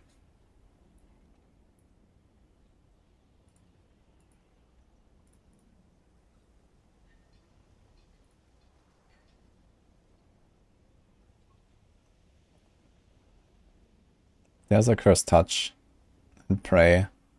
So yeah, you can do that actually. You don't need the exploit glyph there. You can do chip. Turf is already there.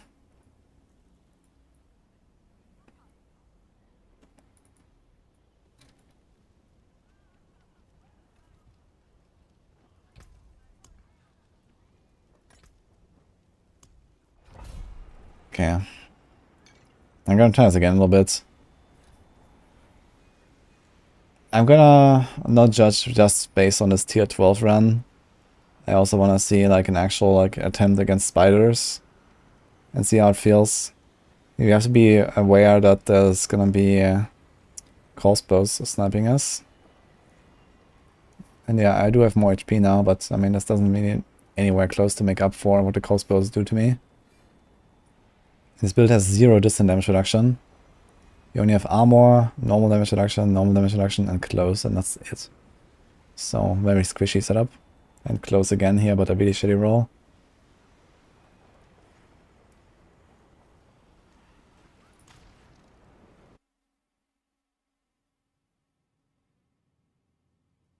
I happen to know by chance when the max supply will start recognize +4 ranks on Shaker. I don't think it ever had.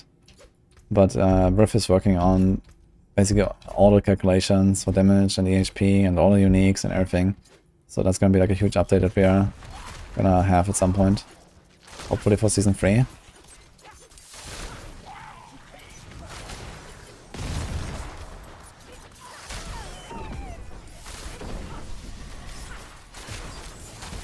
Oh, melting. Hey, this is a tier 12? Damn.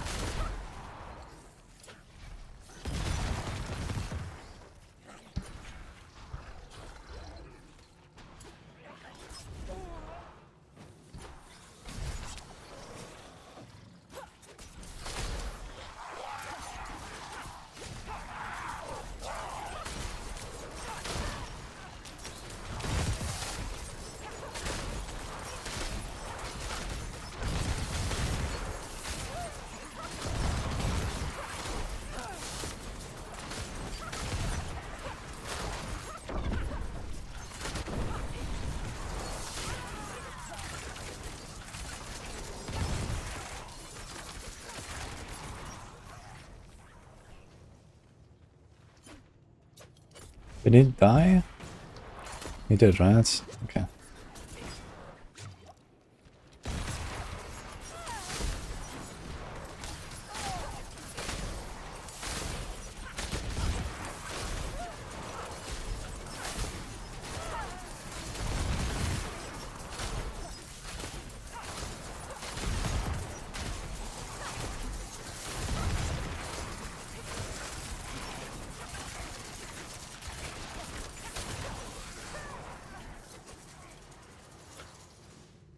I need to get used to like this poison is doing like way more than it says. Like I can get this guy to like 50% with my own damage. He's already dead basically.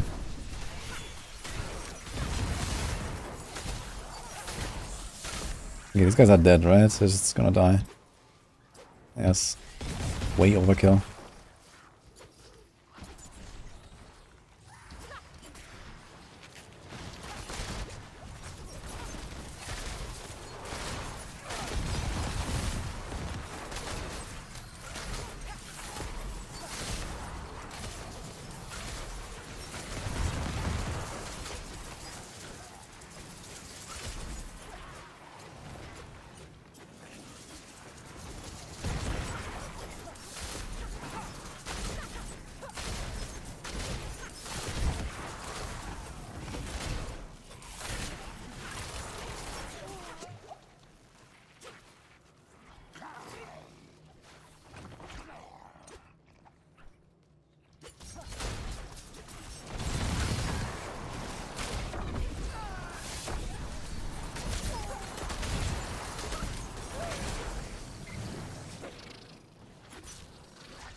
Kind of funny, like doing a 12, how stuff just melts.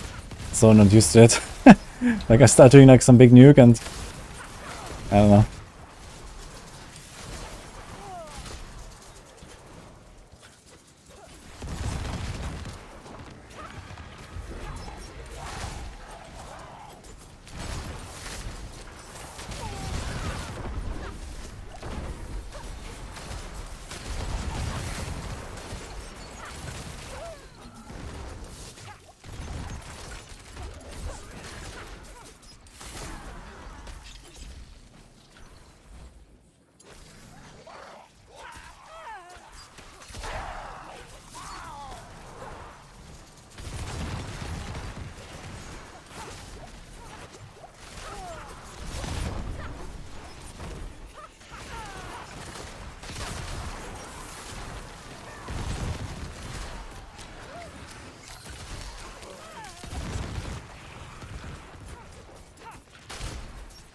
This is roughly the progression I need on an actual push, funny enough.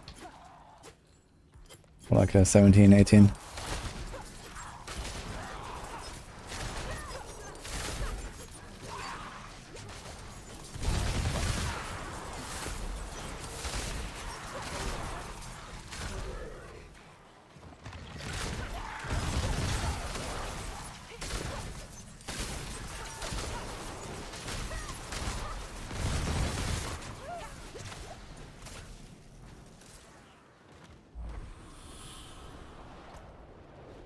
Can I do it without changing my stuff? I wanna. Let's see.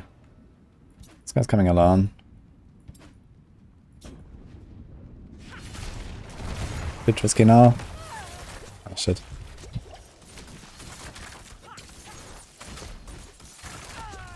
Dude, what the? Why am I so squishy?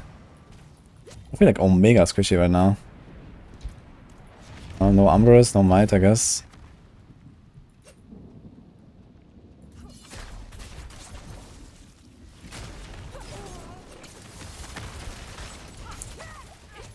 Insane, man.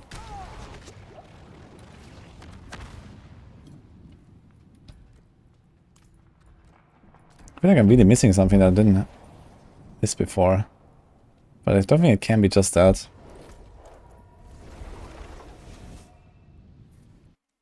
I mean, this was lightning damage that just wrecked me if I'm like the lightning enchanted. It's not like res not capped. It should be though. Everything looks fine. Strange. Let's do this.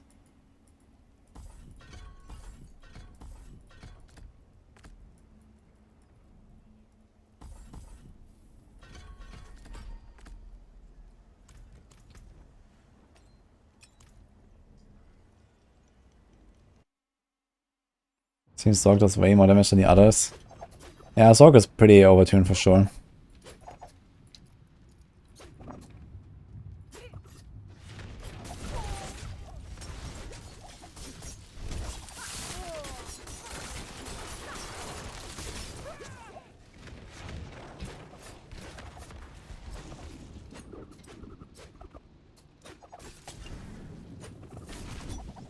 Oh, almost one shot myself with the Telestorm.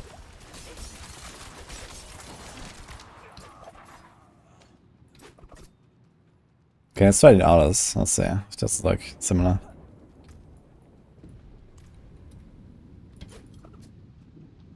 Oh wait, you don't have Might aspect anymore, so I don't need to like randomly attack in the middle of nowhere.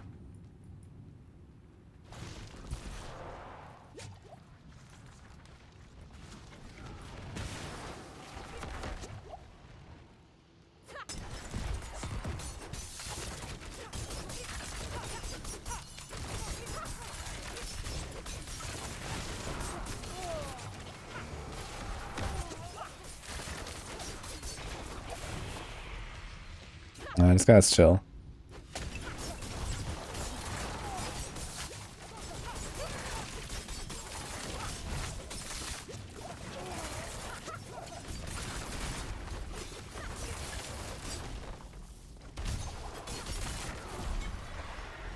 Yeah, I think it's just the Zorg maybe just being like really strong.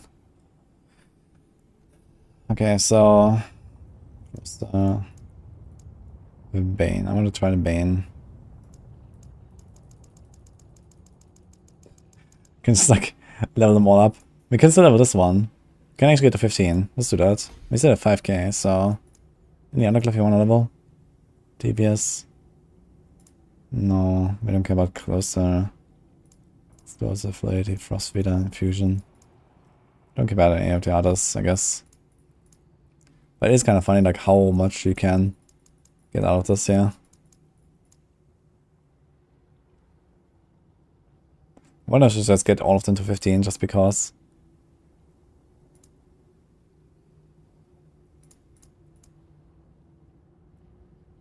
But realistically, there's a very high chance that it's gonna like murder this character at the end of the season, right? So I guess you're gonna pump it in Tears of Blood.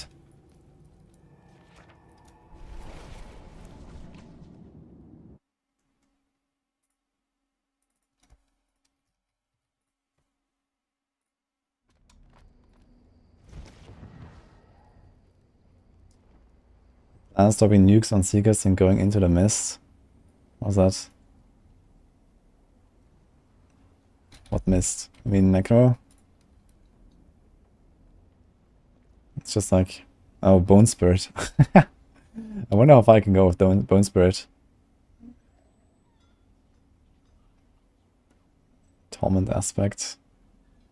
Good luck. Hey Steven. Yeah, I talked about it earlier. They have reduced the cost of crafting. It just says 800, but it's 150. Oh, we got Midwinter spoils? Oh, look. Wait, from an AOZ. Interesting.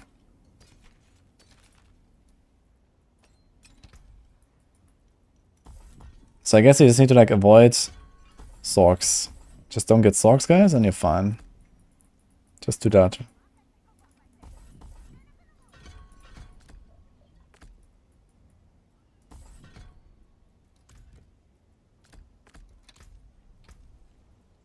Okay. So let's try this in a T17. Did I update a glyph? Yes, we glyph level 15 now. I don't feel very safe though, I gotta say.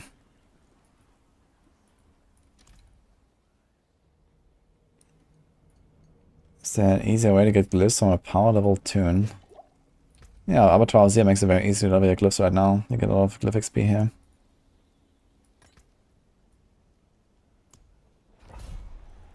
Okay, we're gonna pop incense once we get spiders.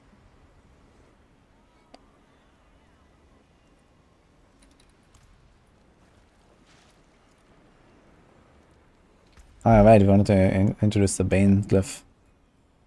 So let's do Bane instead of... We have Canny right now.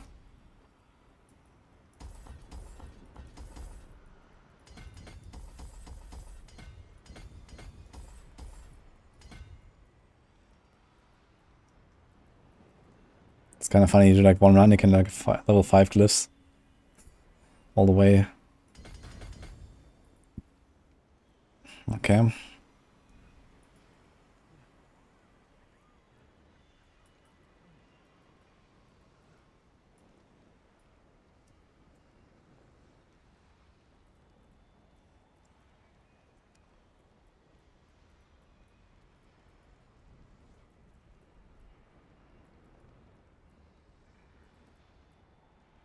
Mm-hmm.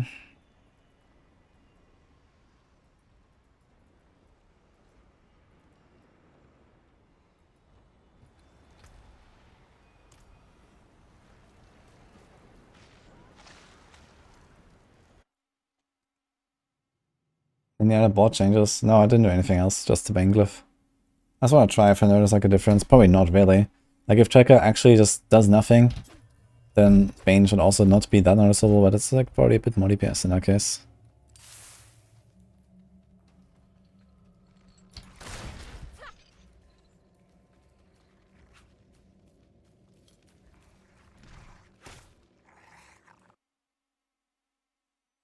Still Koska.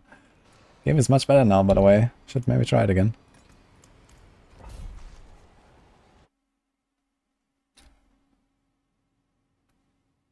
Might have 300 million ticks. I mean, realistically, it should only just be like an average of like 10% damage increase, right? Because I hit so many times. I know there'll be some cases where like I get pen shot double, pen shot double, pen shot double or something. But it's like really rare. But for like rapid fire, like, you know, 27 arrows, it should average out really fast.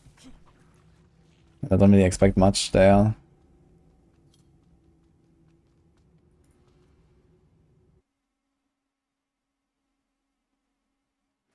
The members have an icon. Yeah, members have like my icon on YouTube. The wrench is mod. Bastard is a mod on the channel. So be nice, guys.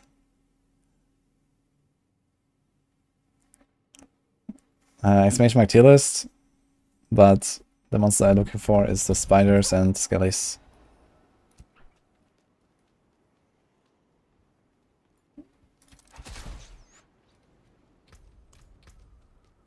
$15 stacks of disobedience already gives me, or like 20 stacks of disobedience gives me like armor cap, it seems. It's kind of nice. So it's like relatively easy to get it up. I can probably like, kind of keep it up just like blade shifting into a mob or something.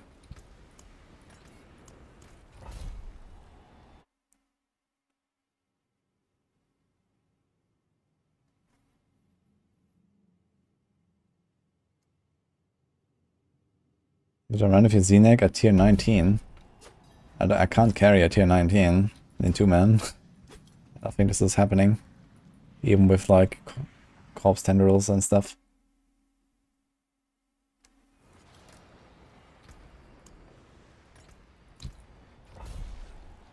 I don't need to carry. Then what exactly do I need to do when you play Z-Necro?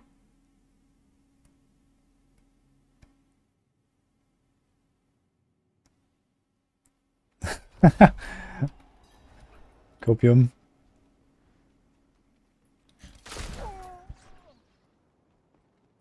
Actually, let's see how many sigils we open. We get like 1 or 2 inventory slots.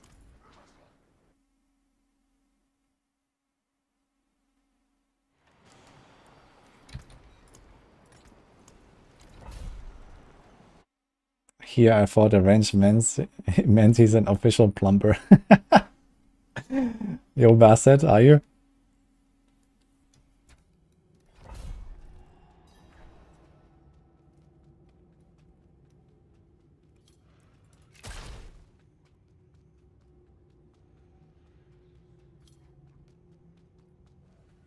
You have friend barbs who can clear 14, can clear 19 when there's a Z-Necro. Yeah, I care about the barbarians. I mean, how do you buff my damage? Like, I already pull monsters myself. I pull them together with the death trap myself. Like, what exactly can you bring that I cannot bring in solo? That would, in any way, allow us to go higher than I can do solo. Wait, what?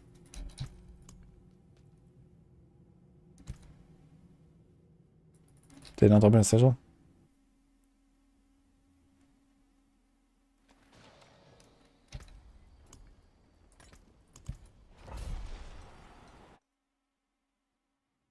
Don't understand. Okay. I not put any vulnerabilities here. Yeah. The vuln is kind of like... I mean, okay, if this wasn't hardcore, I could run domination power. That would be useful. And kind of make up for part of the loss, I guess. But on hardcore, you can't run it.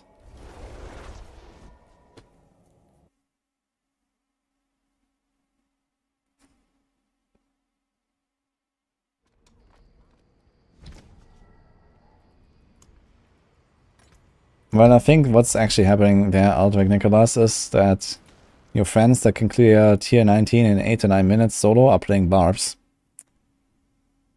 And suddenly they have someone who actually, you know, does all the work for them. Meaning a C-Necro. And they still have like way overkill damage anyway on tier 19, so they can carry the tier 19 in 2-man easily. But I'm playing a rogue.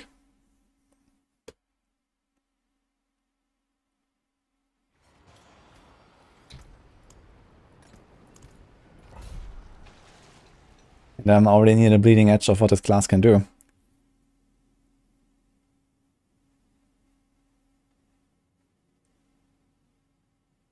I have a lot of AoE damage, yes.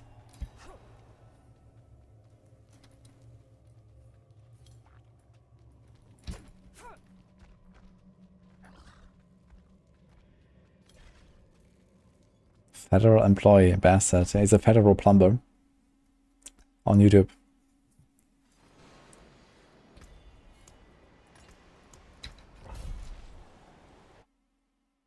You won't lose anything by trying outside of like 200 hours investment. I mean, we could try it. On the other hand, I also want to like unlock the tiers by myself. I would be up for trying a tier 17 perhaps, or something, or tier 16 that I've already cleared. How did I get so much sigil powder? I played the game.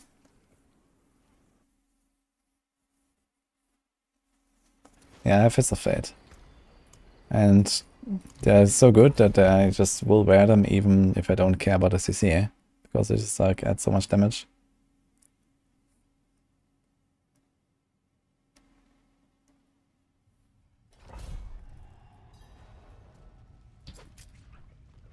No spiders yet. I have a softcore Bonespear Necro, yeah.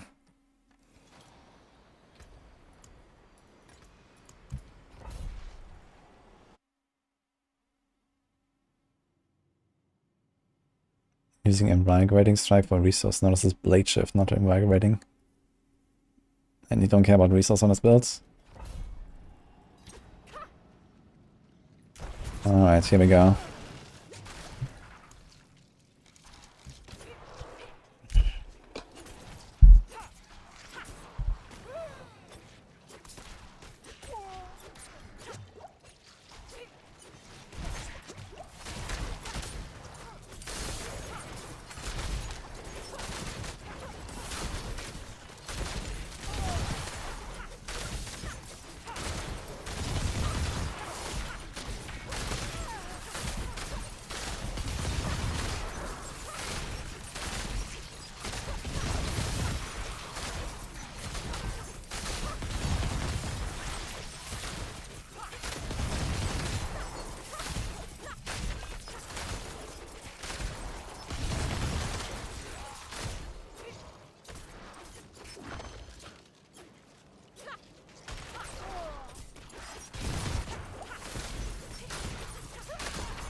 A terrible start.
Instantly ran off screen, so I couldn't share a step.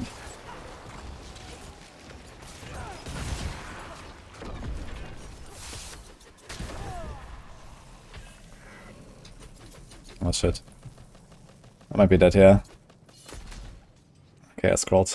Did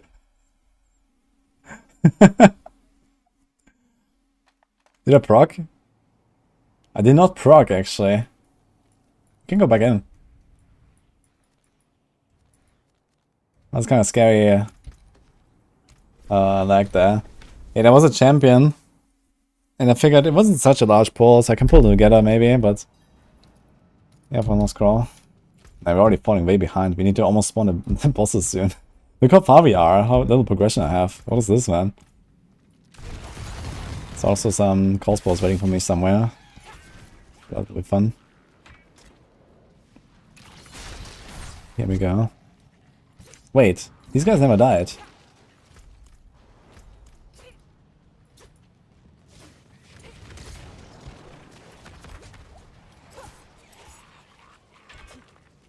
Wait, are this the pack that I was fighting? I think it's the pack I was fighting, and somehow I carried them all the way up here. And these guys didn't reset, but the other guys did. It's very strange how resetting works in Abattoir, to be honest.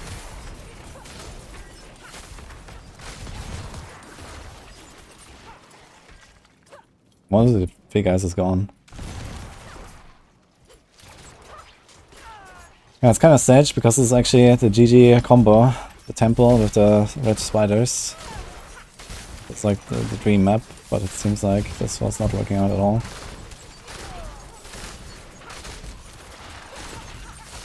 And I wonder if it has to do with the tracker glove.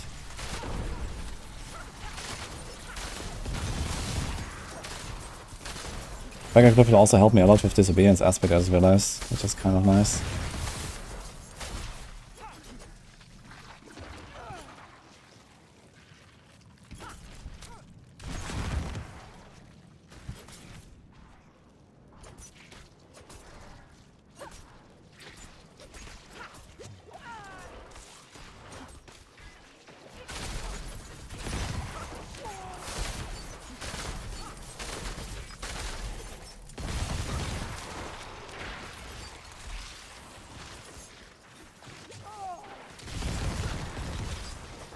Both guys here.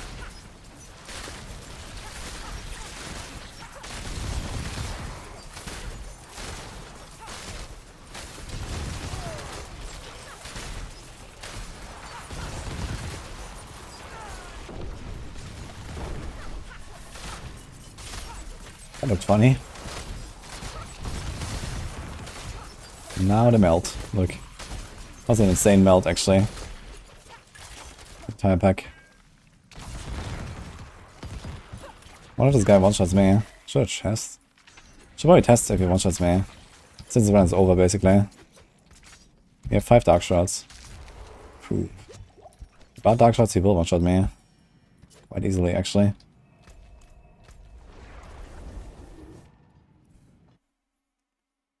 The Debtor was sick.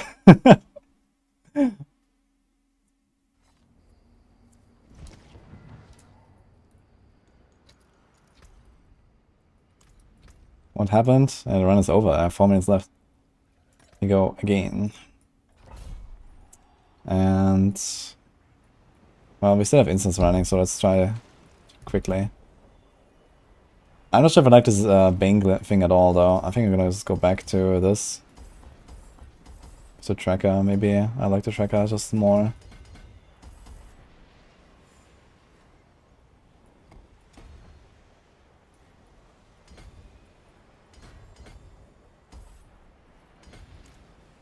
It will definitely help him for disobedience uptime, because like this I can just like randomly shoot into the pack and I have 8 seconds of poison. So I have like 12 seconds of disobedience fully stacked, and I can like very safely run around.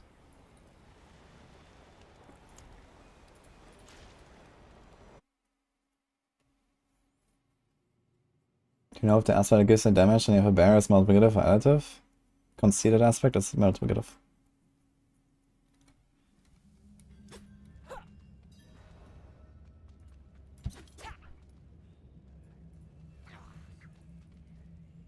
Still trying to figure out how mob following works. Honestly, it seems like they follow you forever. Yeah, it's very strange. I don't think it's like WoW, where it's like based on a timer. I think it's like has to do with like maybe they have like a periodic like tracker, like are they still engaged in combat or not, and sometimes that periodic tracker is like, okay, you are in combat, it's fine, and other times it's like, okay, they disengage and they go back. But you saw like some of these guys, when I scrolled out with the lag, some of these guys were still there, the other guys were reset. It makes no sense really. Although maybe it has to do with the distance as well. It might be like some maximum distance.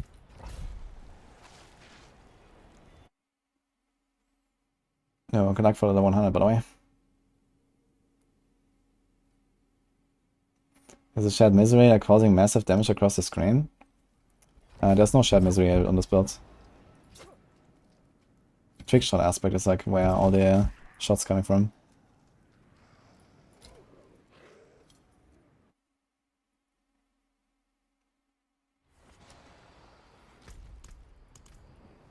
Ah, wait. We don't have to reset, we do this.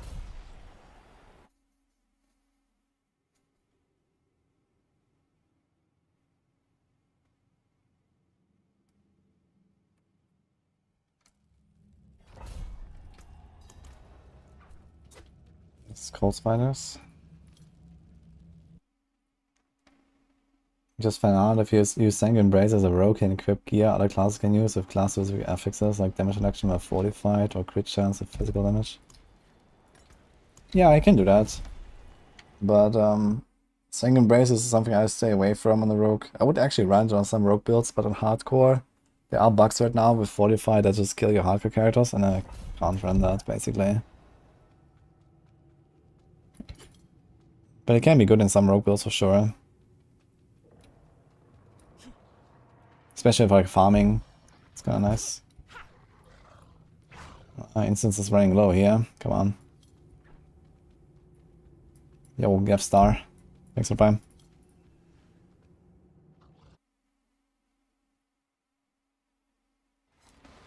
These streamers are so wasteful, no concern for sigil powder. You guys wanna wait 2.5 minutes between every single try again? I can do that. I have time.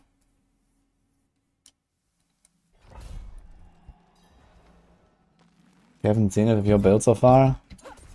If you're not on hardcore, you're not gonna see that bug with the Fortify. Because it just kills you straight through the G death potion. So on softcore you will just die, and it will feel like normal.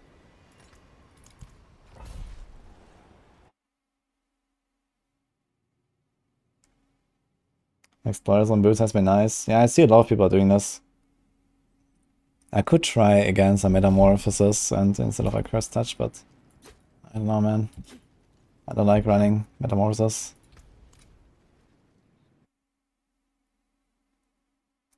What does waiting 5 minutes do again? No, it's 2.5 minutes.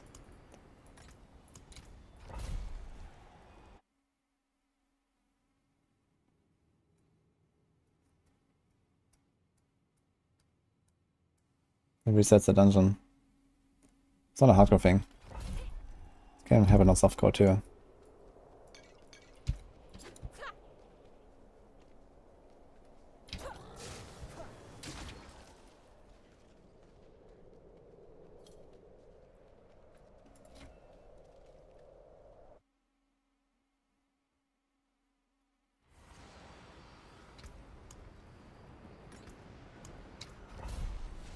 I crafted like 20 sigils last time.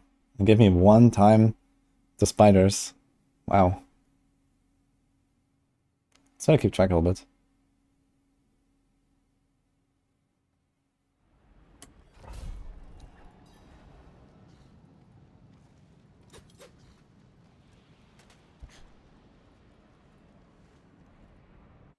It's a big jump from T10 to 11. No, the big jump is like from 9 to 10, from like 14 to 15, etc. Like every 5 tiers is a big jump, and then there's like smaller jumps.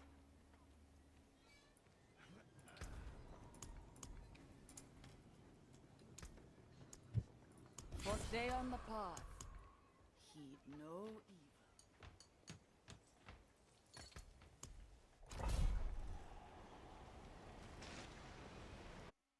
Exploited might be biz. Yeah, it's 40% extra damage when they're unstoppable, and they're unstoppable quite a lot of the time. But in general, like as a rogue at least, you don't do that much damage when they are unstoppable anyway, because you lose all of your damage versus crowd control, you lose your cheap shot aspect, cheap shot legendary node. Like you lose a lot of stuff when they're unstoppable, and most of the damage is done in those 5 seconds when you can crowd control them.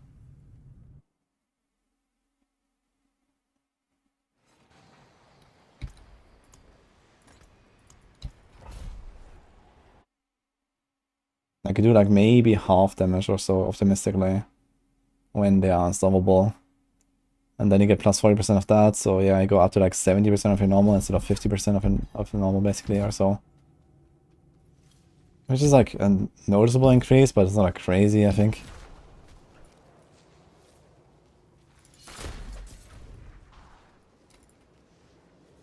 Fishing does take quite long actually. My instances are running out. So if we get another run, we have to potentially rebuff. Here's a Kaza. I mean, the spiders and skeletons is what everyone is fishing for besides Sorks now. It's just the best monster type, basically. Is there anyone who is not happy to see them, basically?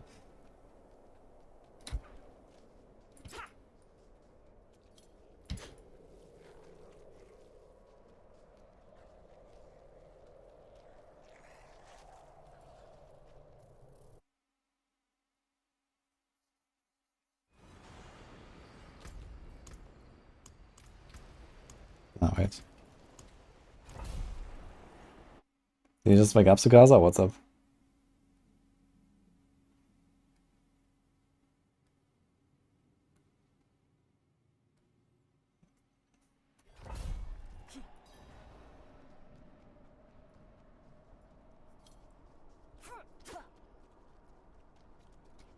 Domination is still bugged, yeah.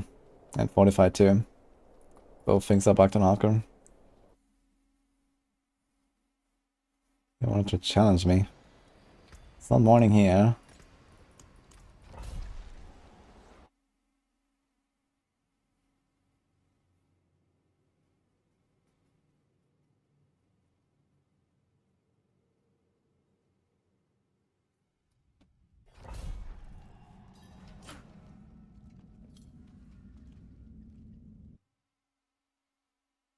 How does a Fortify bug work? If you have Fortify and you are stunned, your GDef does not proc if you die in that moment.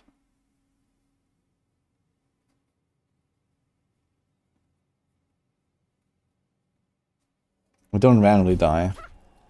It's just when your health drops to 0 while fortified and you're stunned, you die. Might work with freeze, etc. as well, I'm not sure. I'm not sure if it is prevented by like unstoppable, if you have metamorphosis for example. Could ask Condas if we tested that actually. I know domination kills you even if you're unstoppable. Like if you have domination vampiric power, you're just dead. As soon as you reach injured state and you get a CC, you're dead, I think, even with unstoppable. I'm not sure about the Fortify bug.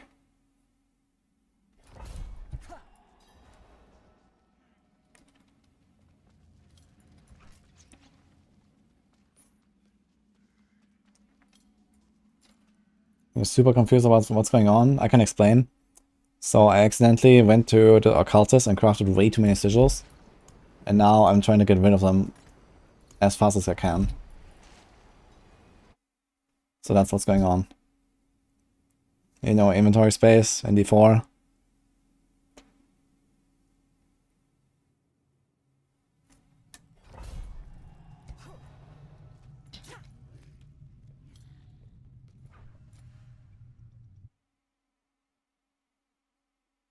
That makes sense. Look, I'm happy I could help.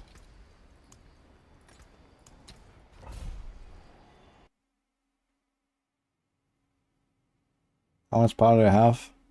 I have like almost 40k. You just finished the free season. Nice. What did you play, Zugaza? How do you like it?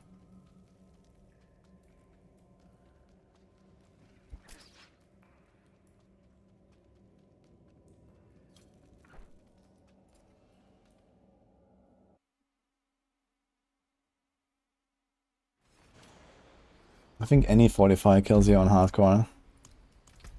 Not just Sanguine Brace.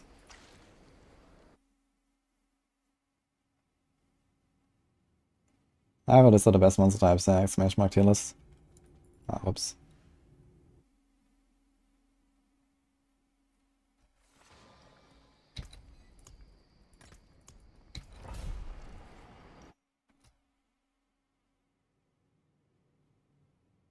Now the tiers actually makes a lot more sense.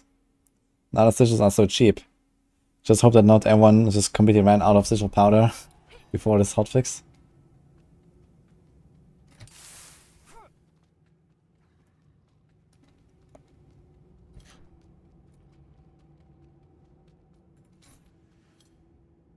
Crusader, I like it, but not sure. The Horse Wheel gets nerfed. Yeah, a bit though, right? I think it's still gonna be fine.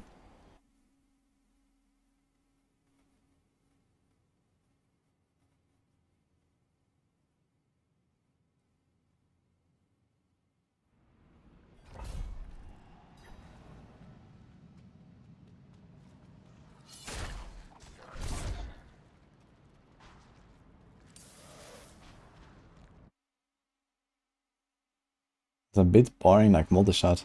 How can you compare Pistol of Heavens to multi-shot? That's very strange. Like Pistol of Heavens is literally do nothing, stay on a horse, and multi-shot is like, you know, the most active playstyle in your game. But it's nice to speed farm. I kinda like speed farming with Pistol of Heavens. Just the push part of it is like really, ugh.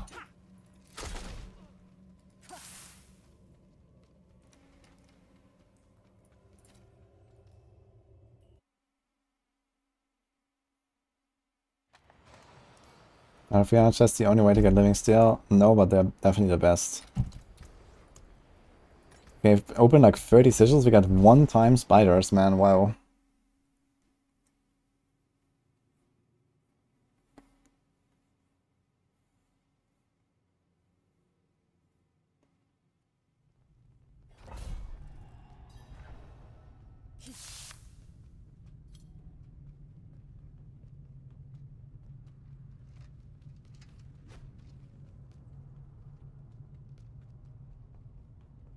I thought it was my glyph before I beat tier 15. I mean, my glyph is 15 now, so it's not very high. It's pretty low level glyph. I don't know what it was when I beat 15. It was probably like 10 or something. Or 12, I don't know. It's not worth trying to get more steel now that the hell tide is over. You can't get more steel. Like you can get only steel during hell tide. And then the next hell tide you can go farm again. Like go living steel chest again. Okay, here we have, these are cold spiders though, right? Shit. Wrong one.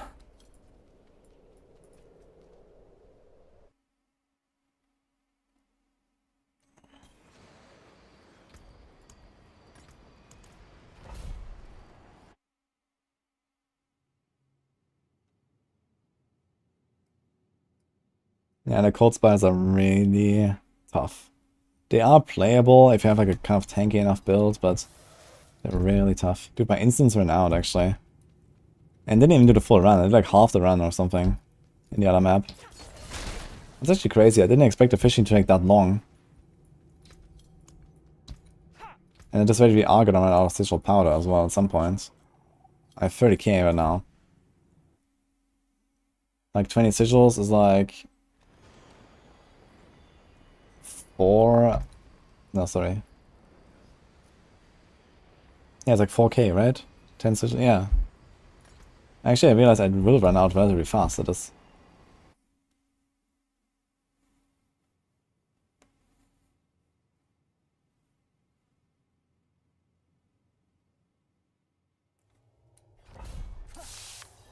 What's the beam of lightning that keeps killing me? That just sets my life. That's one of the Nightmare affixes. It's called Lightning Storm. There's like a trigger. You can see it above your character. And then there's like a dome you need to protect yourself in. Is that what you mean?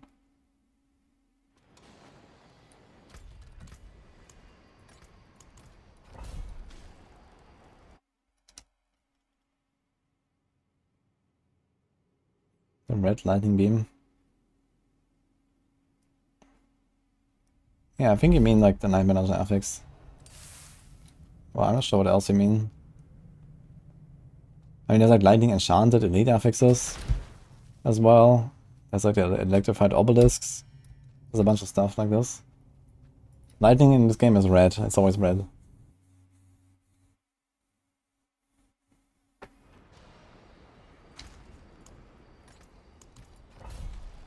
Yo, Filmic, you put together Arc Lash build? Wait, what's that?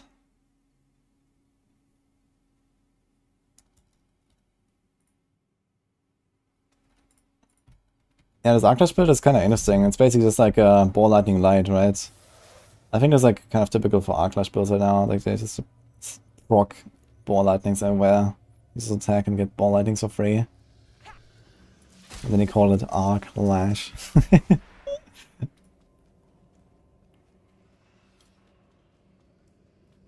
So someone played on the leaderboard. Yeah, I saw the discussion about it. Yeah, it's just how it is, I guess. For like the season, like the ball lightning is just like so dominant that this is kind of like the way to do it, right?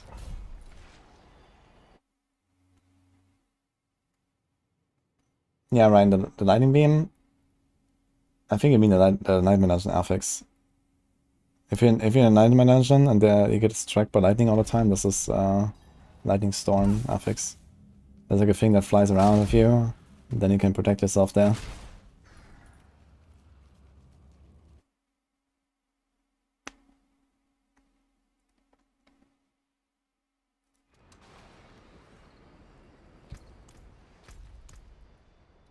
Ah, are you playing? Wait. Is this with like Flame Shield and then like Perma Flame Shield and stuff? Yeah.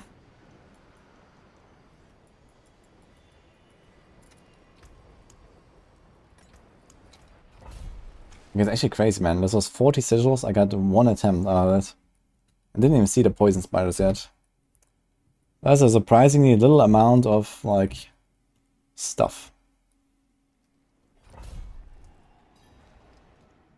that I can actually attempt. Oh, this guy teleported on me. It did no damage.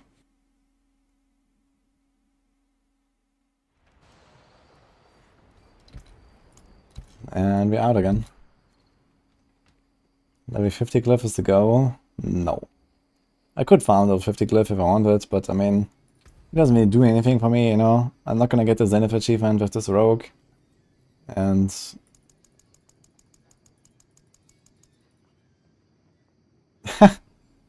it doesn't actually allow me to craft more than 19. This is kind of funny. Because I don't have enough sigil powder. Wind favor you. Seemingly. Okay, so this is like round 3 of 20 sigils.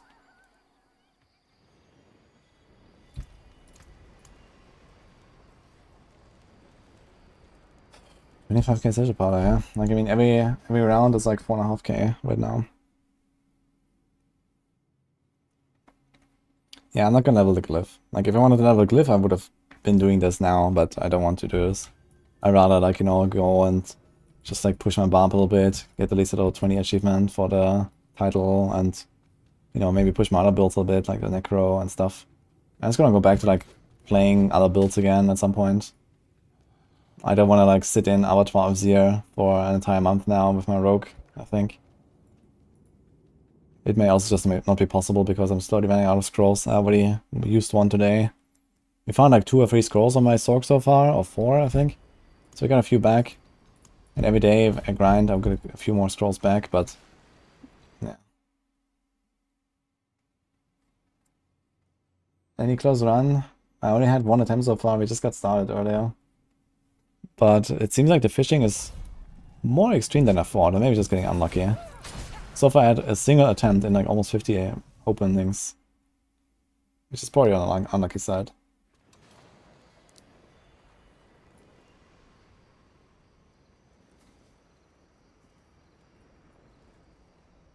Ah, okay, Ryan. I think I know what you mean. The beam of lightning, it's like a red lightning. I think this is one of the snake eyes. They added like some lightning snake eyes that shoot at you. Maybe it's like the snake monster type, Ryan? That could be it.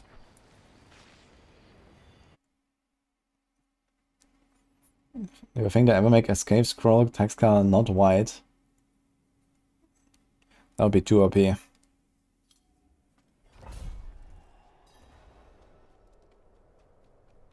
I mean, there's a scenario where this is the only white item that drops at some point. If they actually go through with what they said with like auto-salvaging the lower quality items and stuff. Also, for some reason, I just pressed imbue and then pen shot, and my pen shot was not imbued.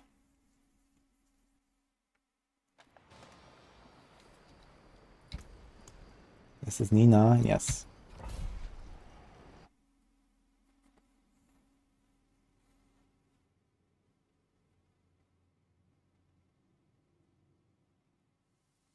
I would say I'm really undergeared. I am quite undergeared, yes. I definitely have a bunch of pieces that need improvement. So it's another reason why I don't want to try too hard. But yeah, I mean, you have the Shaco, okay. We have this here, and I think we could get away with like maybe one more defensive mod here. This is missing basically 5% DPS.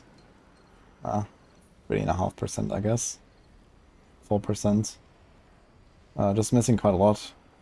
So we're missing a lot of defense and a lot of damage here, like 10% damage.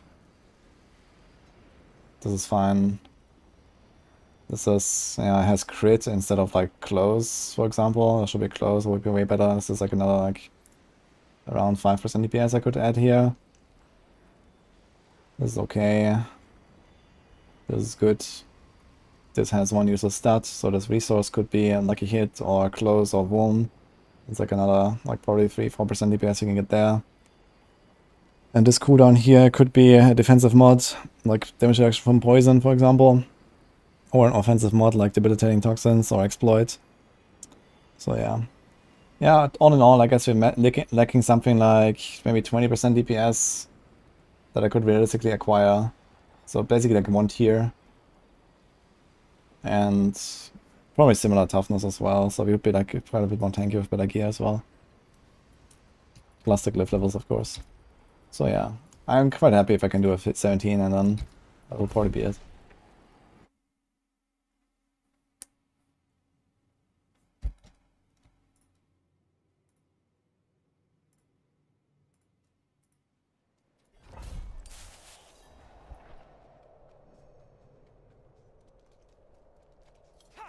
I don't need to be top 1 rogue. There's still season 3 for that. It's all good.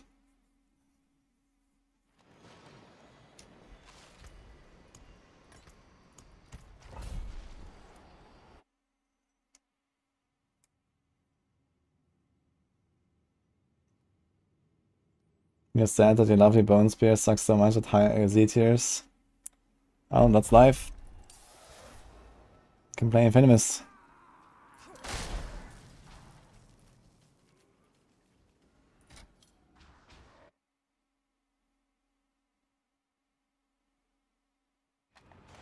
Stop fishing and play, it's time to see me out every minute. Well, this is how the game works. What am I supposed to do?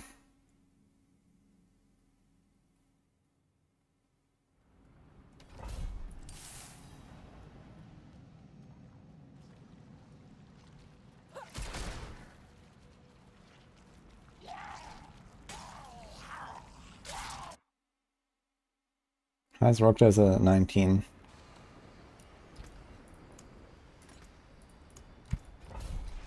So yeah, if I clear a 17,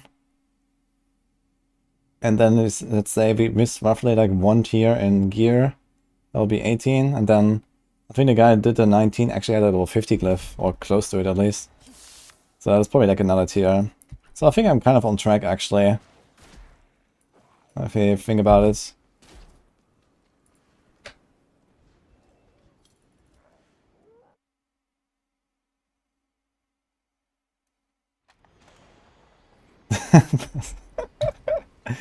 Okay, Bassett, sure.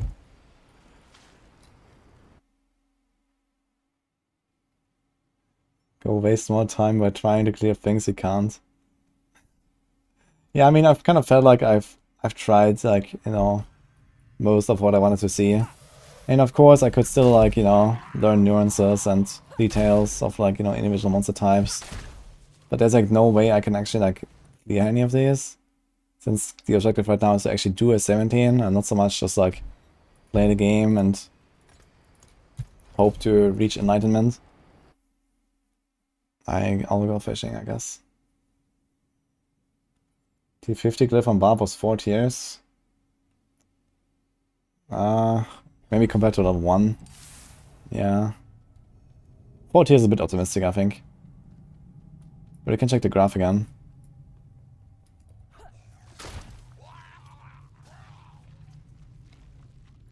Yo, I did not expect to get that unlucky with these sigils. It's crazy. This is 50 runs. You got 1 attempt.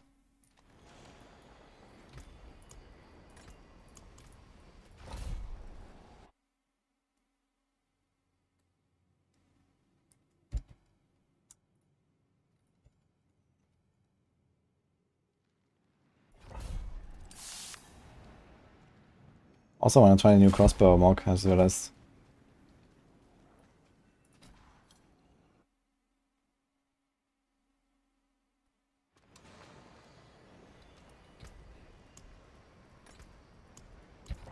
Maybe my potion's running out.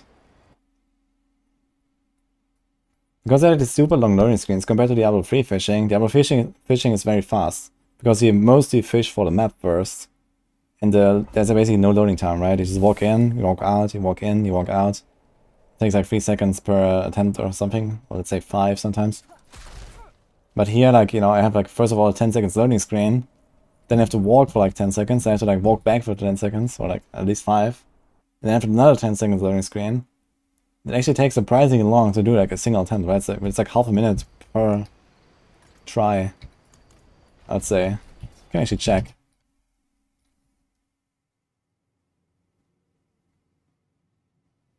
Let's open Life Split.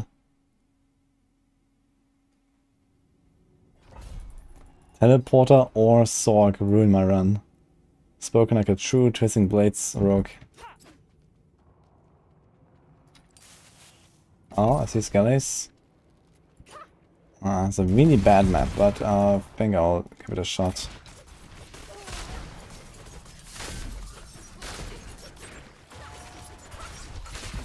I didn't get any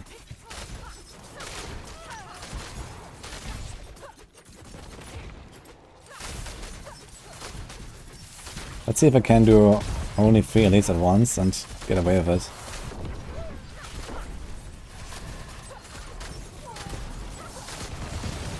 One of them is Empiric, wonderful. And being healed. Yikes.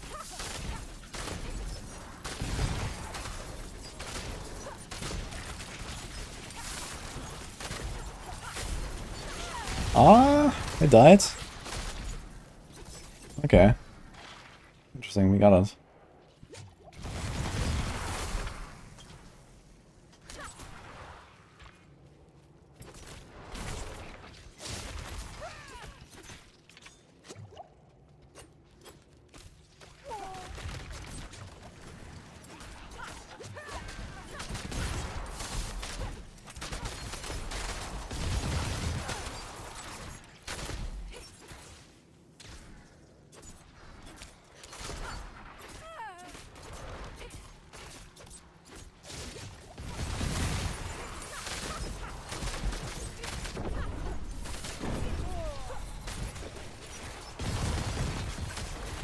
Oh my god, didn't get the first rounds.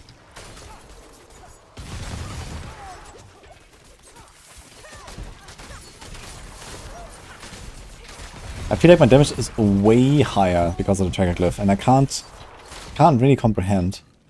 It just feels way better compared to before. This run is way worse than the other one, and I have like way more progression and everything. I just kill these guys faster, I don't know. I think something is up with tracker glyph, but I don't know what.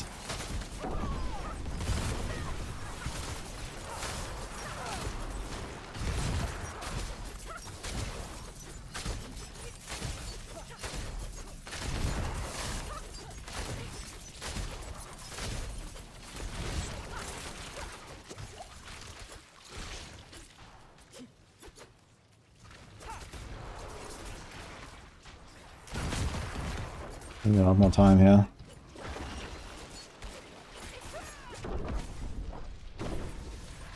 Oh shit, I accidentally pressed death trap.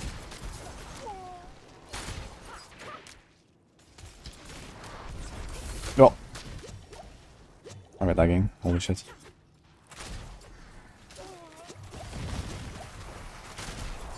Ah, goddammit. I got blasted by the explosions. Yeah. So we get another run. It's also a really bad map as well, to be honest. So... Tracker is better because the fights are long and more stacking time. No, this is exactly the opposite. Like Tracker does nothing as long as you keep reapplying poisons. All it does is that if you ever stop applying poisons, it will extend the last poison ticks by 33% basically. In a long fight, it does nothing. It's supposed to do nothing. But it feels like Tracker is better, and I don't know why. Because we know what it does, it's been tested like 100 times. So based on that, it should do nothing. Under almost every circumstance. Now corner is not worth taking. Corner does nothing, it's just a waste of time. Now corner is like just 20 seconds lost, basically, for nothing. Ah man, it's kind of crazy that I got one shot by the fire orb, but I think there was like no damage reduction. I've Blight to the guys, so like no poison or anything. So it kind of makes sense, I guess. Fire orb can one shot me if I don't have anything up. But yeah, this was almost 60 sigils. It was like 50. It was 53 sigils for 2 tries. One was the worst map, one was the best map. Let's see. And we still have instance a little bit. Okay.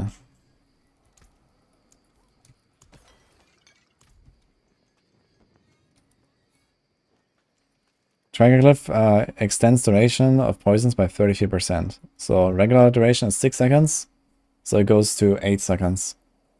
But, as I said, it doesn't individually increase the poison ticks by 33% duration. It only increases the total duration of the dots at the end, basically. Like if I just keep applying poisons like for like 1 minute straight, I will not have done more damage because I have Tracker Glyph. It's only that in, like, after 1 minute of DPSing, I stop, and then the poison will last 8 seconds after that instead of 6. So I get like 2 more seconds.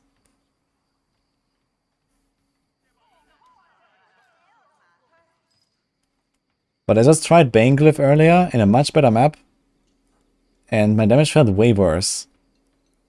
So maybe it's just like, you know, the placebo. Maybe it's just like, okay, I had like a really good pull here, and I didn't have good pulls last time. But yeah, I don't know. I kind of think that Tracker might be good. Tracker is also good against Bloodseekers because sometimes they run around, and I kind of like lose my chance to do DPS, and I can run away from packs earlier. So there are a few things here.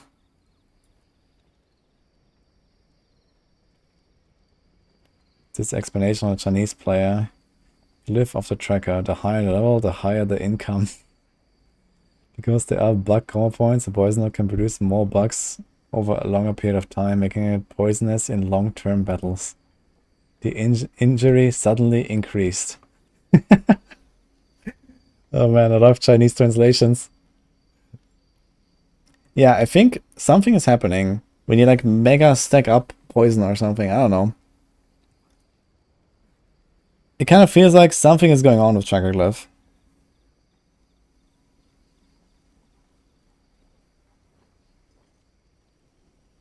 It's a top 1 rogue streamer. I mean, there was like a Chinese tier 19 that I guess he's a streamer. I don't know. At least he uploaded it on the Chinese like Bilibili website.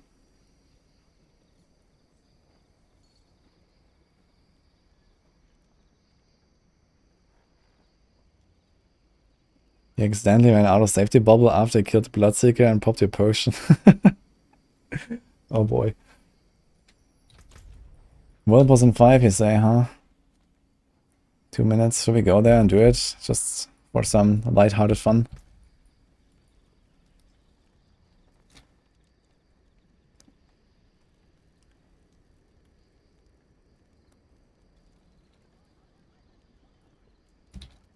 Can you tell me where you found this, by the way, Astraea?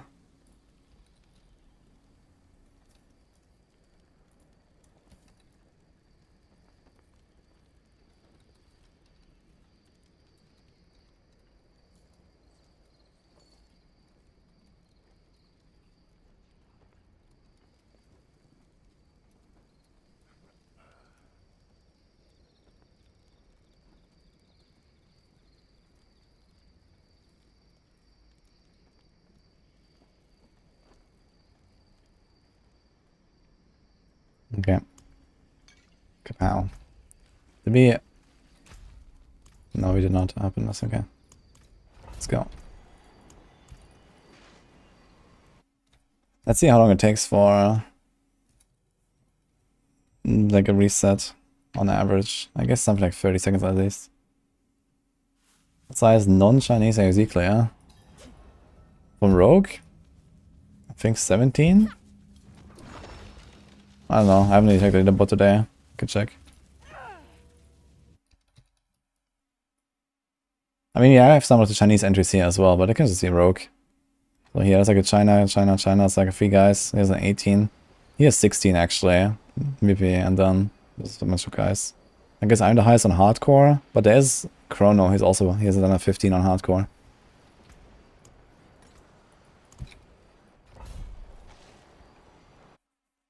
Gloves of Fist of Fate, yes.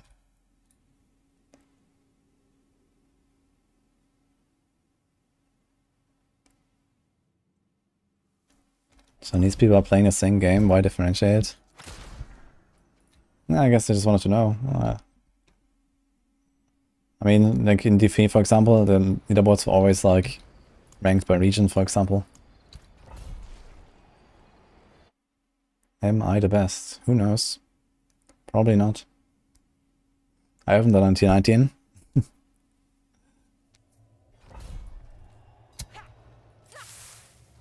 But now I'm unable to do a 17.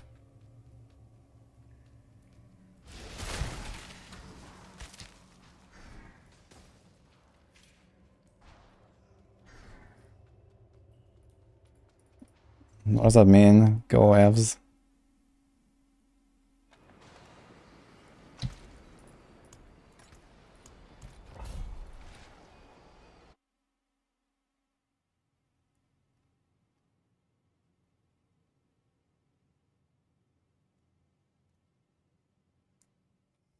You usually go in and reset. Why is that? Because you're looking for these spiders. Okay, here we go. Let's do it.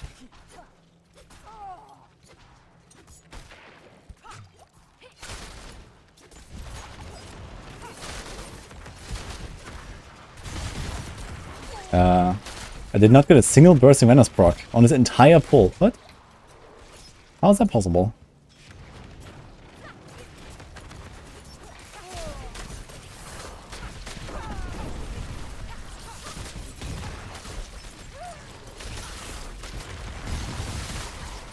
Okay, we destroyed this ball. Holy.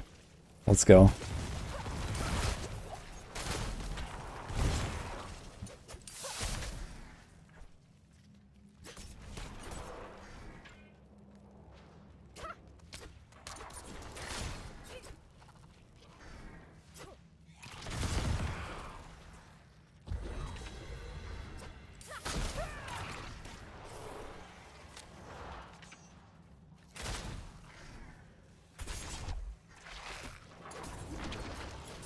Okay. It's gonna be a nice double pull.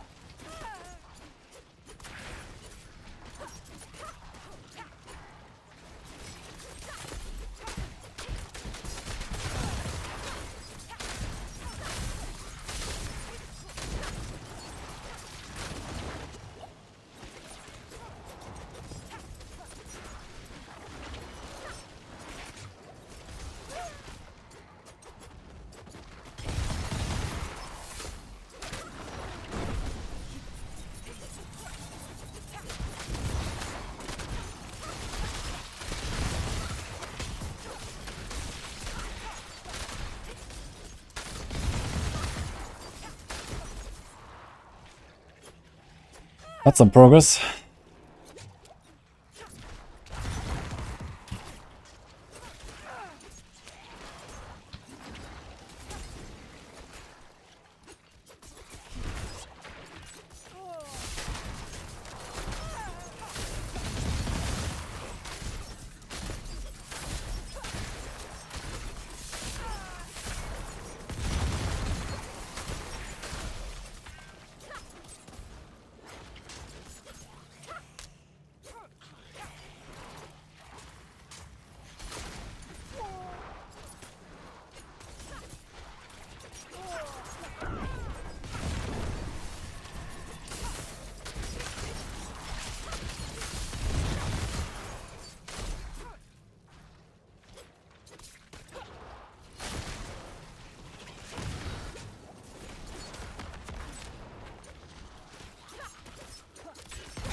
Okay, nice. But this champion is gonna be a problem. This is exactly one. So it's time to finish him.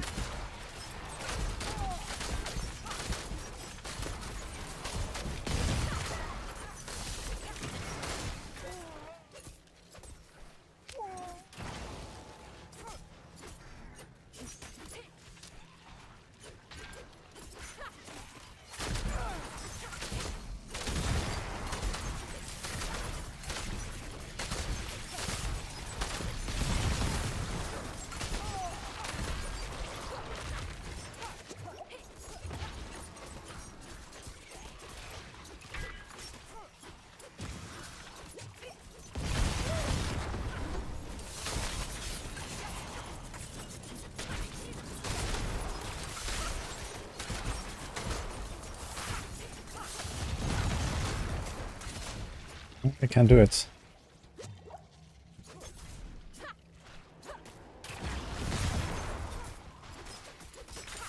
Crash pull might be enough.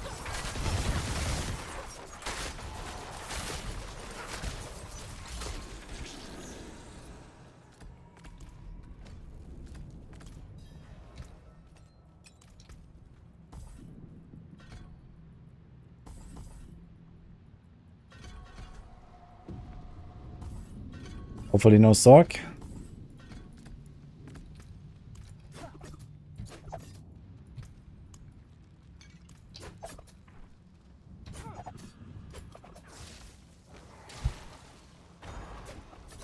It's a Necro.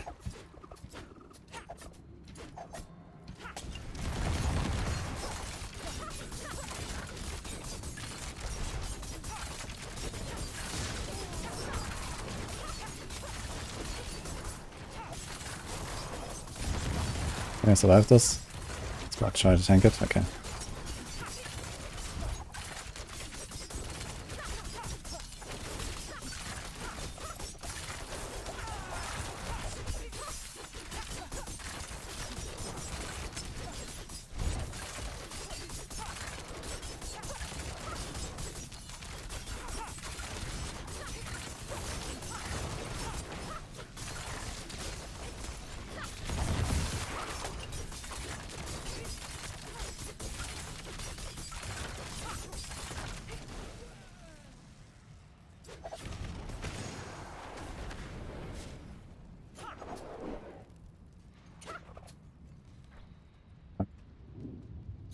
Come on, split. Split. I need time. Okay. It's a rogue.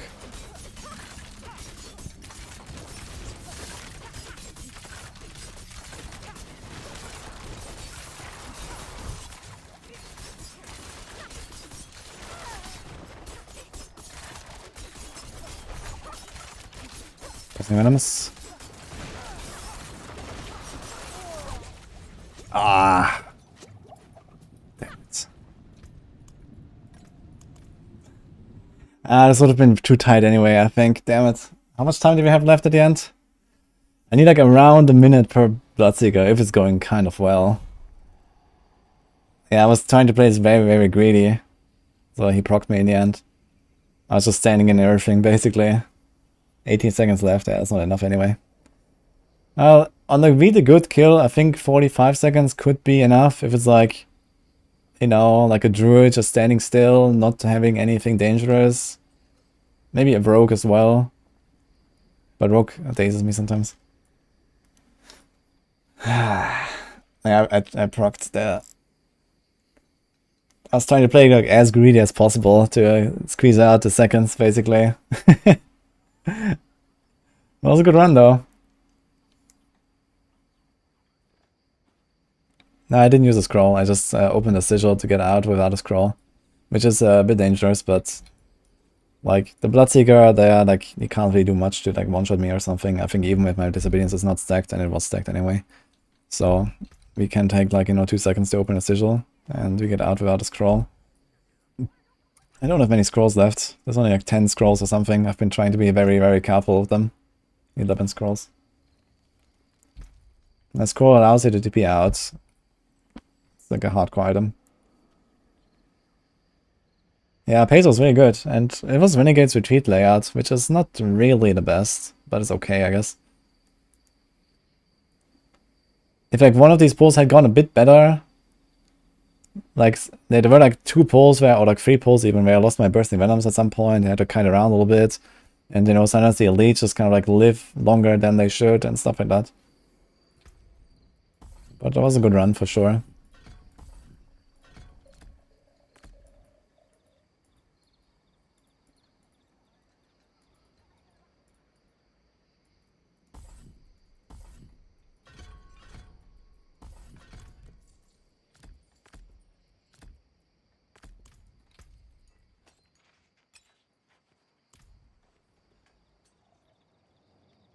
Today a Sorg died, didn't recognize that a flask procced. Oof. F, I guess.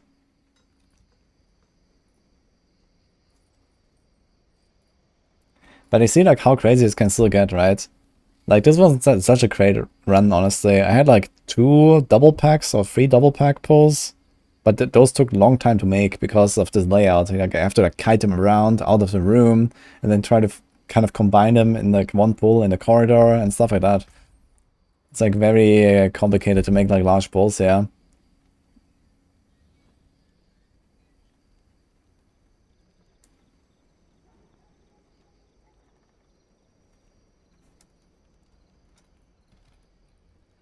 By the way, if someone's looking for the map, let's put that in the chat. It's actually def. The score of escape is not a cheat def. There is a cheat def, which is the evasion, elixir of death evasion. This is basically like a flame shield proc. So this is what happened there at the end.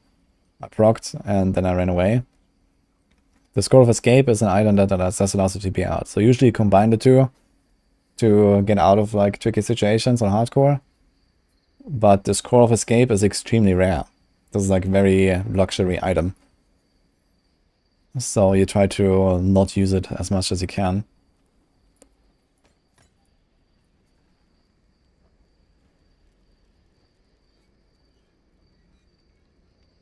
The number of times you Giga chat the lag. Yeah, I mean, the lag is something that you kind of like learn to play around. Like, I know it will lag under some circumstances, but it's like very controlled.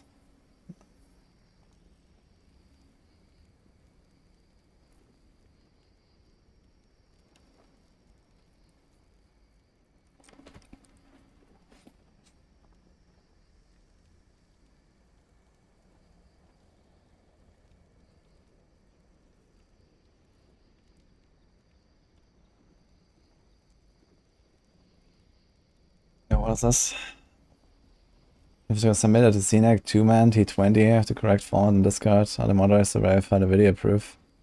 Yeah, we have mods for that. We don't really have like, any rules for like group stuff, I guess, that much. So maybe we would have to discuss like what happens when someone is just getting a card carried, I guess. But I guess as long as you don't get flooded with like group submissions where people get carried, I guess it's fine.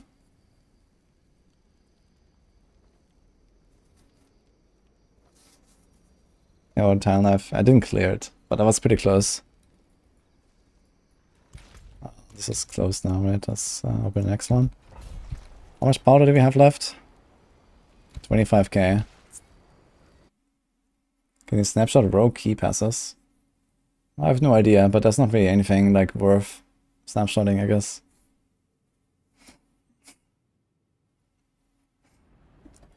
It's not like Sorks.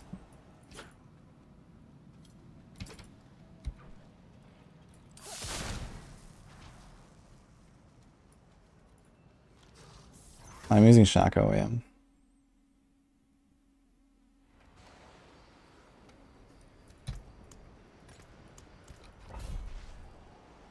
Thanks, Bassett.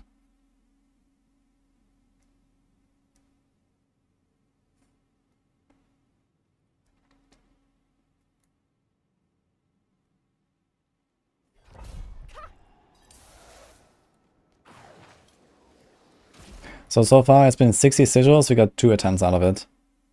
And one of them was really good. I still believe there's something up with Tracker Glyph, man. There must be something up with Tracker Glyph.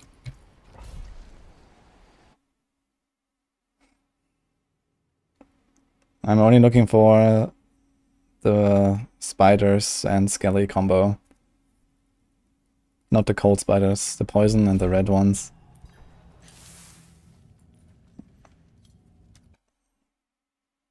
Okay, I have to craft sigils again. Let's go. Man, it's kind of sad that I didn't have a bit more time and that I procced there on the rogue. If I had like another 30 seconds on the previous run for the Bloodseekers, I would have done that, I think, no problem. Because I didn't have to like YOLO that much on the rogue.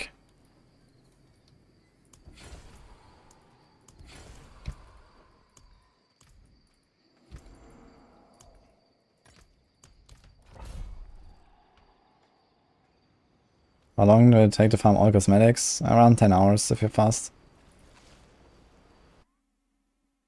I have instants in inventory, don't worry. What's my FPS? I play on 60 FPS.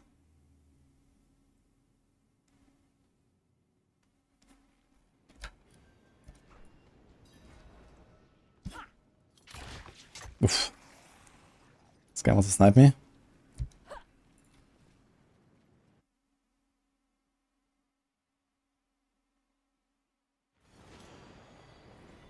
We're getting what's ghosts of 15 in a row. Yeah, I mean, it's kind of funny to play around the ghosts, but it's really tough and it's also just not good. So at this point, I wanna have a result, you know. I wanna have a 17. So there's not really a point in like me trying ghost maps and stuff.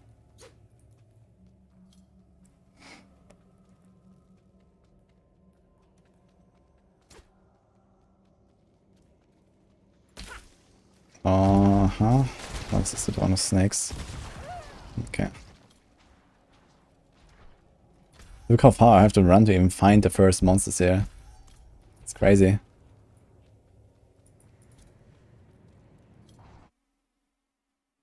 Don't worry, I have incense days. I'm just not running it while I'm fishing because it's just a waste of materials and they're very costly.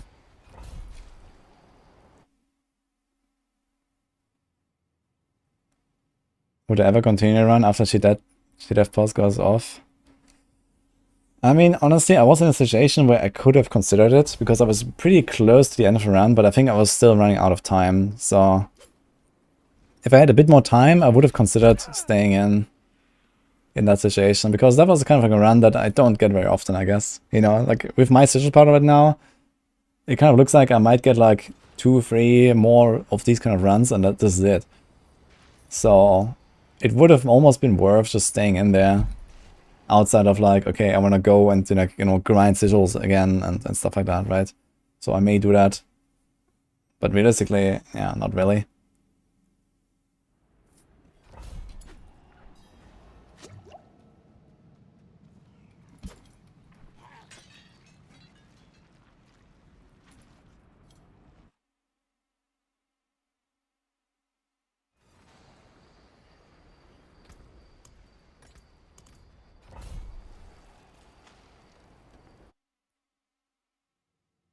Yeah, I would be quite greedy, especially not knowing what is the third Bloodseeker. I didn't know what was the third Bloodseeker. It was not a Sorg, I think. But I'm not sure what it was. Was it a Barb? Barb is not too dangerous, I guess. But you have to be careful that he can jump on you off screen and he could combo you. You know, he can stun me and then I don't have Shadow Step and I could die. So there might be some situations where it could be really tricky. But I'm generally not really that much in danger of fighting one Bloodseeker at a time, as long as it's on a Sorg or they have like some really shitty affixes. Like a Lightning Obelisk is definitely one of the shittier ones. The Frozen affix is also kind of bad. Yeah, Teleport is not too bad. It does make it a bit annoying, but with enough lucky hit, it's okay.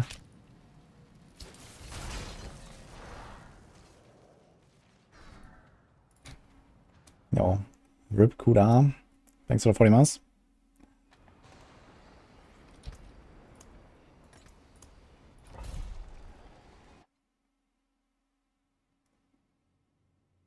And it out to separate Bloodseeker efficiently. Yeah, if you just run away from them, at some point, some of them will stop, and you can kind of like hide one a bit further. Like, I watch my minimap very closely. Watch the minimap and like see if they move together or like, you know, how you can kind of like approach them in like tiny steps.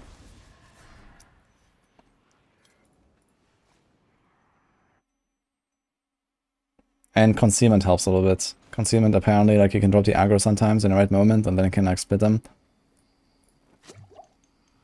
So I always pop in concealment.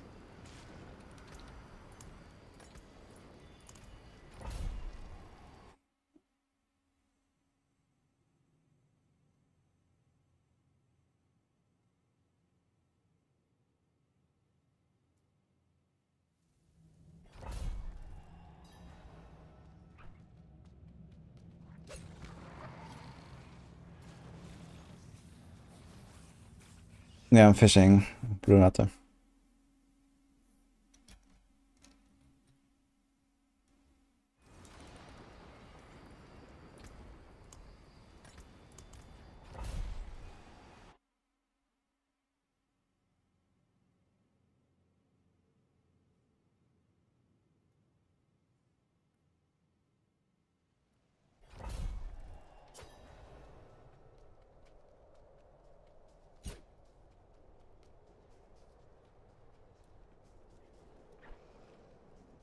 What's the timer? I wanted to time how long I actually take to open and close. Just to get a bit of an understanding, but it seems like roughly half a minute each. Let's let it run a bit. This is the inventory round 4, by the way. We had 70 sigils, 2 attempts. That was actually way worse than I had anticipated. I'm not sure why.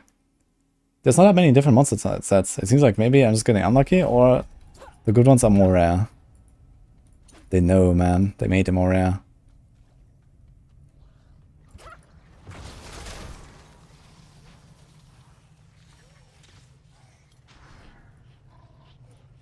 It's actually more than 30 seconds. Look at the timer.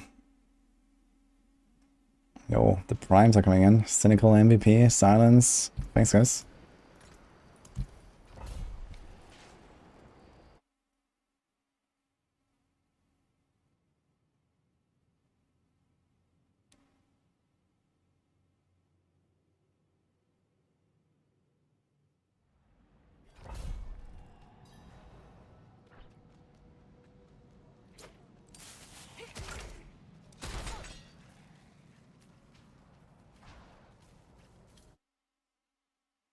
Yeah, there is a lot of room, which is not necessarily a bad thing. It's bad for fishing, but it's not necessarily a bad thing that, you know, like the first screen or two is like, you know, with no monsters, because it allows you to walk in, not immediately get like sniped by a crossbow, and you know, maybe you log in and you DC and stuff like that, right? So that could be like some of those situations, but maybe they could make it like a bit more, like a bit closer. I don't know. Another Prime Gamer, thanks Blue Raptor.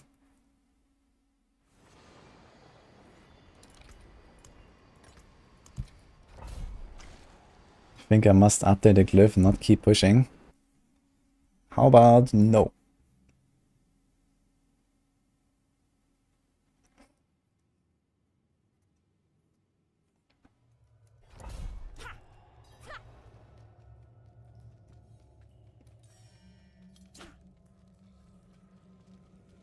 Okay, here we go. Let's try it.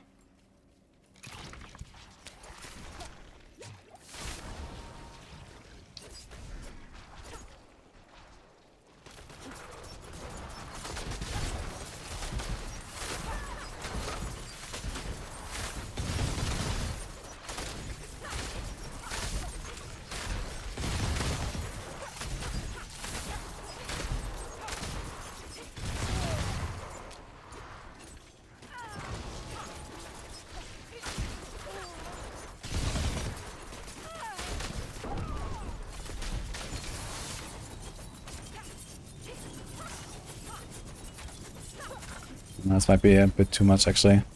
Gonna scroll. Holy. Maybe I'm dead. Okay, I'm not dead. Yeah, it's the second time that I do this.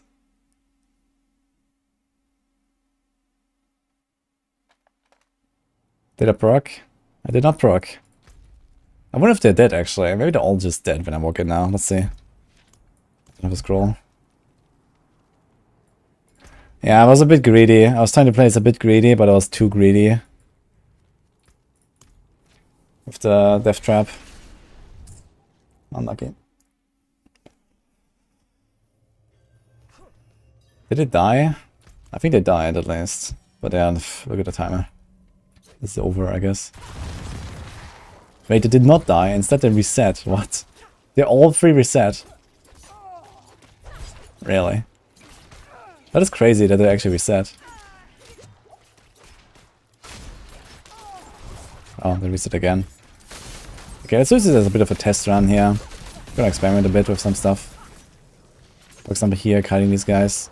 Why did they just reset now? Come here.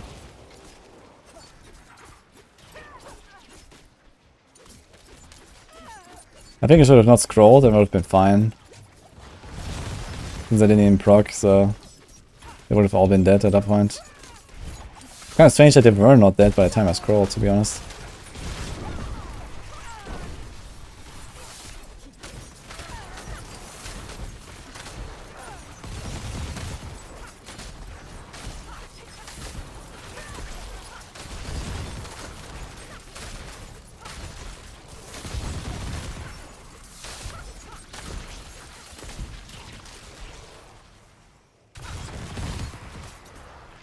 This guy die now behind me? Not die, that's crazy.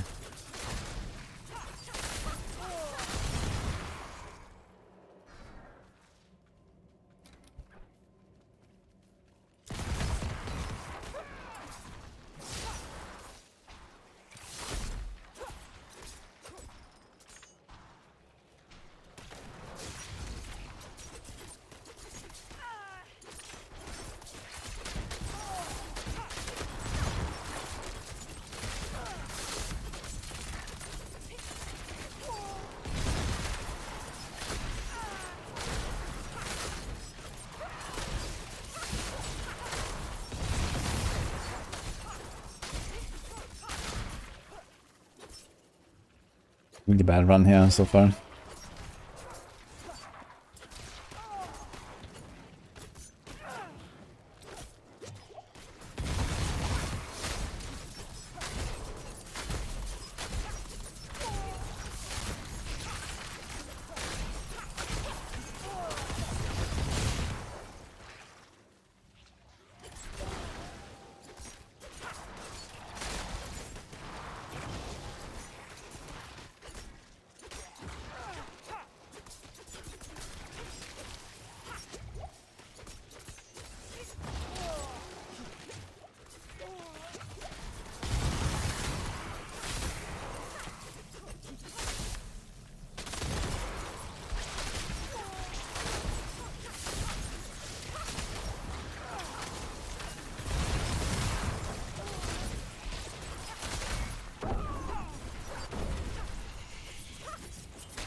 Ah, I don't have poison proc.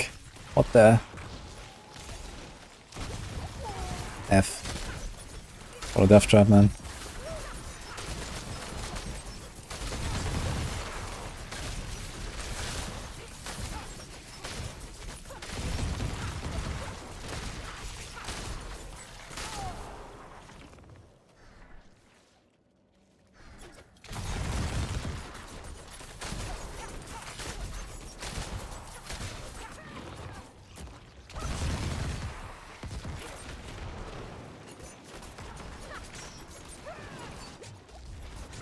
Oh.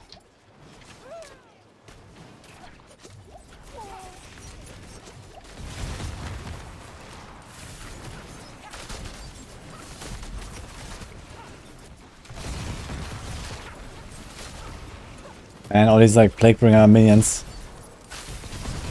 It's a joke. Barely see it.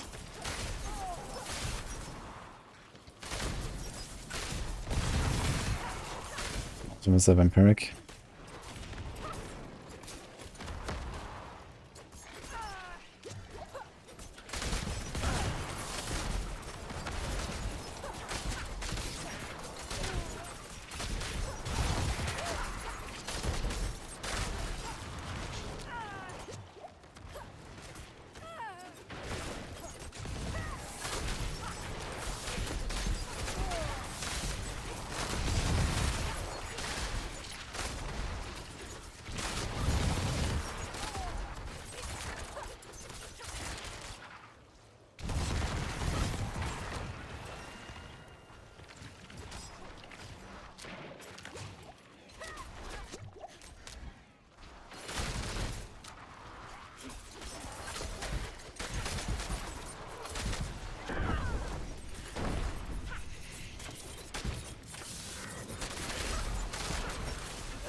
Yeah, this could have been actually kind of decent attempt here without that scroll.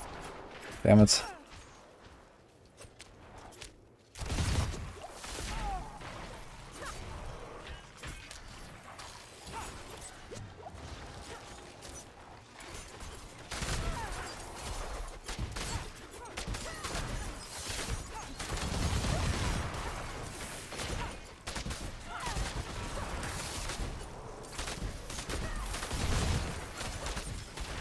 Wait, there's still a champion somewhere. No. What is there?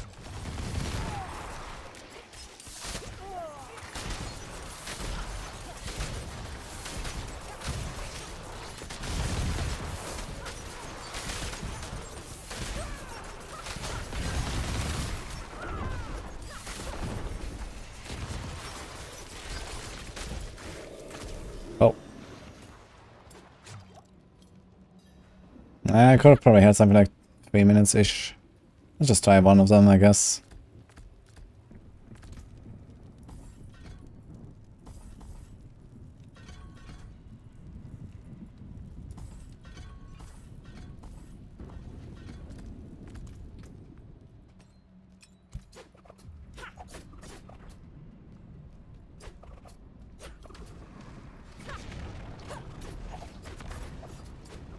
Okay, he cast all the affixes, but he's not coming. Cool.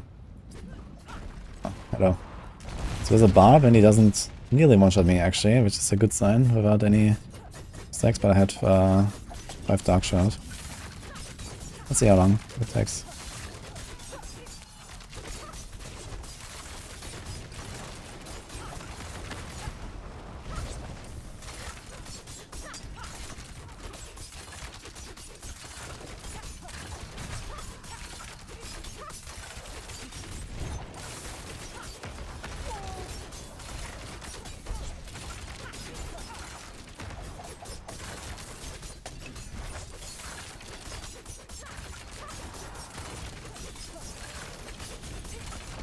And tanky boys, yeah. Crazy.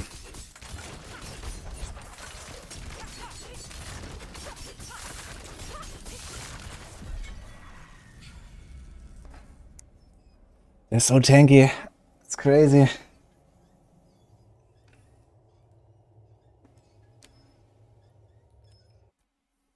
Yo, 10, thanks for the sub, by the way. Yeah, it wasn't that close. I was definitely off by a bit, even without the scroll. So it would have been a fail either way, I think. But without the scroll, it would have been... I probably would have killed 2 of the Bloodseekers at least. So there's that.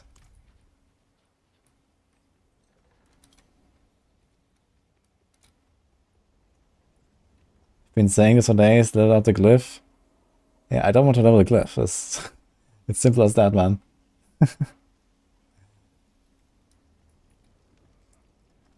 You can open any random sigil to exit AOZ? Yes. So if when I get out without a scroll, you can just open one. But of course, it's like much more risky than scrolling.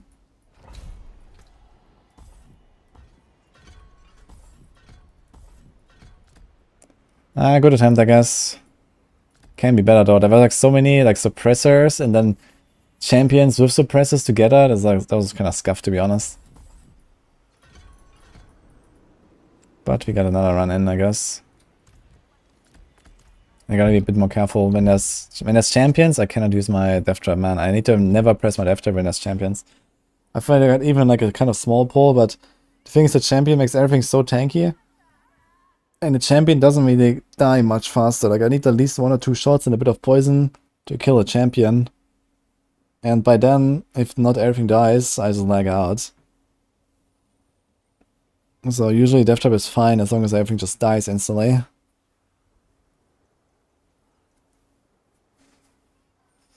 think they will do another hotfix AOZ glyph or Bloodseeker damage. Yeah, it could happen.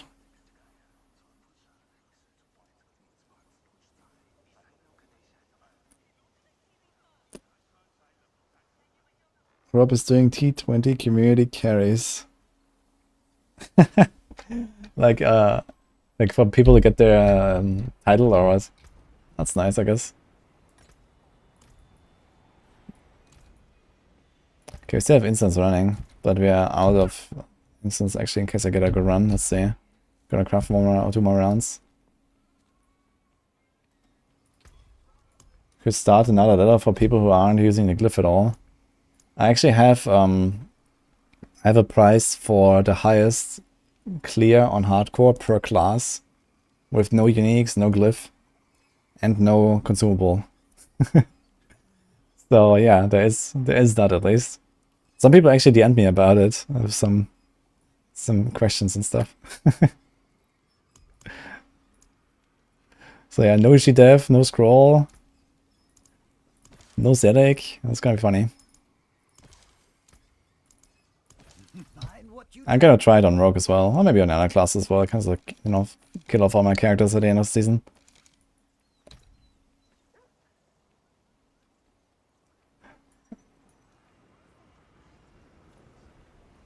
What percent of blood sigils do I actually end up using? So far, this was 3 out of 74. So, yikes. Did I open one already?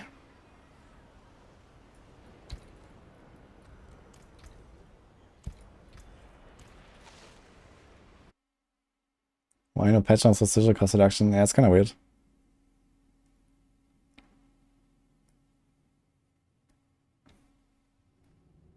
No, we did open one already. Okay.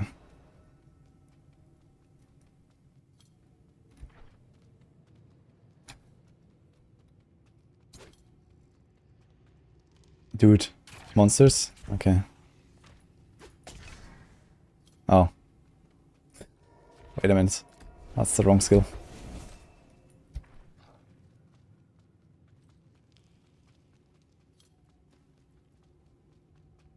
Is that 4%? That's 4%. It's a surprisingly low number. I think I got a bit unlucky. I wanted to do like 100 sigils and see how many of them are the right monster type. So after this we have one more inventory of 20 crafts.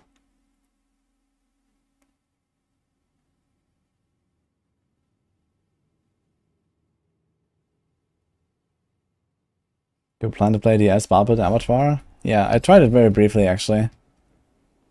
I cleared like an 8 or so on like first try. It was like pre-nerfs and stuff. And it was very easy. So I think I could try to like get the double swing to something like 15 maybe if I go for it or so. I mean the single target damage is a bit lacking to be honest, so that might be optimistic. But at least like a 10 plus should be not too hard. I don't want to go super hard on the other classes to be fair.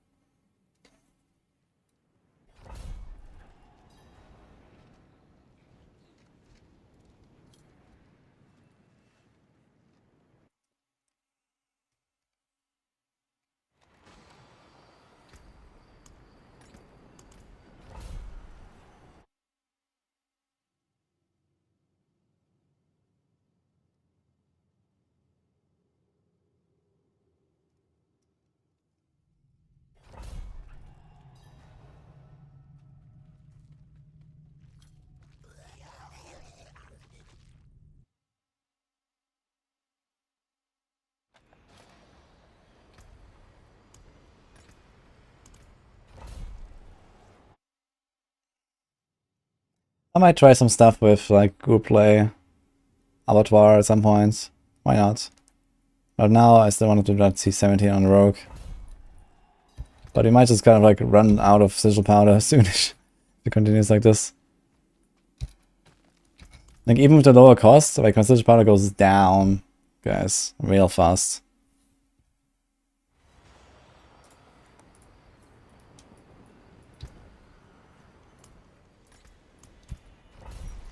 I think I might be too attracted to my rogue. I mean, look at her.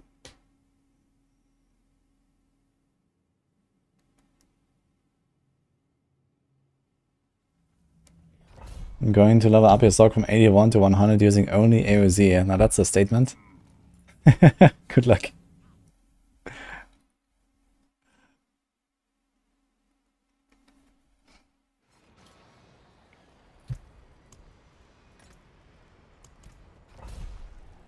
There's a tier 1. How's the XP in there actually? I guess it's just like normal. Like I wonder if it actually has the Nightmare Dungeon XP bonus. I guess they made Abattoir out of Nightmare Dungeon system. I wonder if it has the bonus though.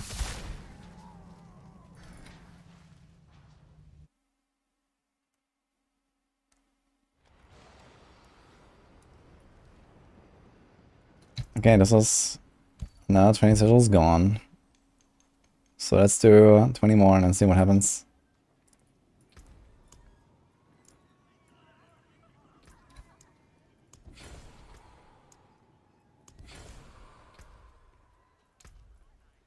This will be 100 after I open these.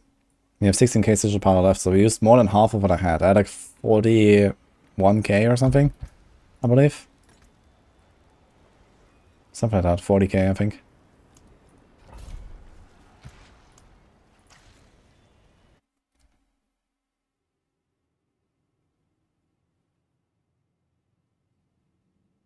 Are you start T1 AOZ? You have to finish the season journey, then you can talk to the occultist to get the recipe.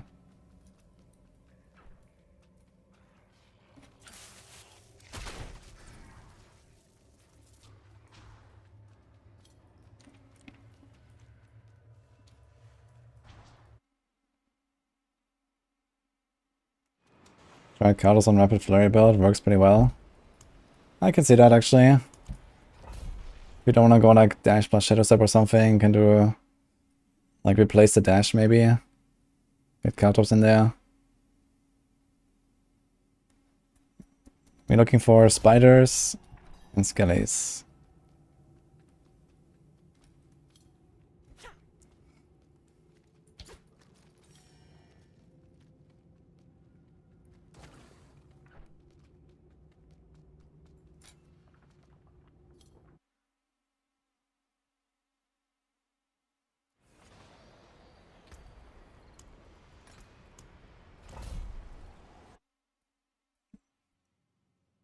What am I doing? I'm trying to make more inventory space. In the most fun way imaginable.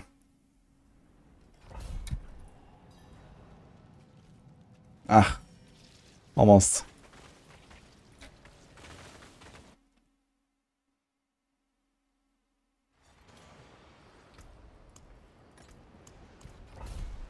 This is actually temple layout, man, and the cold spiders. F. Wrong spiders.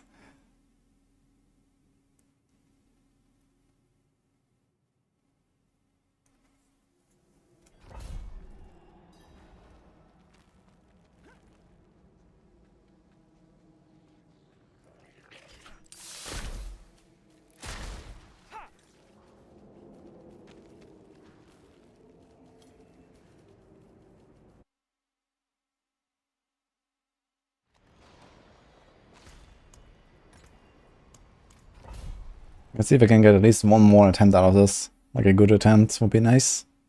And this time not lag out and scroll out, that would be great. We had 3 attempts so far and 2 times I lagged out accidentally. If we don't do that, we have good chances.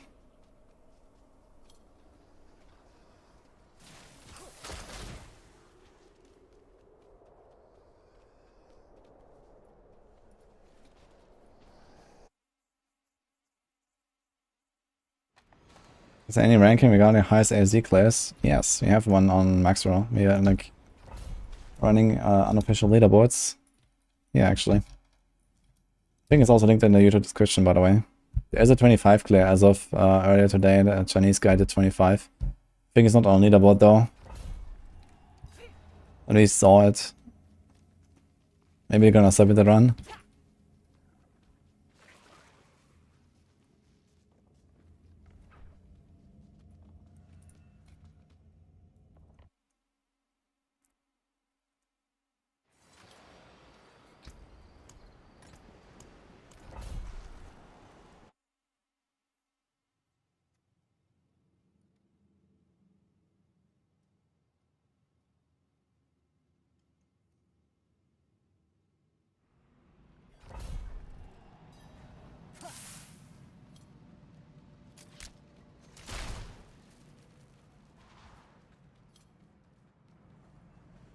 Nami. Can get your fireball sword on leaderboard. I mean, right now the leaderboard just lists everyone who has an entry, so I guess you can. Is there actually a limit to how much it lists? No, look, keeps going.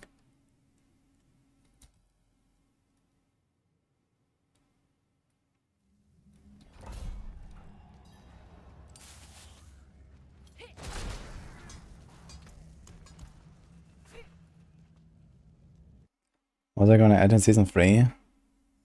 I mean, we know some things, which is the gauntlet and leaderboards for that, and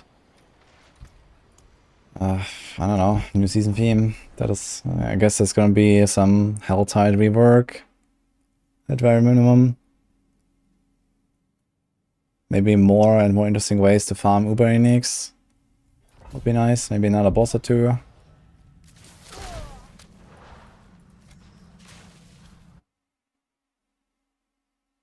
Yellow Helltide.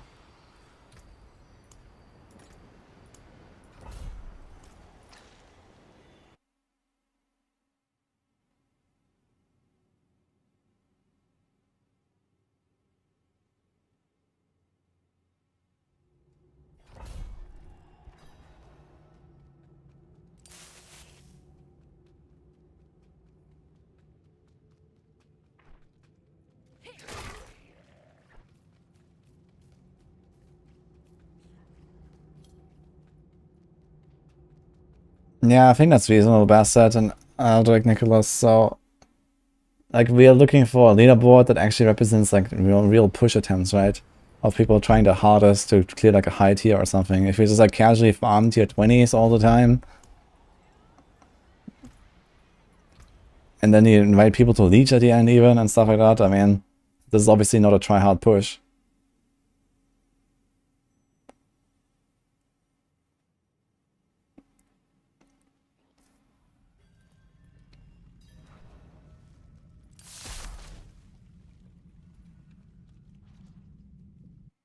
How's the grind for AOZ sigil powder for a casual player?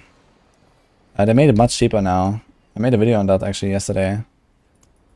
Like, you can craft a lot of sigils now.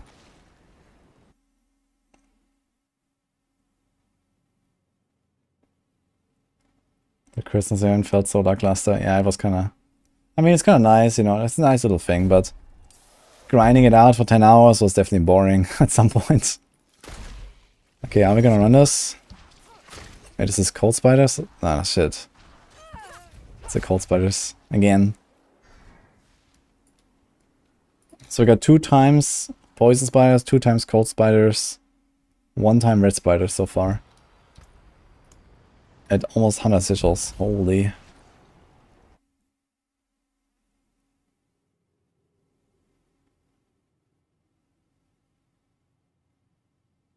You've done a T16, cross people.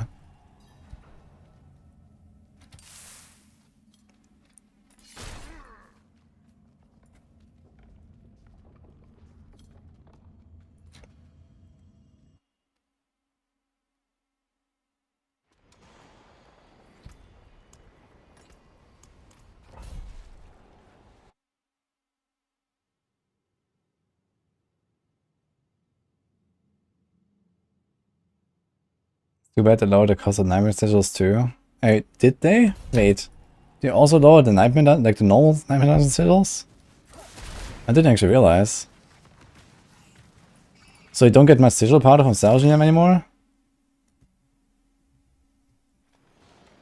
Wait, let me try that. T100 is only 130. Ah, no, this is like before. This was always like this. What do you mean on crafting?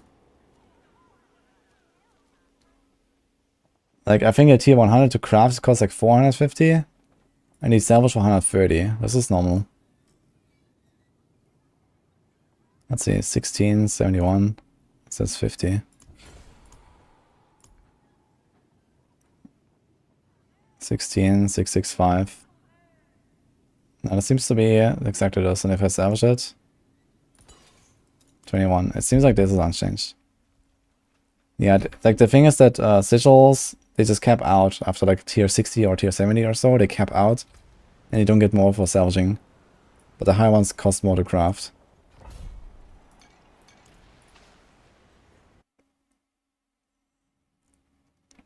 Cleared 23 with Flurry Rogue and then he woke up. And didn't even have pants equipped, I guess.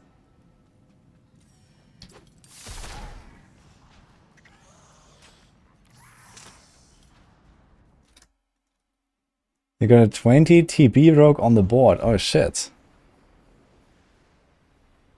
Yo, there's a video, right? Okay. That's sick. Oh no, YouTube link.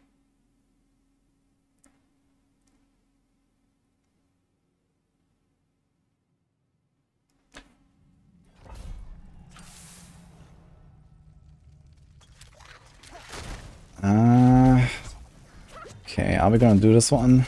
Guess we will.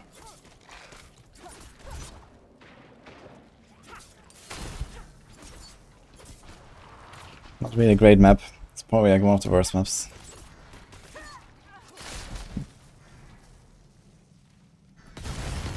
Haven't even found a single pack. Half a minute in. Nice. Hello? Well, this certainly means that we're gonna get a triple E packs now all the time, right? Oh, that's actually a double pack here. Okay.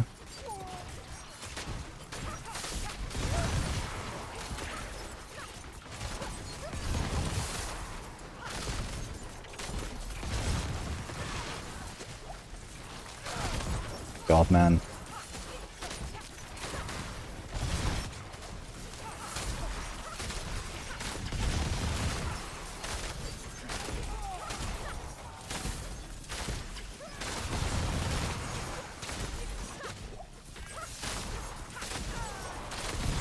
There's at least one vampiric in there.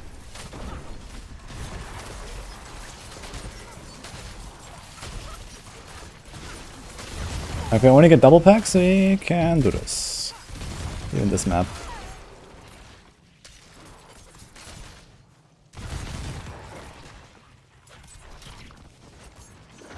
Here's something.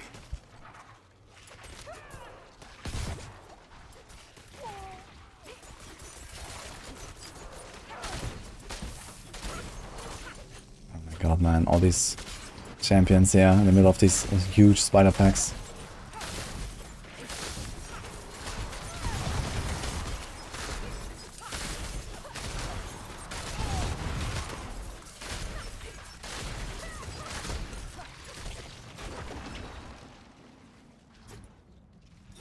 Okay, it's another pack though.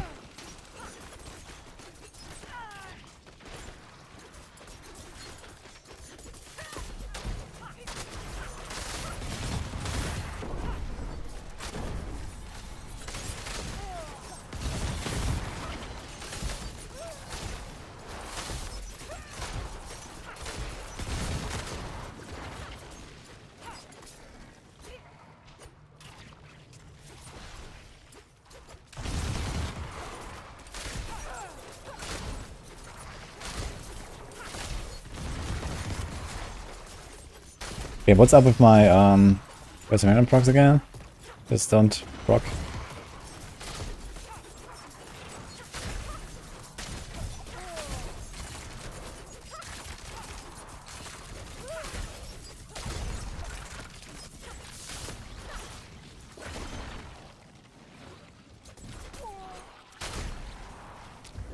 Protection Shrine, I haven't seen that one all day actually.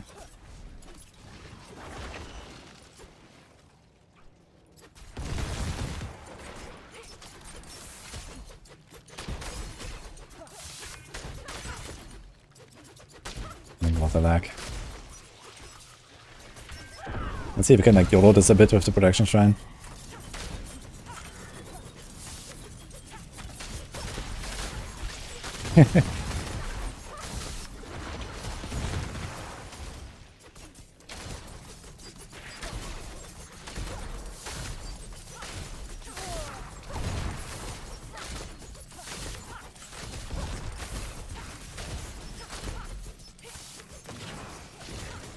Where's he going?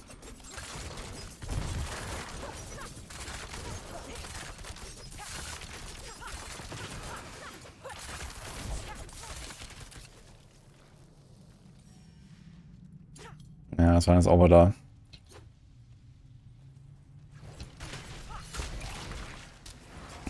Double pack again.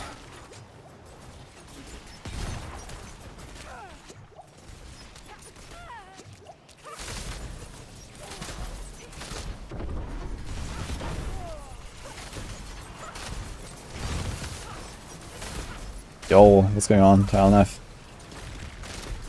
Thanks for the 25 subs, dude. In the middle of the run, man.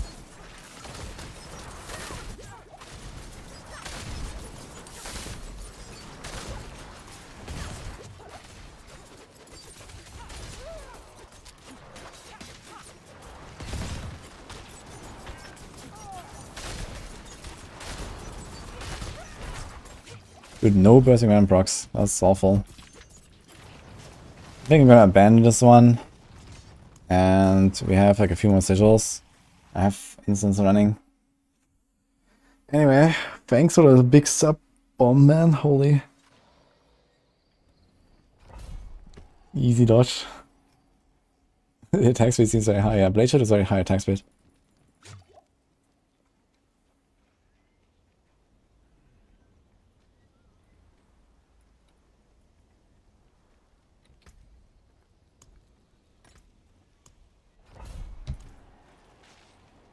Yes. Whoa.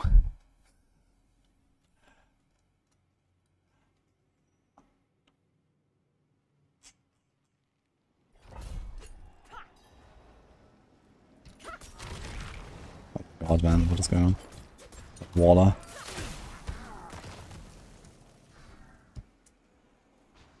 I'm using pen shot and the build says it's TB. Where?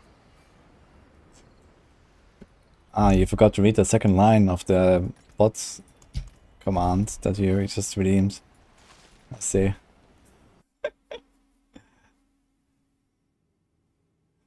Okay, who's gifting on it now? People. Appreciate it, man. Fair enough.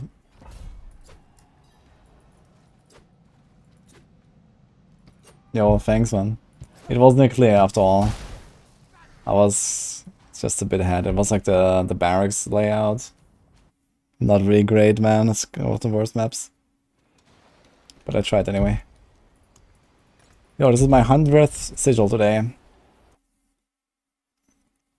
So far we had 4 attempts. That's crazy how little. 1 time the red spiders. 3 times the poison spiders, and that's it. Oh. Okay, the last one is 1 more. Let's go. We have everything up. Also, I somehow did not press my instance last time.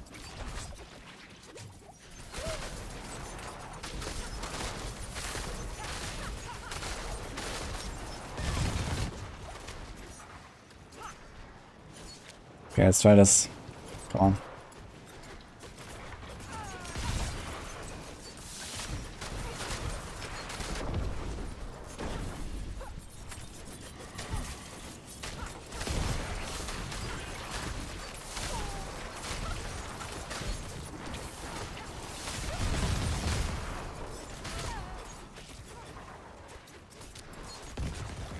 Oh my god, here's like flame pins again.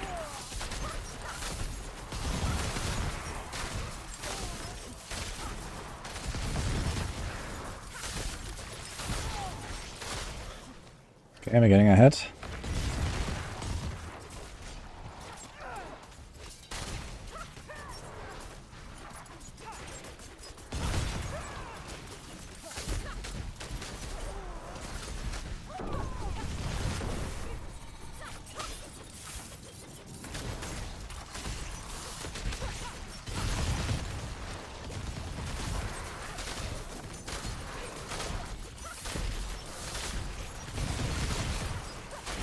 Need more double packs, man.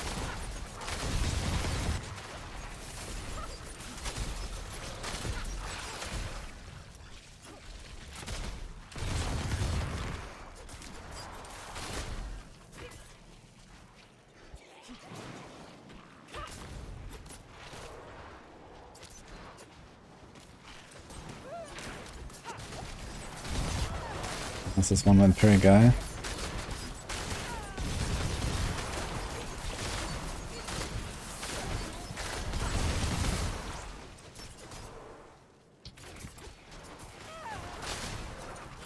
Here's another pack.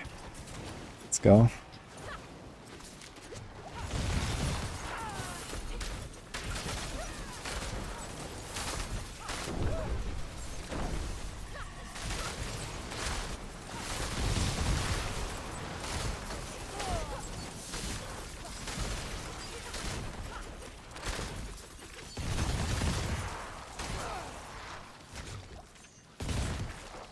There's more. And a protection. Oh my god, let's go. Lag it out.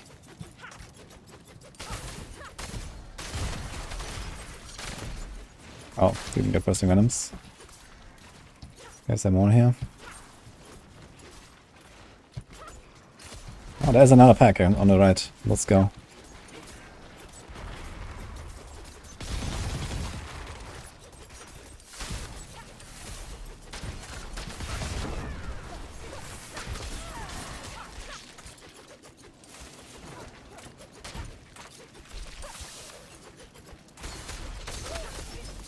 Mega lag. Yo, everything dead. Alright.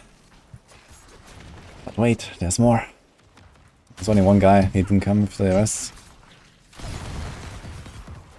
Okay, here's something. Channeling. Yeah, that is unfortunate here, there's one champion in there.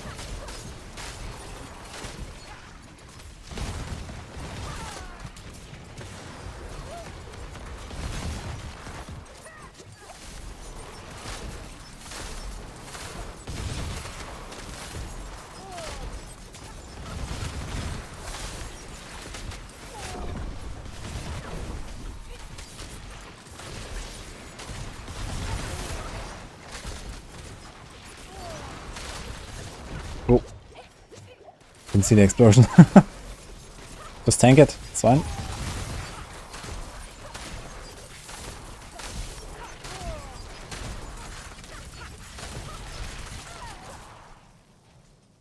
Okay, one more pack, he might have like 4 minutes. Maybe just trash. Go try was just trash actually.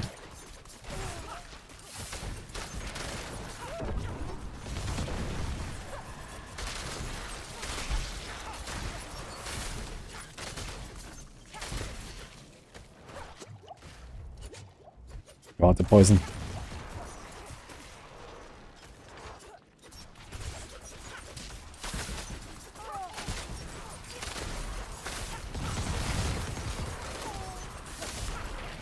Let's go.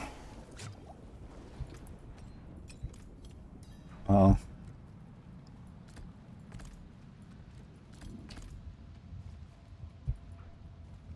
Come on, leave me alone.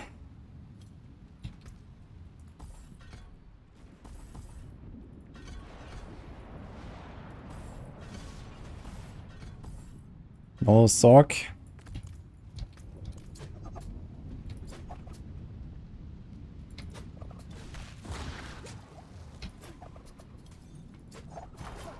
This is a Necro.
What's she doing?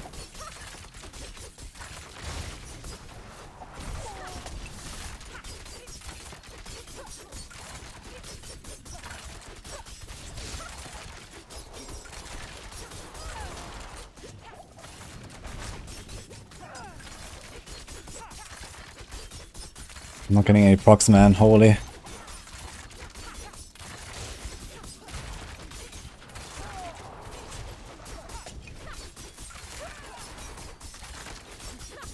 Three times in a row. No pestilent points either. That is really unlucky. Oh! Oh! I didn't die from the teleport! Okay, let's go.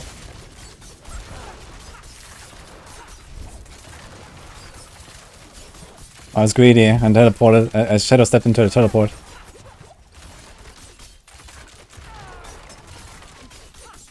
Okay, this was a really bad kill. 1.5 minutes.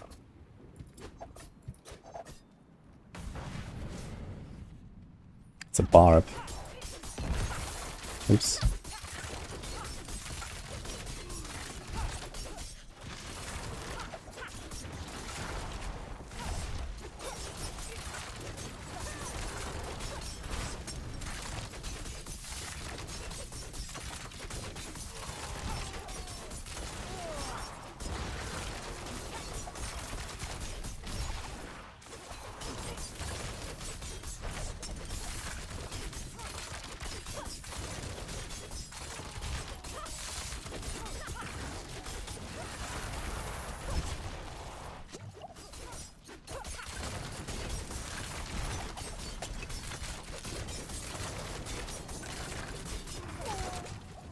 All right.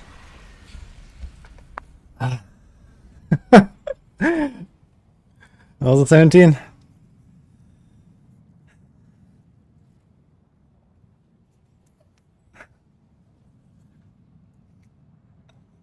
Yeah, my hands are sweaty. Wow, it was actually the last decision I wanted to do. That's crazy. It was exactly 100 tries. The funny part is it ended exactly how I started. My first sigil was this that I tried, and my 100th one was also this. With the temple and the red spiders, and it worked out this time. Oof. Yeah, we killed the Sorg Bloodseeker. I wonder if they fixed her with the telestomp. Like, I shadow stepped into the teleport and I did not die.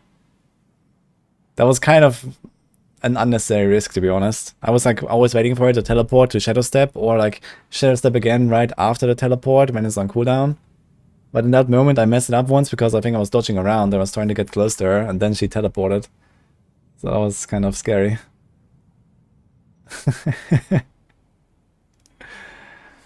Well, that was the 17, guys.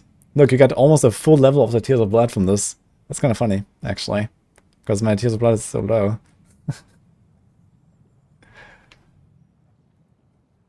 I guess the 25 subgifts on Time Knife earlier actually did the job. Yeah, it was exactly 100 tries, so that's... out of which I played 5. Yeah. 1 with the wrong setup. So, technically 4, I guess. I got 5 actual attempts I could try, and 1 I was with the wrong setup.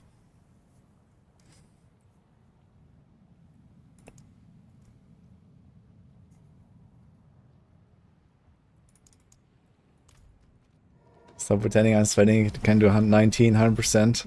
Nah, it's getting real fishy. I mean, this was a really good run. The Bloodseekers were all kind of okay. I got extremely unlucky on the Sorg, though. Like 3 times in a row, I used Poison Imbue and I got nothing, man. That was crazy. And usually when I kind of like feel like I'm low on Poison Imbue procs or on Bursting Venom procs, I try to like overdo my combo points a bit to make sure I get the 22. And even then, I did not get Bursting Venom procs. It was crazy. That's so unlucky, actually. 3 times in a row, no Bursting Venoms, and it just cost me like half a minute straight.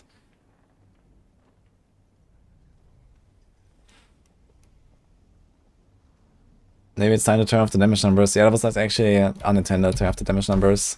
But, yeah, here we are, I guess. We did it.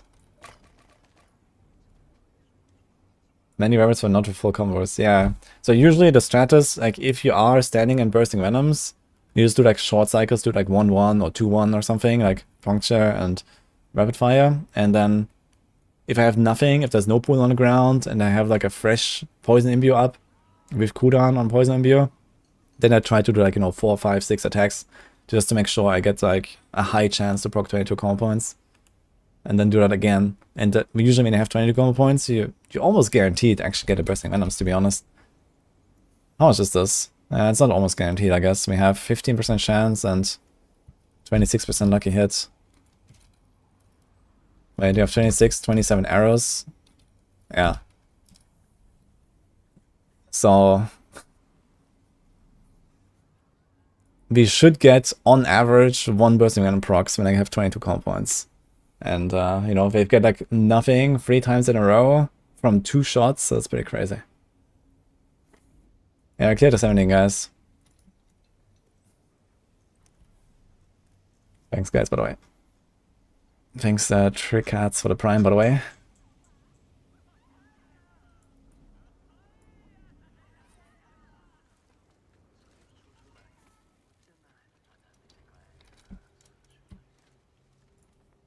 I don't think that I'm gonna do a 20, man. If my gear was a bit better, like if my gear was like roughly 1 tier better, as we just talked about earlier, you know, like this would have been like an 18 basically, and then I would be 2 tiers away. But I mean, 18 to 20 is still like double HP or something like that. That's pretty crazy. So that's a lot. If you're not fishing, I guess would be possible, but I also don't really have the powder for that. Like I spent like more than half my existing powder. I had like 40k, now we have 17. So I could go more fishing on 18 now. And we had like, we had a bit of time left, right? We had like half a minute left or a bit more. Which gives my weakest, probably my pants actually. After 400 Druid runs, this is my T-bolts. Oh, kick. But yeah, I have like a bunch of pieces that need upgrades. So my Fist of Fate is lacking a bunch of DPS. My weapon has crit damage on it, which is useless, almost. Not entirely, but it's not great. Then you have cooldown here, that should not be there. We have crit damage here. Well, this is actually... Yeah, my Bloodseeker damage could be much higher if that crit was damage to crowd controlled. Same problem here, we have resource, which is useless. So there's a bunch of stuff here everywhere.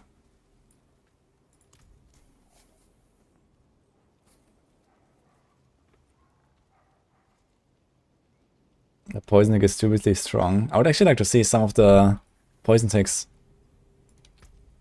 Good thing I saw that I didn't have the Chorus of War buff, by the way. I mean, I would have cleared it anyway, I suppose, but it would have been a bit tighter. But I saw that I accidentally only activated 2 instances previously, and then this one was missing. And I saw that.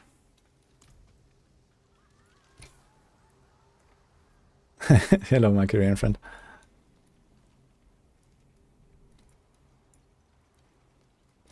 Is it better with 20 resource over 40% buff? Yeah, for rogues, absolutely. The resource is by far the most important here. So this is the only pair of pants that I have with 20 resource. If this rogue rips, F. It's the only one I found with 20.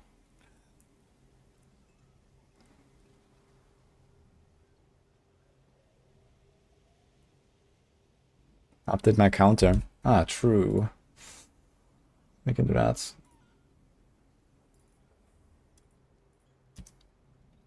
But I'm not sure if we're gonna run 18. I think we did some good work. I think we're gonna chill out a bit on the Sorg or something and do some dungeons or so.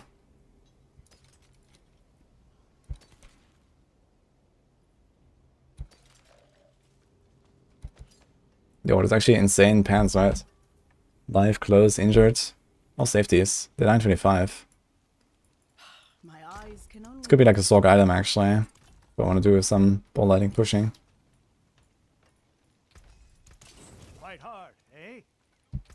Gonna get me some pants. Thank you, man.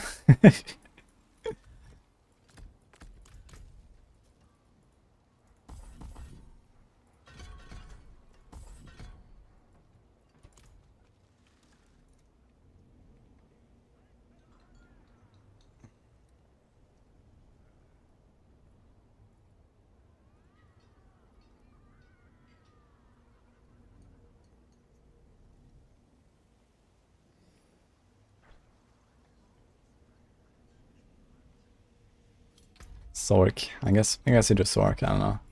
Anything else right now? I don't want to do Hell Tides or something.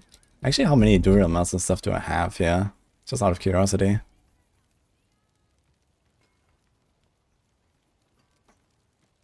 $25 hearts. How much living steel? None. Actually, I never really grinded Helltide again, it seems. We have a bunch of Whisper stuff, but nothing for living steel. Try Barb. Yeah, I think tomorrow is going to be a bit of a Barb day, actually.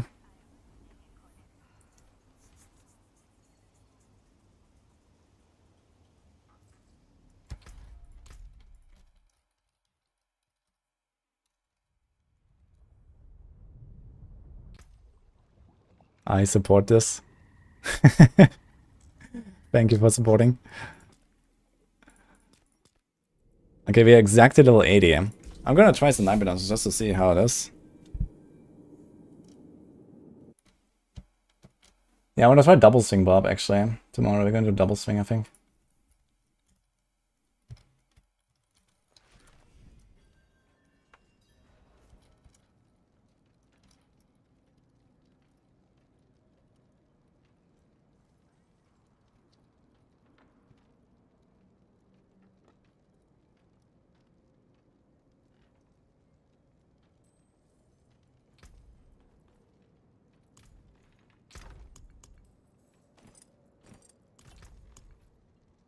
What kind of tiers are we doing now, actually? Wait a minute.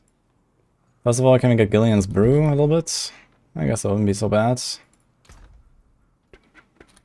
Here we go.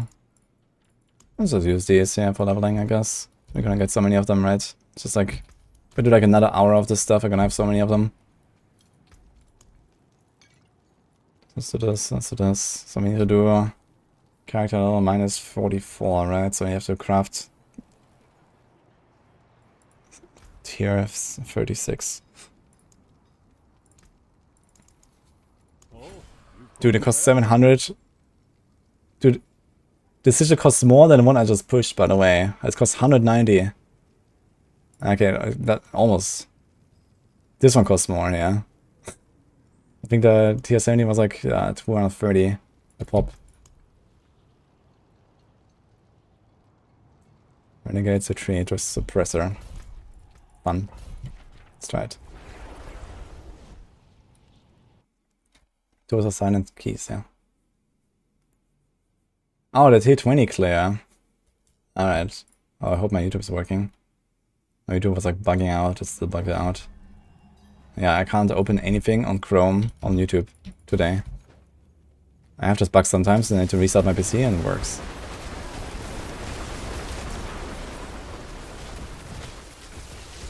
I can open it on another browser though. Let me do it after the run. Let's check it out then.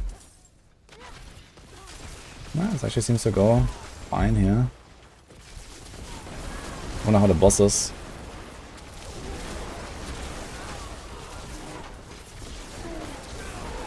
We're still running a Fireball enchant, which apparently still does something. Interestingly.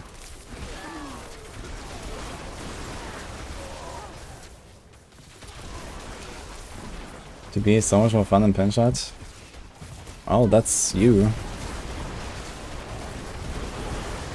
I mean, I like Penshot too, but for Abattoir in particular, I feel like Penshot is like way more fun.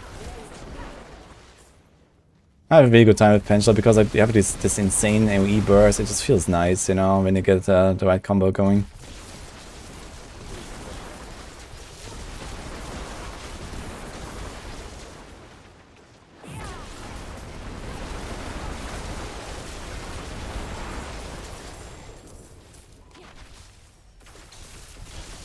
Fine, transition to ball lightning. No, right now. I have like ball lightning aspect saved up if I want to use that, but not really.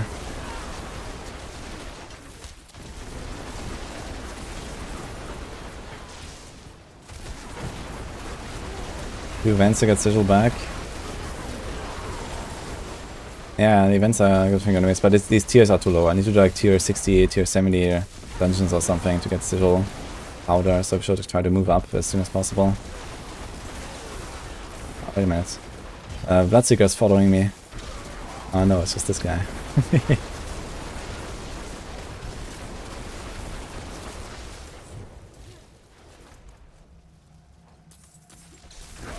Being in Season 3, Blizzard will tighten the balance? Yeah, of course. I mean, they're gonna introduce new broken shit, I'm sure, but... You know, they can definitely rein in some of the OP stuff. I mean, there's not really that many OP things right now. Barb is just like in need of a nerf for Hoda mostly, and for overpower synergies a bit. Then Sorg just needs to get readjusted. The ball lightning. Like, if they fix ball lightning, Sorg's in a good spot. Necro is fine. T-Bot's Wilbug fixed is, you know, making Rogue fine as well, for the most part. I mean, there is still, there's still a Blade Dancer stuff they need to fix, so for some reason I've never fixed all the Blade Dancer bugs. So that would be important, I guess, at some point. Hope they're gonna do that.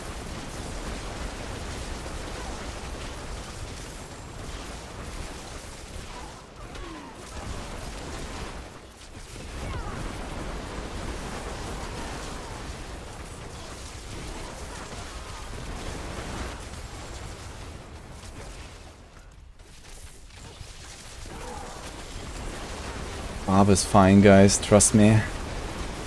Only does like 10 billion DPS.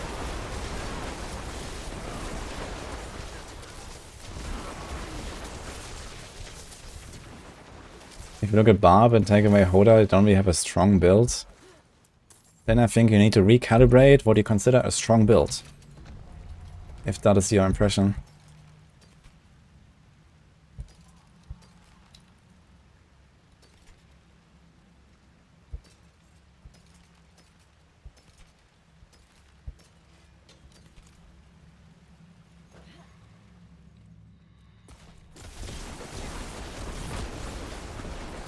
Oh my god, my boss damage is awful actually. Okay. It's not terrible, but still not great. This has to go way up, for sure.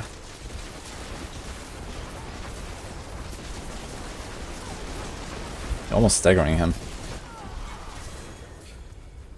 Okay, we are about to get some improvements though. What do we have? Which clips do we want to use? Yeah, Flame Feeder, Tactician. That's Territorial as well.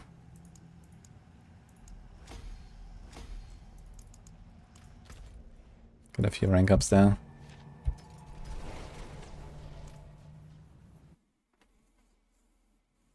For pushing AOZ, I think in the future if they put similar content but the other barbers are nowhere near close to power of Hoda, then what? Well, if they nerf Hoda, this means that all the bar builds will be way closer together, because right now you have one build. If they nerf Hoda, you're gonna probably have like 4 builds. I consider this a win. The forge is always hot.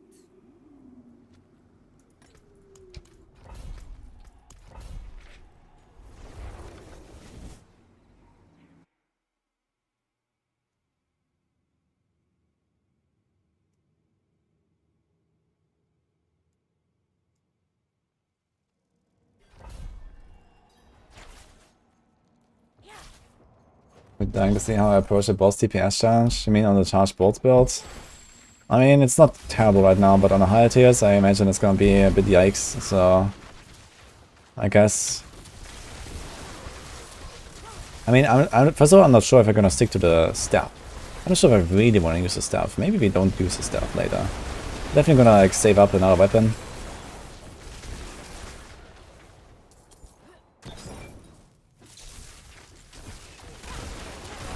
Good luck, Gustavo. Penareth.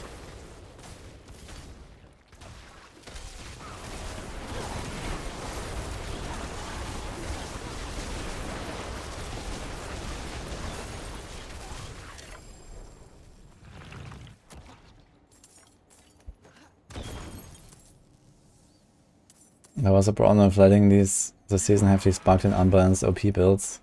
I mean, to be fair, ever since launch we had like bugged and unbalanced builds, mostly bugged. Like, basically, in Season 0 and Season 1, almost every single top build was completely based on a bug. And even at this point, it still is in many cases, you know? Like, Blade Dancer on TB is a bug. T-Bolts, like everything on Rogue right now is a bug. But I mean, okay, on Rogue, at least the overall balance between builds doesn't really change that much because of T-Bolts will. So, at least for like the common point builds, which are generally the best builds already anyway, it's just that common points are too powerful compared to the other specializations in most cases, I think. But at least without T-Bolts will, there would be like a bit of experimentation with other stuff. Especially preparation, I think could be very interesting. But this is like completely dead now. And common points rule supreme.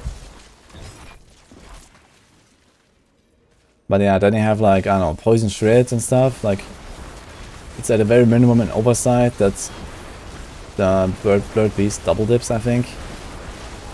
I don't think it's supposed to do that, but that's what it does. On the other hand, it didn't turn out as busted as expected, basically, so that's probably kind of fine. But it's still, apparently there's like a T17 clear on shreds, so and that's like also like a 5-minute clear or something. So who knows about busted. Now that people can like craft sigils like crazy, you might see some pretty crazy clears on shred.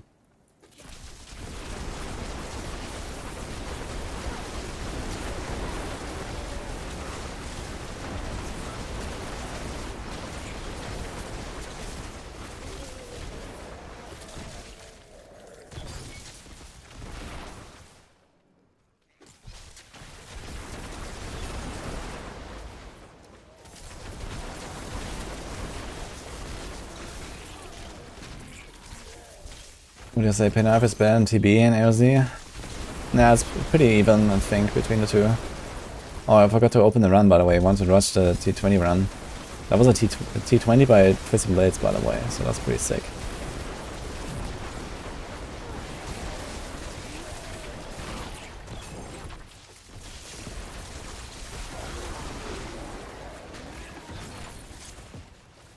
Wait. Ah.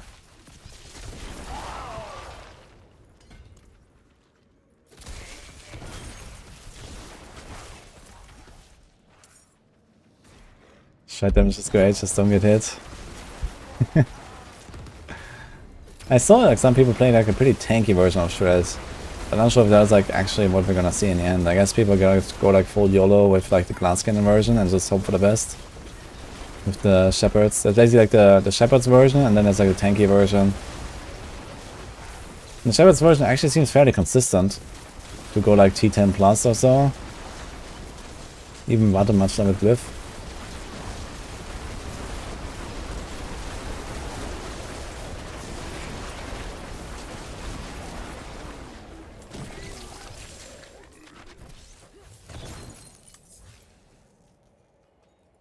Hope the butcher doesn't find me. Shanice use snapshot and kill ARZ level 25.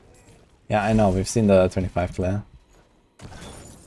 Well, I mean, did they use anything besides elements aspect? I saw the elements aspect, but what else? If there's anything else.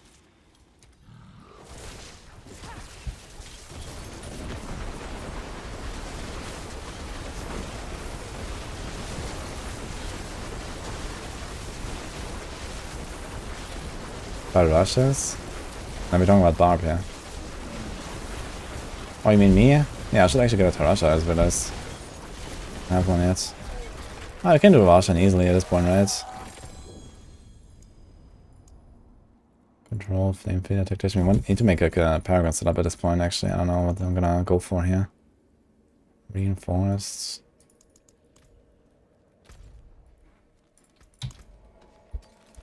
Still running this blue rose here. Just elements, Woven Barb, okay.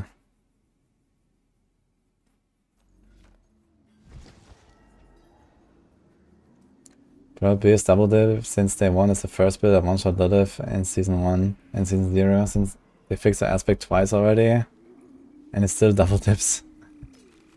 Yeah, I wonder if they're actually aware that it does that. Maybe they just don't understand. I don't know, man.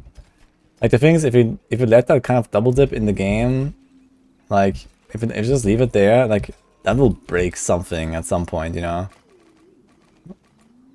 Like we're already at that point of the TOB glyph. Like if there's gonna be a druid at some point that has like a level 100 plus TOB glyph, they're gonna be annihilating with shred. So I don't know, man. The forge is ready. All it takes is like one little glyph. Okay, let's try like 5 runs or something.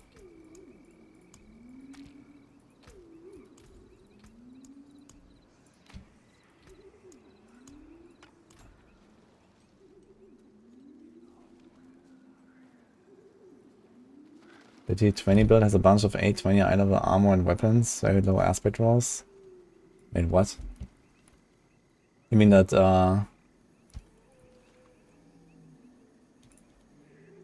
let's see. Here, this one? Can I try to open this on Edge again? Maybe it works this time.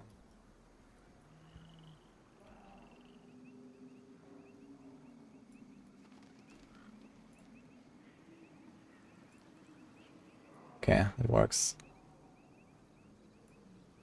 Does he show his gear and stuff? So he's playing Poison Spiders, and this is pretty bad map. Okay, he's running Metamorphosis, Caltrops, Smoke Grenade. Okay, is this the same guy who also did a 19 previously? I saw like a 19. Link in the description.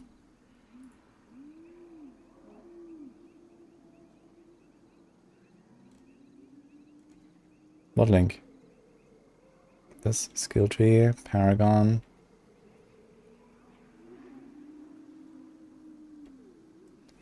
Oh, it's a wait. It's not a Chinese guy, guys. It's a Korean guy.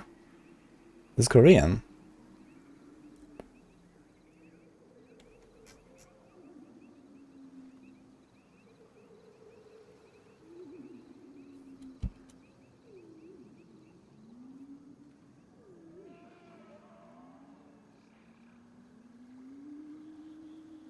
Let's see how fast he melts these deletes.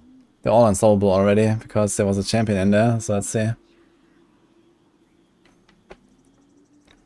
Wait, where's my character? Okay, a bit chilling.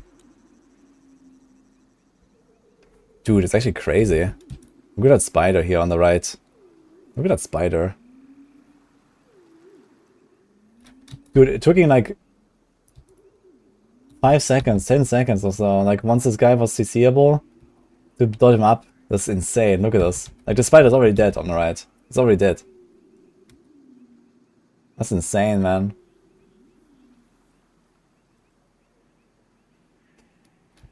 And it wasn't even frozen, right? Wait.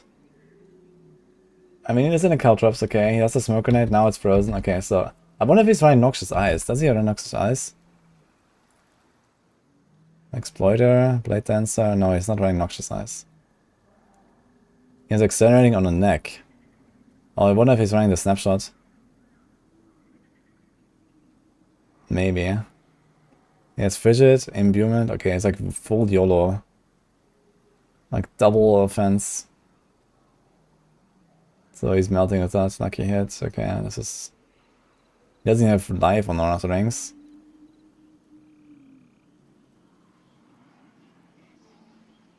Close crowd. Okay. Exploiter. Okay, it's like pretty standard otherwise. It's just like a very YOLO version. It shows all the build at the end. Okay, we can check it out then.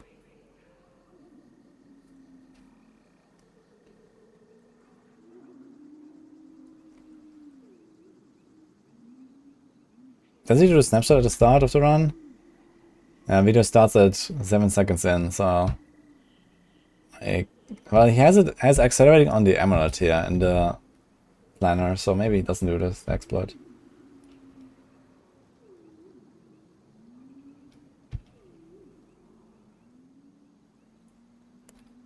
Dude, this is the one thing I hate about playing Metamorphosis, man. It's so hard to position yourself in the right place. Like here, he could be in a much better place to nuke everything. He's kind of hitting the elites, but it's kind of scuffed. Because he has to metamorph around all the time. But man, he has some good damage, holy shit.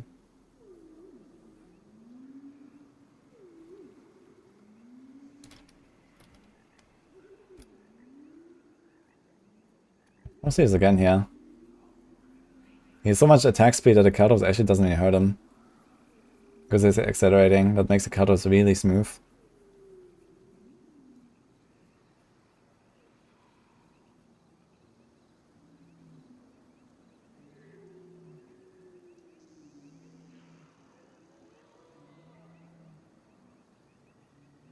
Actually, doesn't matter. It's accelerating there, pestilent, bursting, light dancer, corruption. So basically nothing matters. If he, like he might have done the snapshot, but maybe not. So you can just put it on the amulet anyway, and it's like a minor difference, I guess. Because none of the aspects that he has actually matter to have on the amulet. Like none of them need to be buffed. Besides corruption under the crossbow. Oh, does the blaster actually do something? Let's see.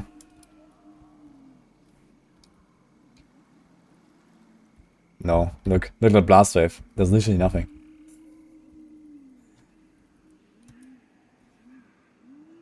It doesn't play Shared Misery. I don't need Shared Misery, it doesn't much, I think. Like a lot of these guys run exploiters. I think Shared Misery is good for like, especially farming and like, you know, more casual play. But it's not like a requirement, I'd say. Because he's kind of like freezing stuff anyway with Caltrops. Yeah. With Caltrops, it's probably not important to run Shared Misery.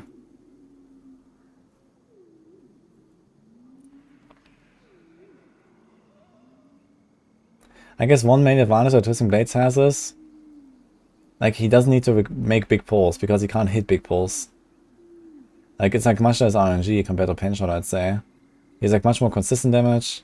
He doesn't really care that much about big pulls. And as long as he can tank all 3 Bloodseekers together later, which is gonna be kind of tough with this kind of squishy setup he has, to be fair. Dude, Silence, he does so much damage, that's kind of surprising, man. I wanna see, like, how many, procs does he get? No, yes. No, no, yes. It's crazy how he dots him up so fast.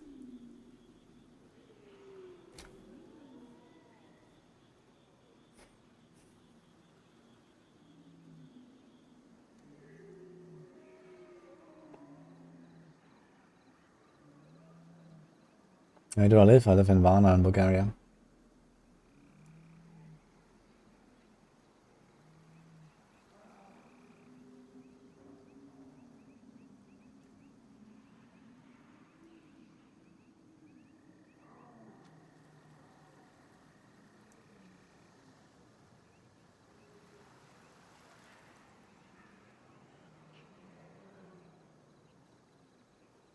I only get higher stages at the new boss. What do you mean?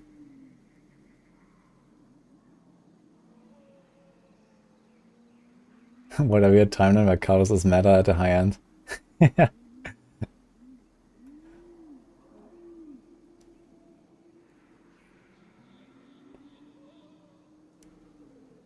I think it's better on TB than it is on Pen, though. Because on Pen I already like CC everything easily, and it's also much more important for me to like clump up the monsters a bit more. So I don't necessarily want to freeze them with it. Positioning matters a lot more, so there's like a lot of like problems. And also like I would have to go Metamorphosis. Do the almost whip there. Went down to like 20%.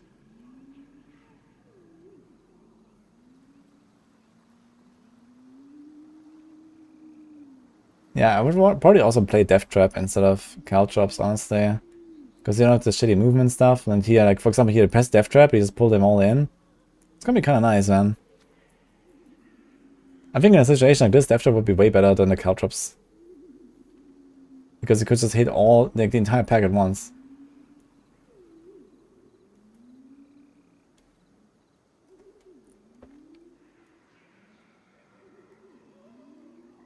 It's a juicy pack though, man. All the spiders. Oh, actually I realized because he's freezing all the stuff, we might actually lose out on spiders. Yeah, gotta be a bit careful there when they start dying.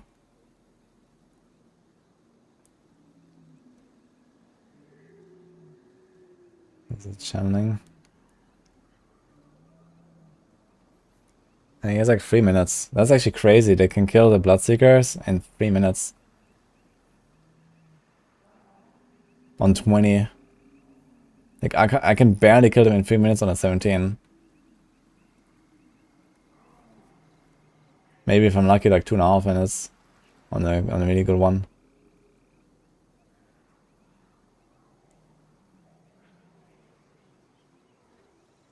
I wonder if he's like doing them all together. Obviously doing them one by one. He might even have the damage to do them one by one, honestly. He's running away.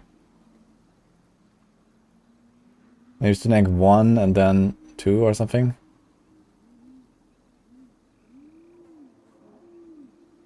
Necro. Let's see. I'd like to see the damage numbers, man. No Bloodseeker swap, by the way.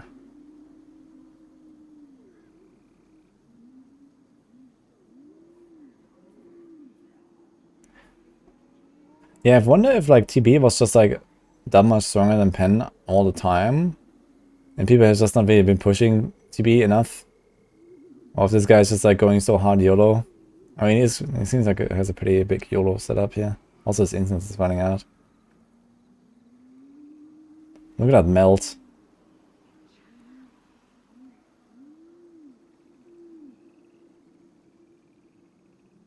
Oh, which one is he using?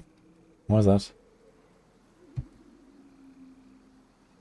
15. There's like a res and another res and 2 maximum res of something. So he's capping his resist with that, I think. Yeah, he has like emerald, and sapphire in his jewelry. I think he's capping resists.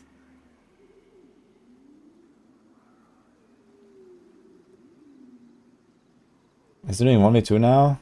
Looks like it. I mean, it's a druid and a necro, so it's like probably the easiest combo you can have, pretty much.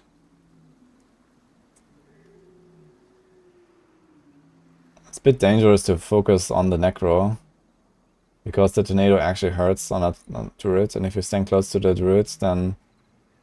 Okay, you can try to dodge the tornado as well, but he's not doing that and he almost died. The tornado is like the only dangerous part on the druid. If you stand close to him all the time, then he does me hurt you with that. Yeah, that's what I mean, YOLO. Like, he has like a very squishy setup, that's what I mean, simple gaming.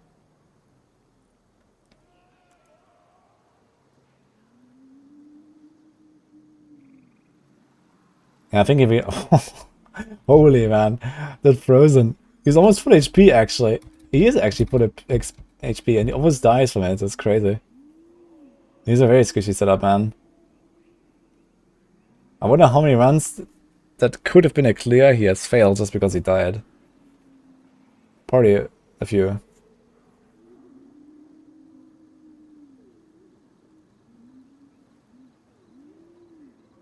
But it's actually crazy, man. Look at that. Like, he starts this guy. He has like 80%, 1 minute left. 20 seconds later, he's dead, man. That's insane.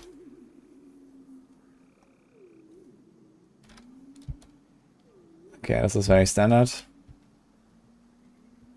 let's see it again. Okay, Shaco. So he has like no resist here. Instead, he's trying to do the resist with the gems and the instants, I guess. So this is armor, DR, close and distant. 925. Dude, what is that chest, man? That's 925. Okay.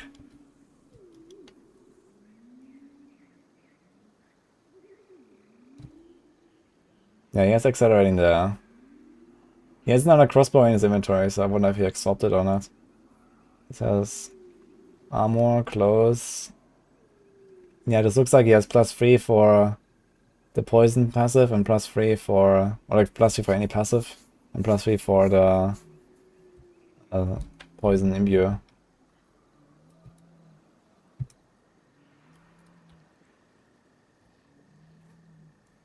That's the might aspect. With armor, DR, close, and poison DR, I think.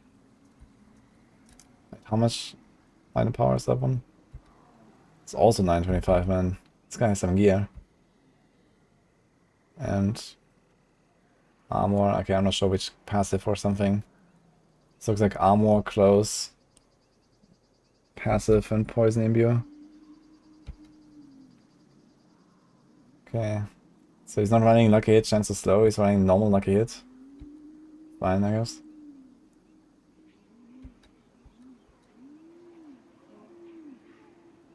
Okay, kind of low DR, but really high damage to bolts. Movement to Barez, Exploiter.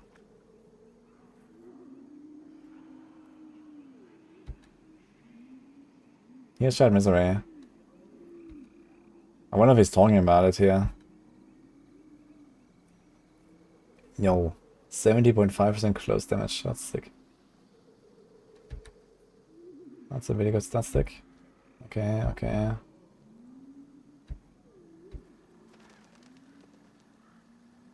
So he's lucky hit, crowd. Oh, that's interesting. I think he has close damage there, no life. He rolled it actually instead of life. I wonder if he couldn't get a better ring or if that was intentional. Here he has life instead. Lucky hit, crowd, and crit.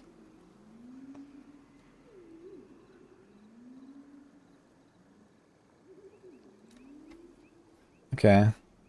Yeah, he has like a very offensive amulet, and he compensates with the incense for the res and the gems there. So you see he has a kind of low armor. Like for example, I'm running still skulls with disobedience, and I don't necessarily have to do that.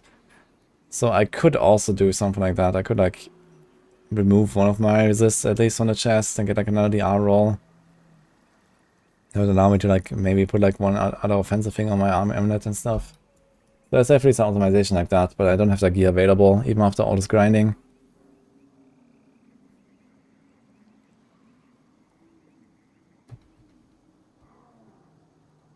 This looks pretty standard.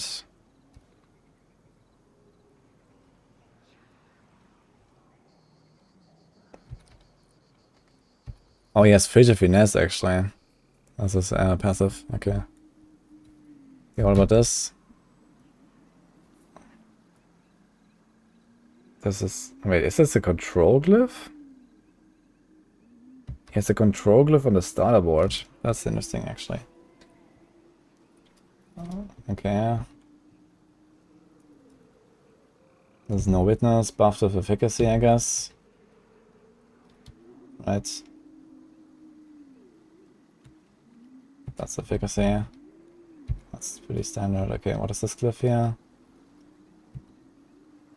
This is versatility. Okay, and what is the last glyph there? I guess this must be tracker. Does he have tracker there? No, he has like, I don't know, Canny or Bane or something. So no tracker. That's kind of funny. He actually went to the ambush board. He didn't take any of the rare notes. That's actually really funny how scuffed that looks. Is that actually worth it? 2, 4, 5. It's like 10, 15, 17. He gets like an extra glyph for like 18 points or something. Which is not the worst, I guess. It's like roughly 15% DPS. I guess he's explaining that deadly ambush is useless, yeah. If he's talking. Does he talk? I don't hear anything. Oh, he has another board here. So there's Eldritch Bounty, and what is this glyph? Does he have tracker there? He does have tracker after all. So he squeezes in another glyph basically with that. And again, he took neither of the rare notes. That's kind of funny. I didn't realize there was another board up there. Okay. I can see this here as well. Now, is that worth it? This looks so weird, man. It's the potion healing, and this is like, what is that? Non-physical damage or something, or input skill damage?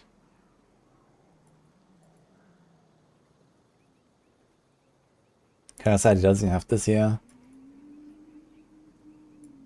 I guess this is fine. Yeah, this is definitely a bit of a too greedy setup for my taste, man. Holy. I mean, it works. But like, as greedy as you can make it, pretty much.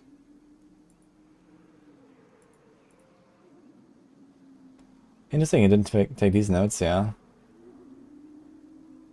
But I guess it's 2 points to get one of the damage for his crowd control, so maybe I can leave that out. He doesn't have this stuff there.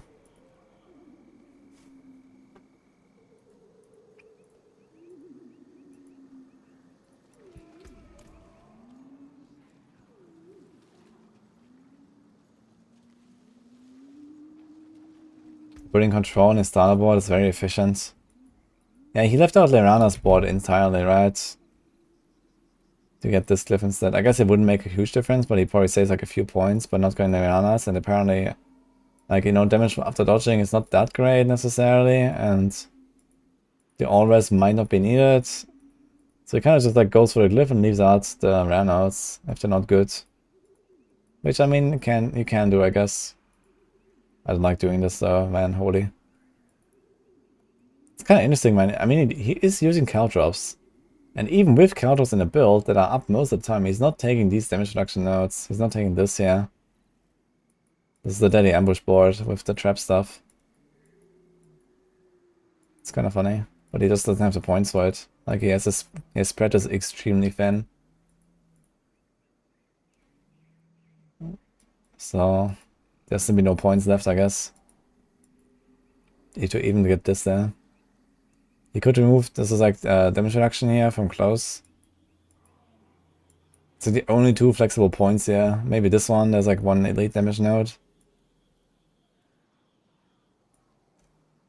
Yeah, I can see the control is quite efficient here. I've done it in the past as well. But now if damage versus ground control being so important. But on the other hand, if he has a high level glyph. Do we see what is this glyph level? What is this glyph level?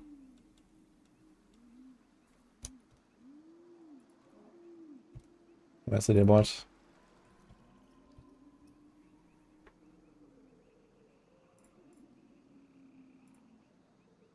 That is 50.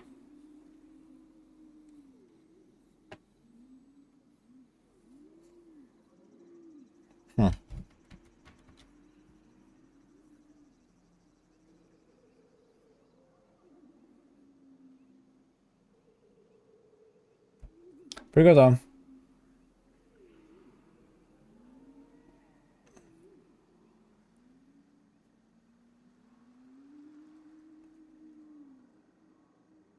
Man, all these TOB levels, man, are really high at this point. Look at that. 50, 51, 50, 35. Oof. Here's a plebs, man. 20, 12, 14, 16, 17. It's like a few guys that are really pushing it. And that's it, man. Everyone else is like pleb tier. What about here? 50, 50, 50. Oh, lighting's here twice. 23 already, damn. Should we watch that one? Let's watch that actually. Actually, my potions are running out soon, and also my YouTube is bugged. Great. Maybe gonna watch some clears tomorrow, guys, because my YouTube is bugging all the time. It's gonna be annoying. Gotta try Varshan. Why is Rax not on AFZ leaderboard? Well, is he even playing the game? What, I mean...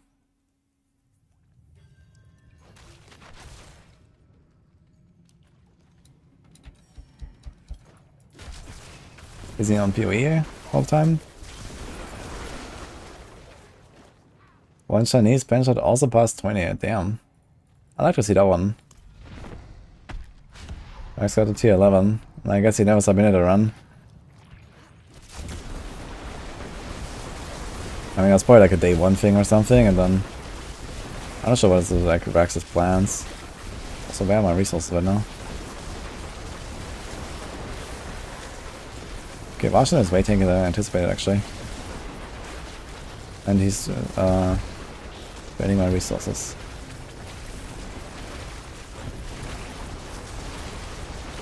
Okay, maybe I should do 5 Varshans now. Gonna take forever.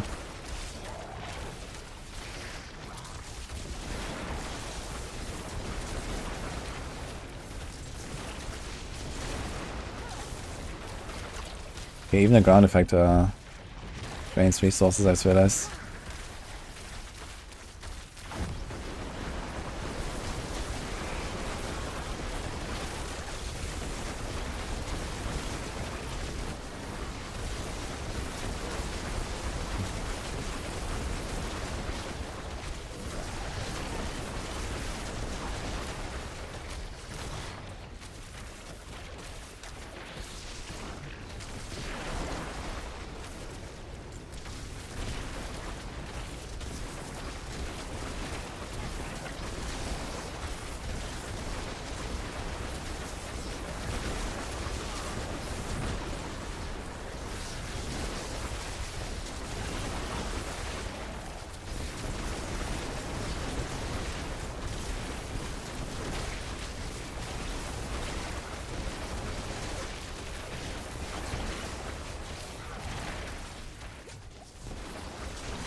Okay, that's way too long for my taste, yeah. I'm not gonna farm Varshan.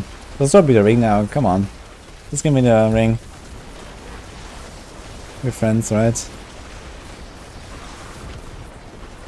Stuck at him twice, actually. Oh, nice, he dropped 0 unique. Cool. I don't know, maybe Rex is gonna log in and he's gonna clear some actual tiers at some point.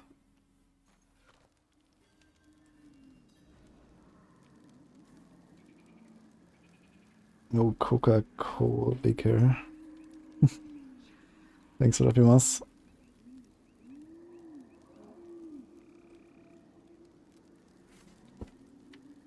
Yeah, I'd like to see it, the pen shot 20 as well.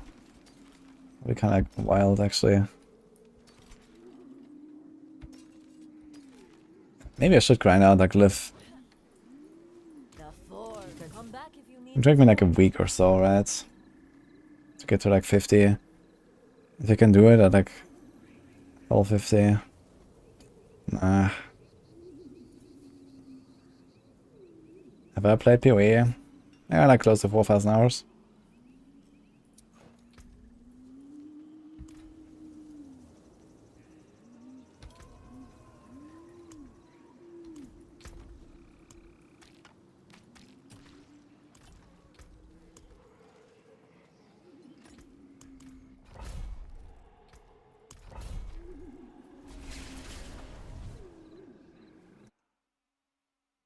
That title, the fear of missing out. I mean, it would be kind of cool to get the title with a rogue instead of another class. Especially on hardcore.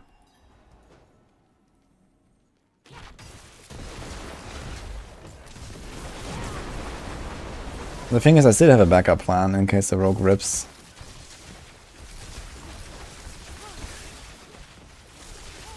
So maybe...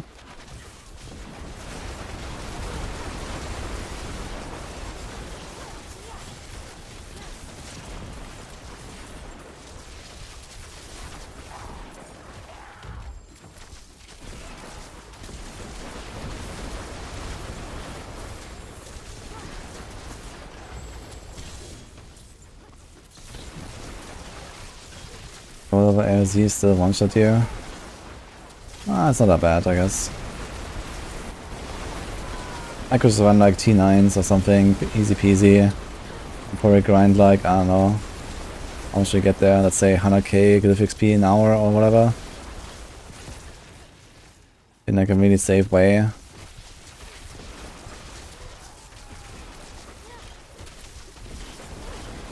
When was the last time I played PoE? Like 2 days ago, I think.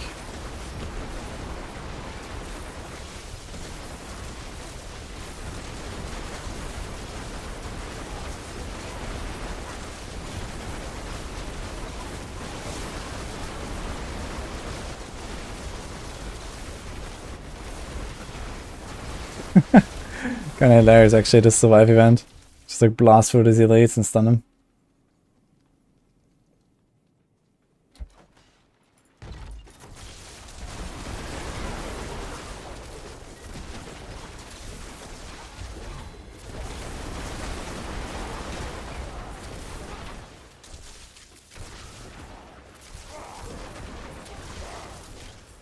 Yeah, if Victimize was actually working, I think Pension would be really good. Pension would probably win against TB then. If Victimize was working properly with everything. And if it was also, I'm not even sure if Victimize even works with like poison imbue and stuff, but let's say it does.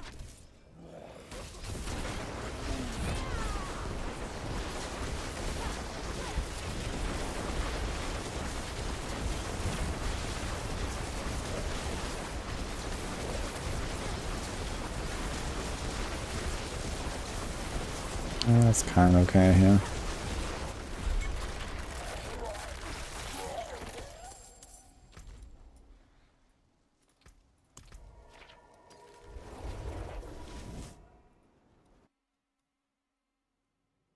Yeah, Victimize does work, but it's not as good as it says. So you can kind of play with it, but I don't really want to with the way it works right now. It's like, I think 1 or 2 bugs or so that just make it not as good as it should be.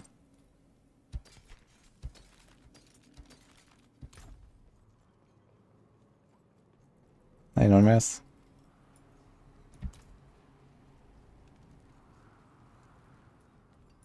Can I help you? Fair trade, farewell, and good fortune.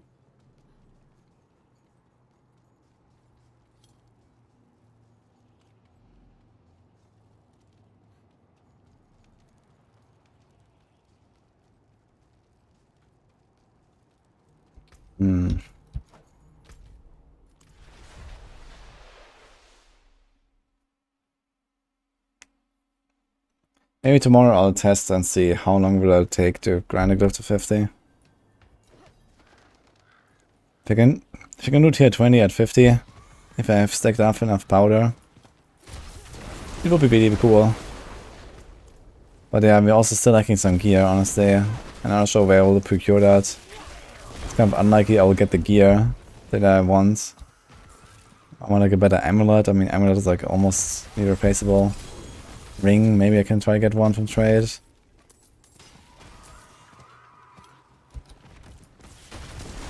We might have to play Metamorphosis and Cloudhops after all and stuff.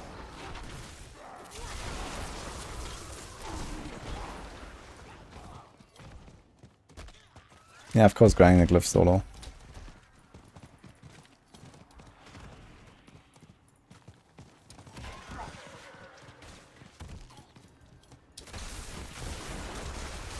Don't think you'll get gear while grinding the glyph?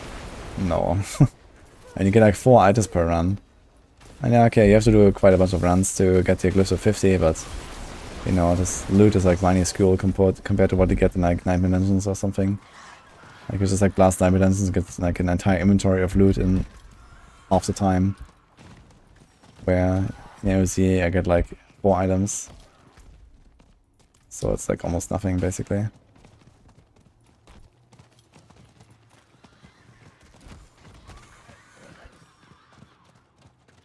Where to get glyphs? This is when we drop after level 50. Go up. Best advice from level 70 to 100. 9 dimensions, yes.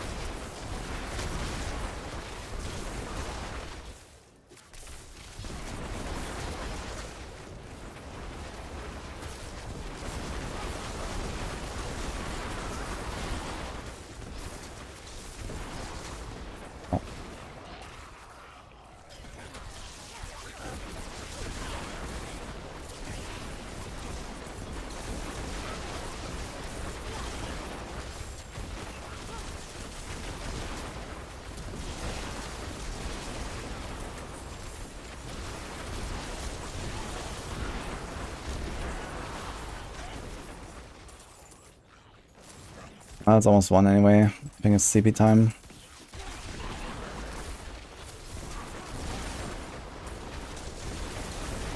grinding too much of this event here today. But at least we got everything done, for the most part. Just gonna get a few more pots maybe in the next day or two. Grind like another hour. Then we can forget about this thing.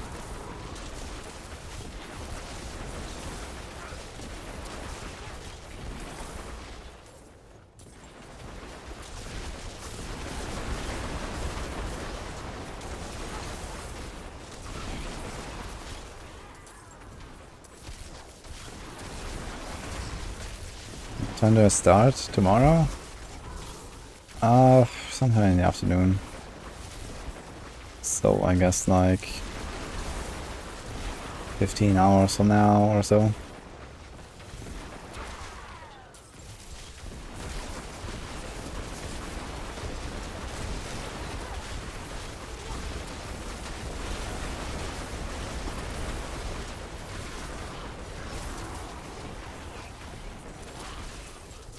Oh.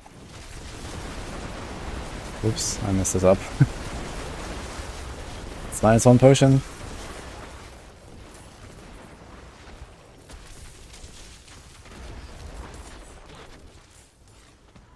Yo, Filmic, thanks for what's up, man.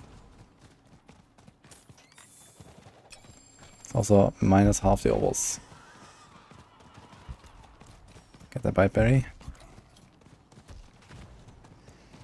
So, will I try to gamble more amulets on my rogue is the question. I guess I could. I guess technically I could even get away with an amulet that doesn't have armor on it. On my rogue, if I really want to. But I think at that point it's getting kind of scary. But yeah, an amulet that had like +3 to imbuements would be pretty powerful. That alone would be, I don't know, nearly a tier in damage. Or at least half a tier or so in upgrade. Do we ever take bathroom breaks? Not today. Not the longest teams here.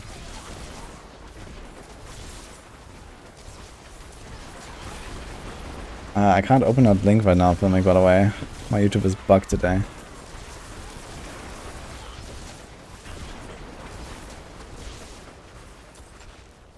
And also I don't know much about Xbox.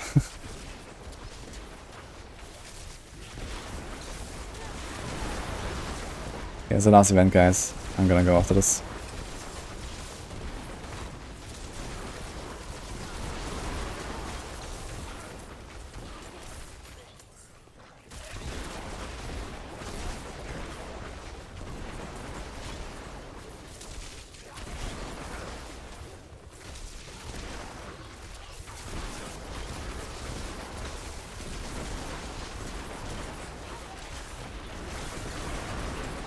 Does the midget buff work in AOZ?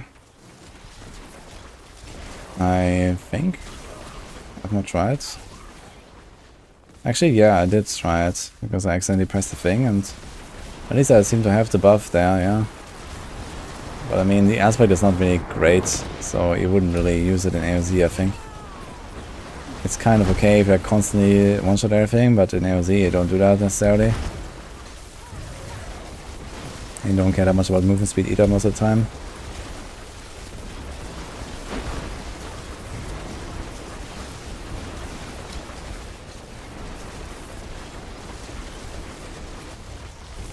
Doesn't hurt to have it on. Actually it does to some degree because it clutters your buff bar. You have a lot of buffs in some builds, and I like to look at them sometimes.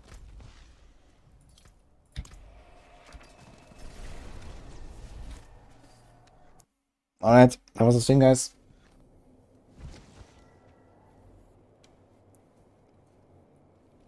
I hope you enjoyed it. I'm gonna say goodbye. Goodbye, YouTube. And we're gonna raid someone on Twitch. Let's see.